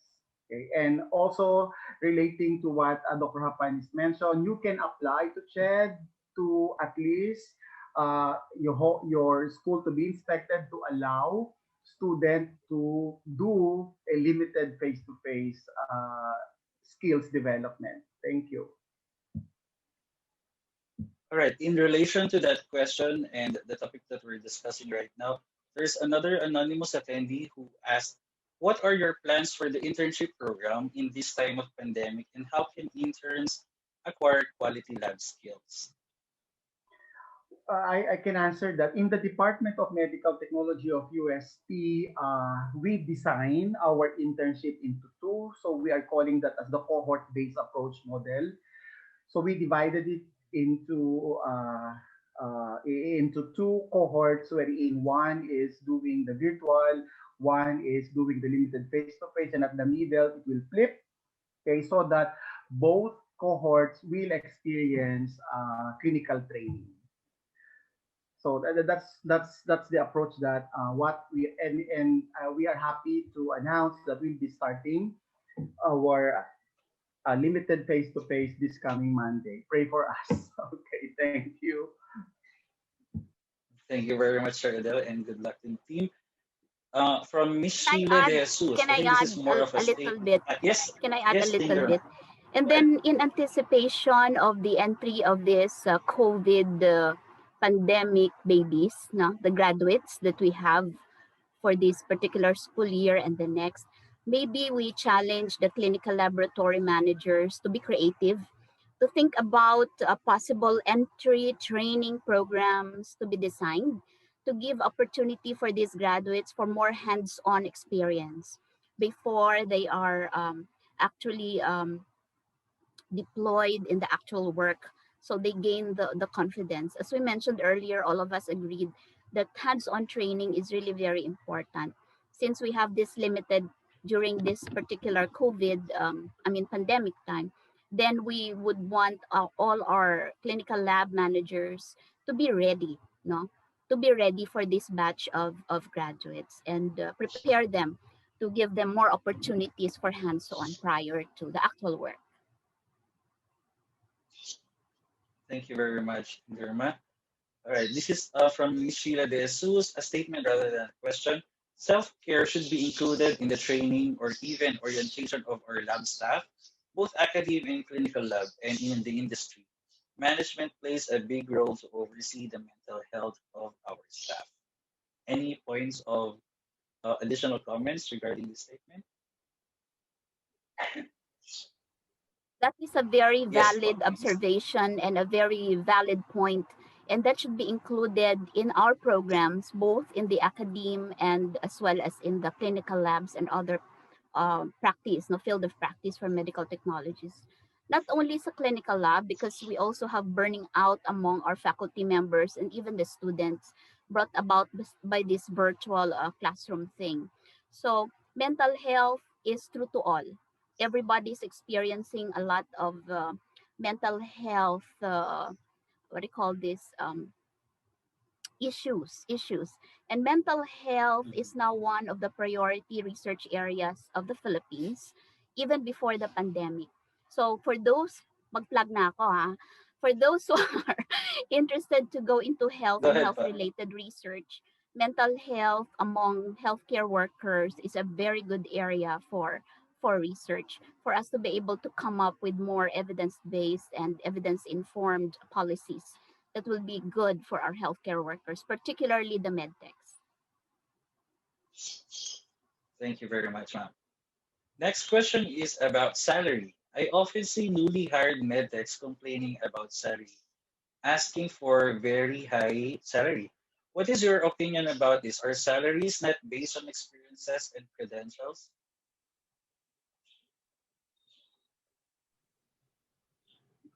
And Well, Mr. Robert? yeah, I would like to comment on that. No, of course, at this point in time, we see a skewed offerings of salaries between private and government practice. So let's go to the clinical practice first.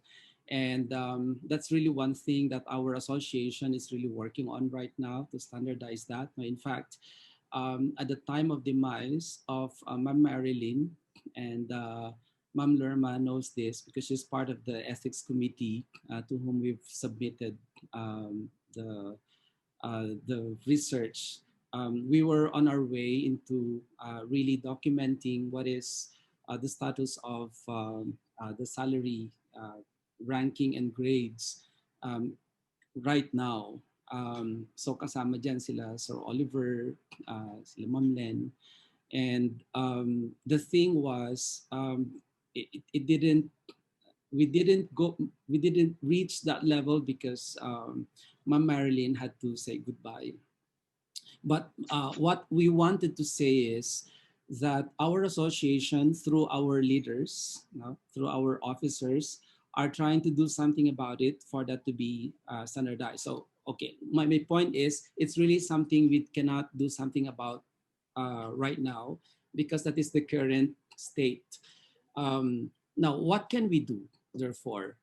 My perspective about that is at entry level, the professional can actually make a decision where to go. Wala namang nagpipilit eh. Of course, what do you do when you're faced with a situation that is beyond your control? Uh, Change your perspective about it at this point in time. Because really, para magmukmuk tayo at mag-complain to begin with will not really help at this stage. So uh, to me, what PAMET actually offered and presented as so many different types of industries that we can actually join as graduates of medical technology should really be taken seriously now, rather than just looking at abroad as one option. Here locally in the Philippines, and I think Sir Ebe is also one of those that went into other industries. You can look and explore at other industries at this point in time because right now there are so many things. Now there's the academe, there's research. You can join pharmaceuticals. You can join and still be able to apply what you have studied. So there are so many things that we can look at while we give time for our officers in our organization for them to push legislation so that we could do something about the issues on salaries. My point is, um, since we can't do anything about the current situation, let's change our mindset about it and still be productive and proactive. Thank you very much, Robert. Ako, Yes, Ma'am Lerma? I'd like to push something now. The reason why we cannot move forward and we cannot move fast is because maybe there's a dearth of evidence as basis for our asking for better salaries and compensation package. So we push for that study, Sir Robert. If yeah, we had the shock no when Mom Marilyn, may she rest in peace, left us. No, we all have probably experienced through our relatives and friends how this COVID has affected us just so much. But moving forward, I would like to push for the group to consider and do it again. I might even say it's not early anymore, but we can still do it, no? Kasi pag mag-antay pa tayo ng next year or more years, we will be really lagging behind. And it's election time. Sad to say, but it's true that in the Philippines, politics is really very strong. In everything that we do, politics is always there. I don't have to overemphasize. And so maybe it's the right time that if we can come up with a strong evidence as basis, no, for our recommendations to improve the lot of our medical technologies, especially in the clinical laboratories, then let's do it. No, let's do it. So we need all the help that we can get from those who are listening right now. Should we request information from you that will be helpful to push this forward? Kindly cooperate. Thank you. Thank you very much, Lerm. At least it's something to look forward to, and it gives us the comfort that the association is doing something to at least standardize this issue. All right. Next question, I think, is addressed to our speaker, Dr. Hapan. How do you deal with Gen Y employees who take criticisms very unprofessionally when you correct them? They feel like you always scold them, but in fact, you're just teaching them the proper way of doing things.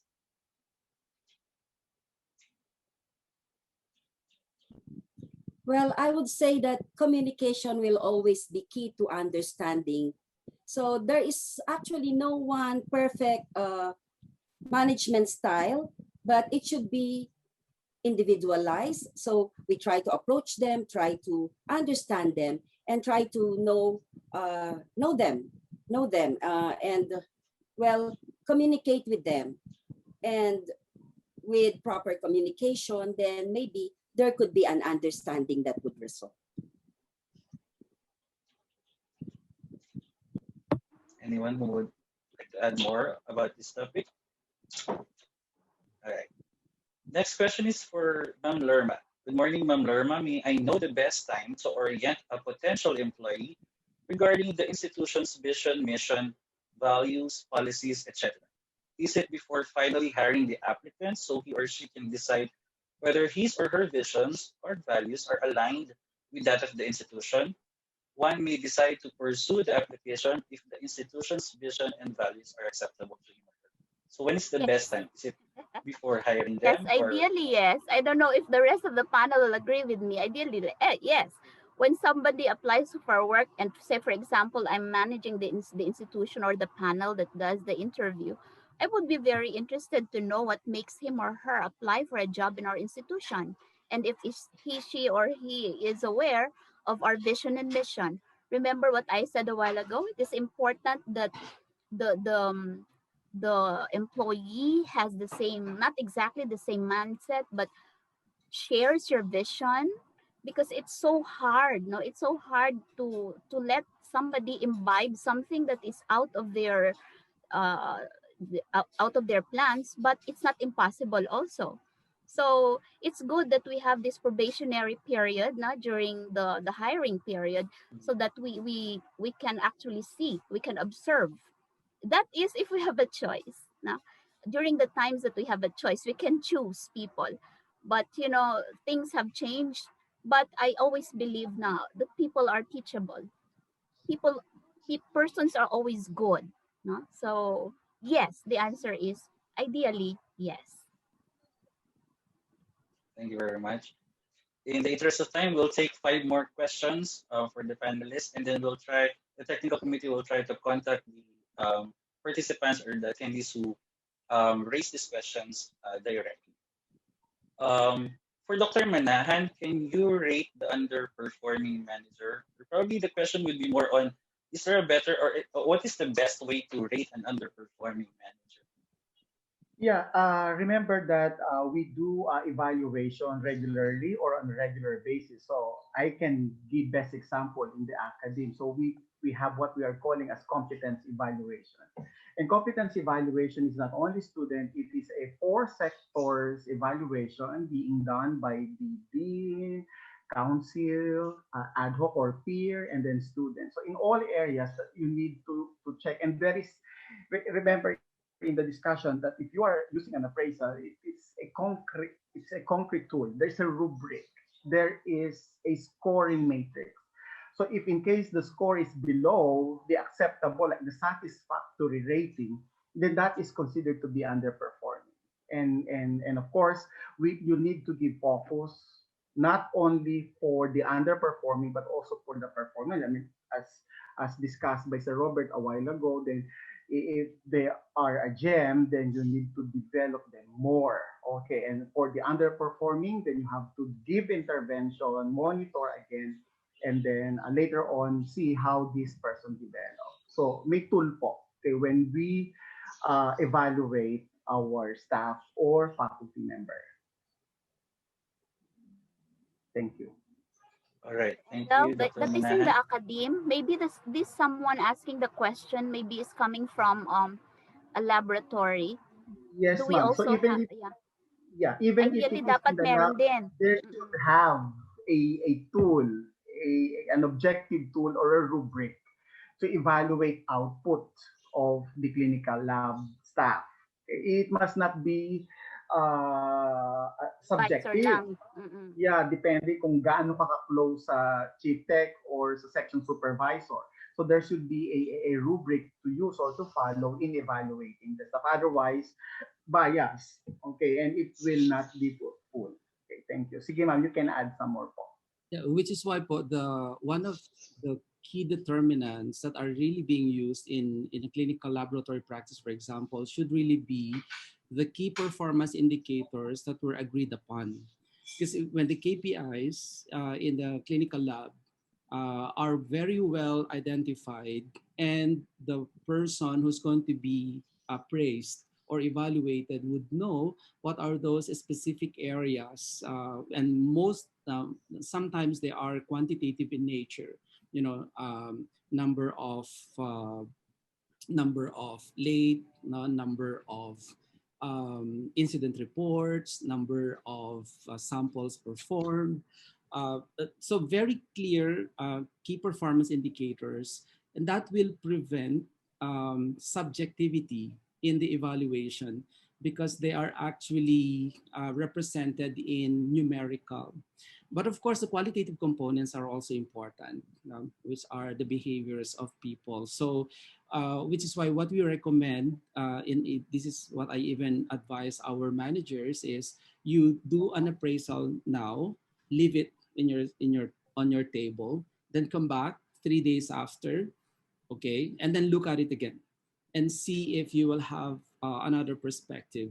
And please don't do it while you're hungry and when you are angry. Okay? Yung dalawang yun, hungry and angry. Dapat gagawin mo yan yung pagkagising mo sa umaga and first thing in the morning where your mind is really fresh. Because when people see that you do this objectively, they respect you and they also listen to what you say. Yun lang po. Good point, sir. All right. Three more questions, and the next question is quite interesting. 10 years from now, medical technology is on the verge of being abolished, since robotics and more advanced technologies are being designed to replace most staff. What are the measures that can be done on this possibility? Probably a question about the verge of automation in the facet of replacing the medical technology staff per se. Anyone? Can I take that question po? Actually, hindi naman po. Go ahead, Sir Robert. Yeah, hindi naman abolished. Thanks.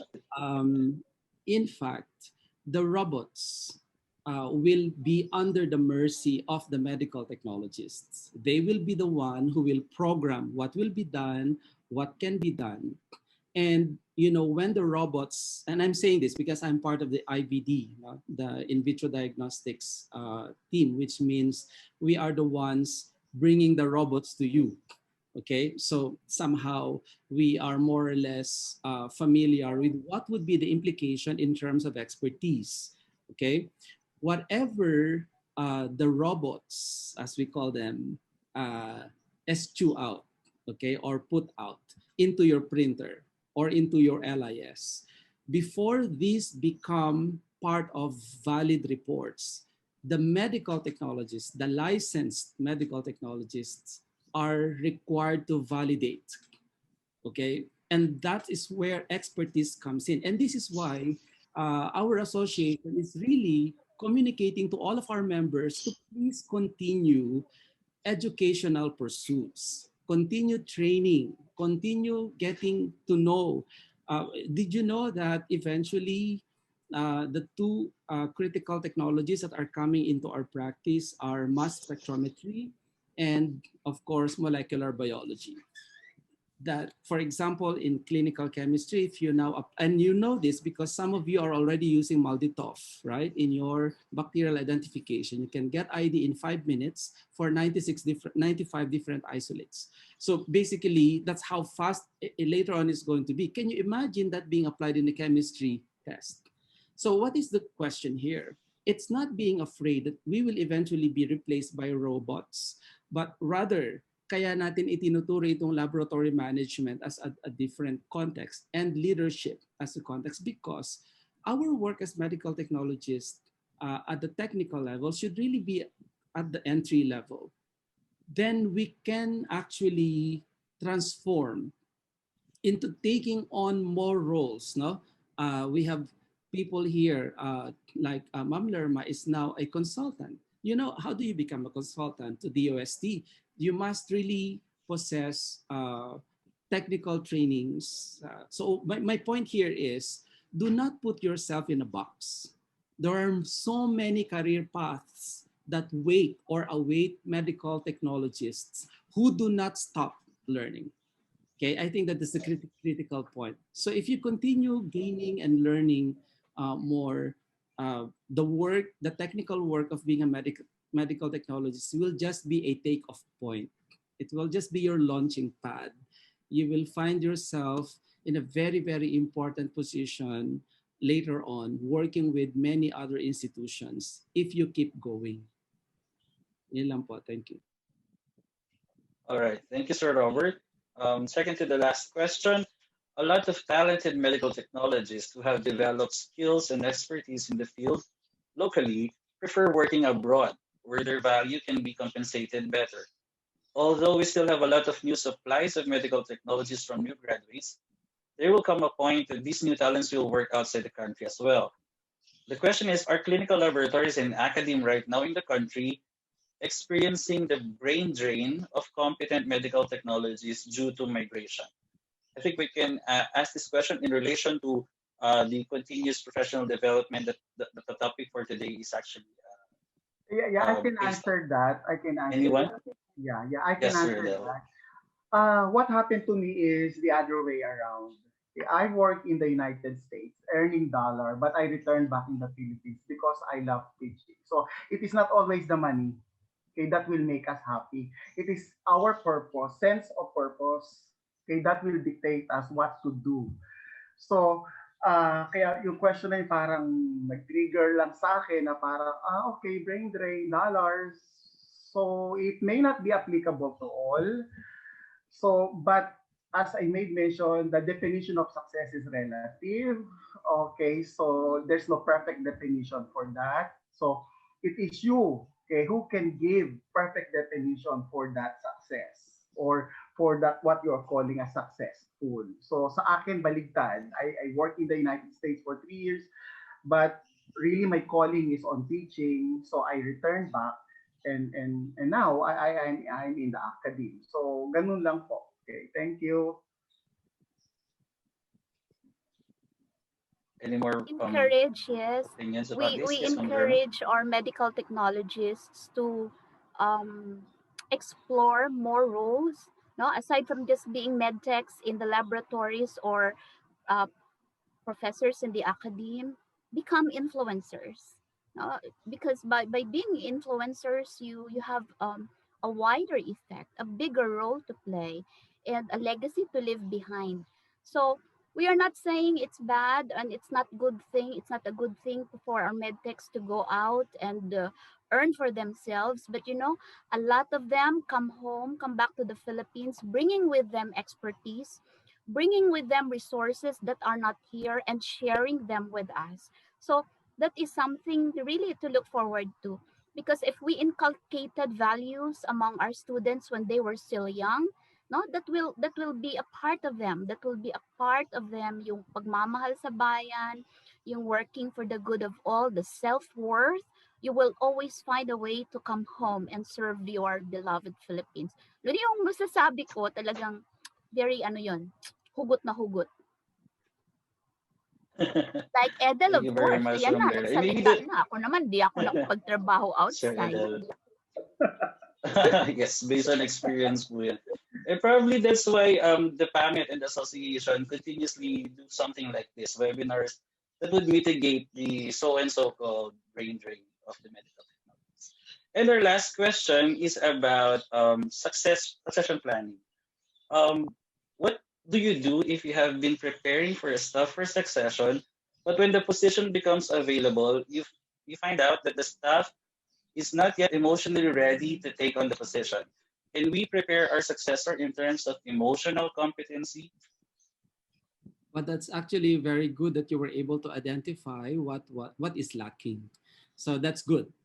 So I'm saying you're not in the wrong path, because it's not always that when an opportunity comes and the person you've identified to be a successor is available. And sometimes when you let them take on the role, you will identify some areas that still need reinforcing.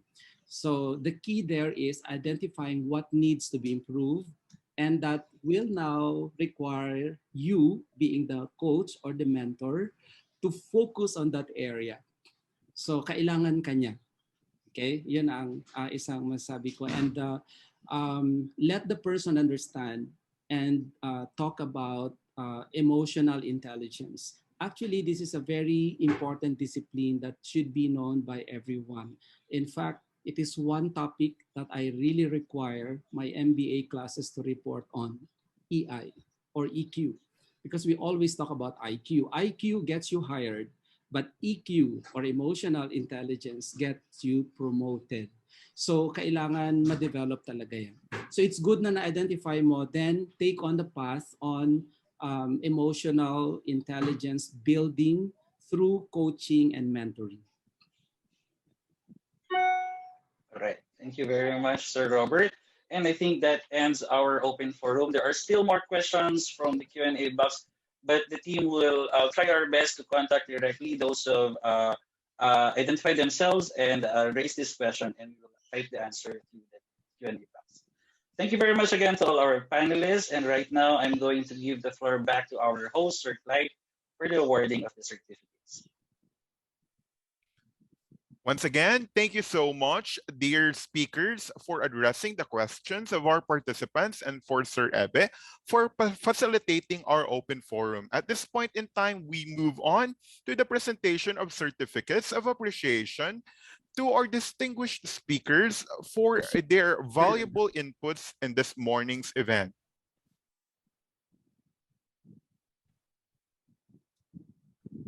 Allow me to read the citations. The Philippine Association of Medical Technologists Incorporated, in collaboration with Scientific Biotech Specialties Incorporated, awards this certificate of appreciation to Dr. Maria Frida Z. Hapan for the invaluable knowledge imparted as a resource speaker on the topic Generation Gap Management in the Laboratory and Academe, held online July 3, 2021. Signed, Ms. Maria Rita Cristina S. Sebastian, RMT, MLS ASCPI Executive Secretary, and Sir Rumel F. Saceda, RMT President.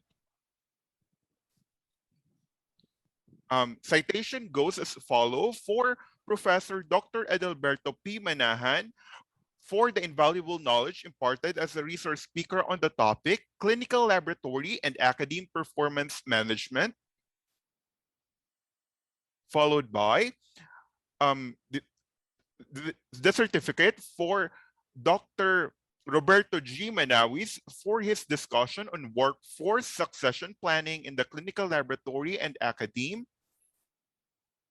And last but not the least is for Professor Lerma D. Paris for her discussion on the training of clinical laboratory and academe manpower. Once again, dear speakers, thank you so much for your valuable input for this morning's event, and may God bless you all. Always welcome. Salamat din for the opportunity. Thank you. You. You. And to formally conclude our fruitful program this morning, allow me to call on the chair of the PAMET Committee for CPD, Dr. Edison Ramos, for his closing remark. Once again, ladies and gentlemen, a warm virtual round of applause. So, good afternoon, everyone. So we have reached the last part of the program, but definitely not the end, as there will be series of this kind of learning activities.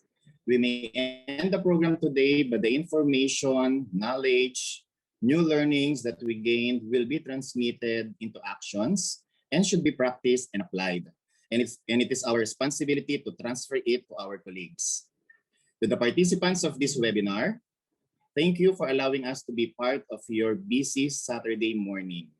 The organizers meticulously crafted the program that will best suit the needs of everyone here in the virtual room. To our very able speakers and respected speakers, Professor Lerma Paris, Dr. Edelbert Manahan, Dr. Maria Frida Hapan, and of course, Dr. Robert Manawis, thank you for sharing your time and expertise. We greatly appreciate the support we have received from you. It is very important that facts and views expressed here are disseminated to a wider audience. We have representatives from the academe and those who are in the practice, particularly the senior medical technologists, laboratory managers, chief medical technologists. We are also grateful to all those who have been involved in the organization of this event. To our partner, the SBSI, Scientific Biotech Specialties Incorporated, led by its president and the overall in charge of this webinar, Dr. Roberto Manawis and Mr. Jeffrey Lee for the technical support. On the part of PAMET, we have the very reliable Professor Oliver Sheen Dumawal. Thank you for all the support, being the chair of the e-learning committee. Our appreciations also goes to our friends from PASMET, to the officers and members of different chapters, to the National Board and to the National Board of Directors and officers led by President Romel Saceda. We really appreciate your efforts in sustaining the leadership in PAMET. And of course, to our Lord God Almighty, who is the source of everything. Let us all remember that what consumes our mind controls our life. Therefore, what we learned and gained today will definitely have an impact in our own practice. Once again, thank you very much. Keep safe and well, and see you in the next series. Good afternoon to all. Thank you so much, Dr. Ramos.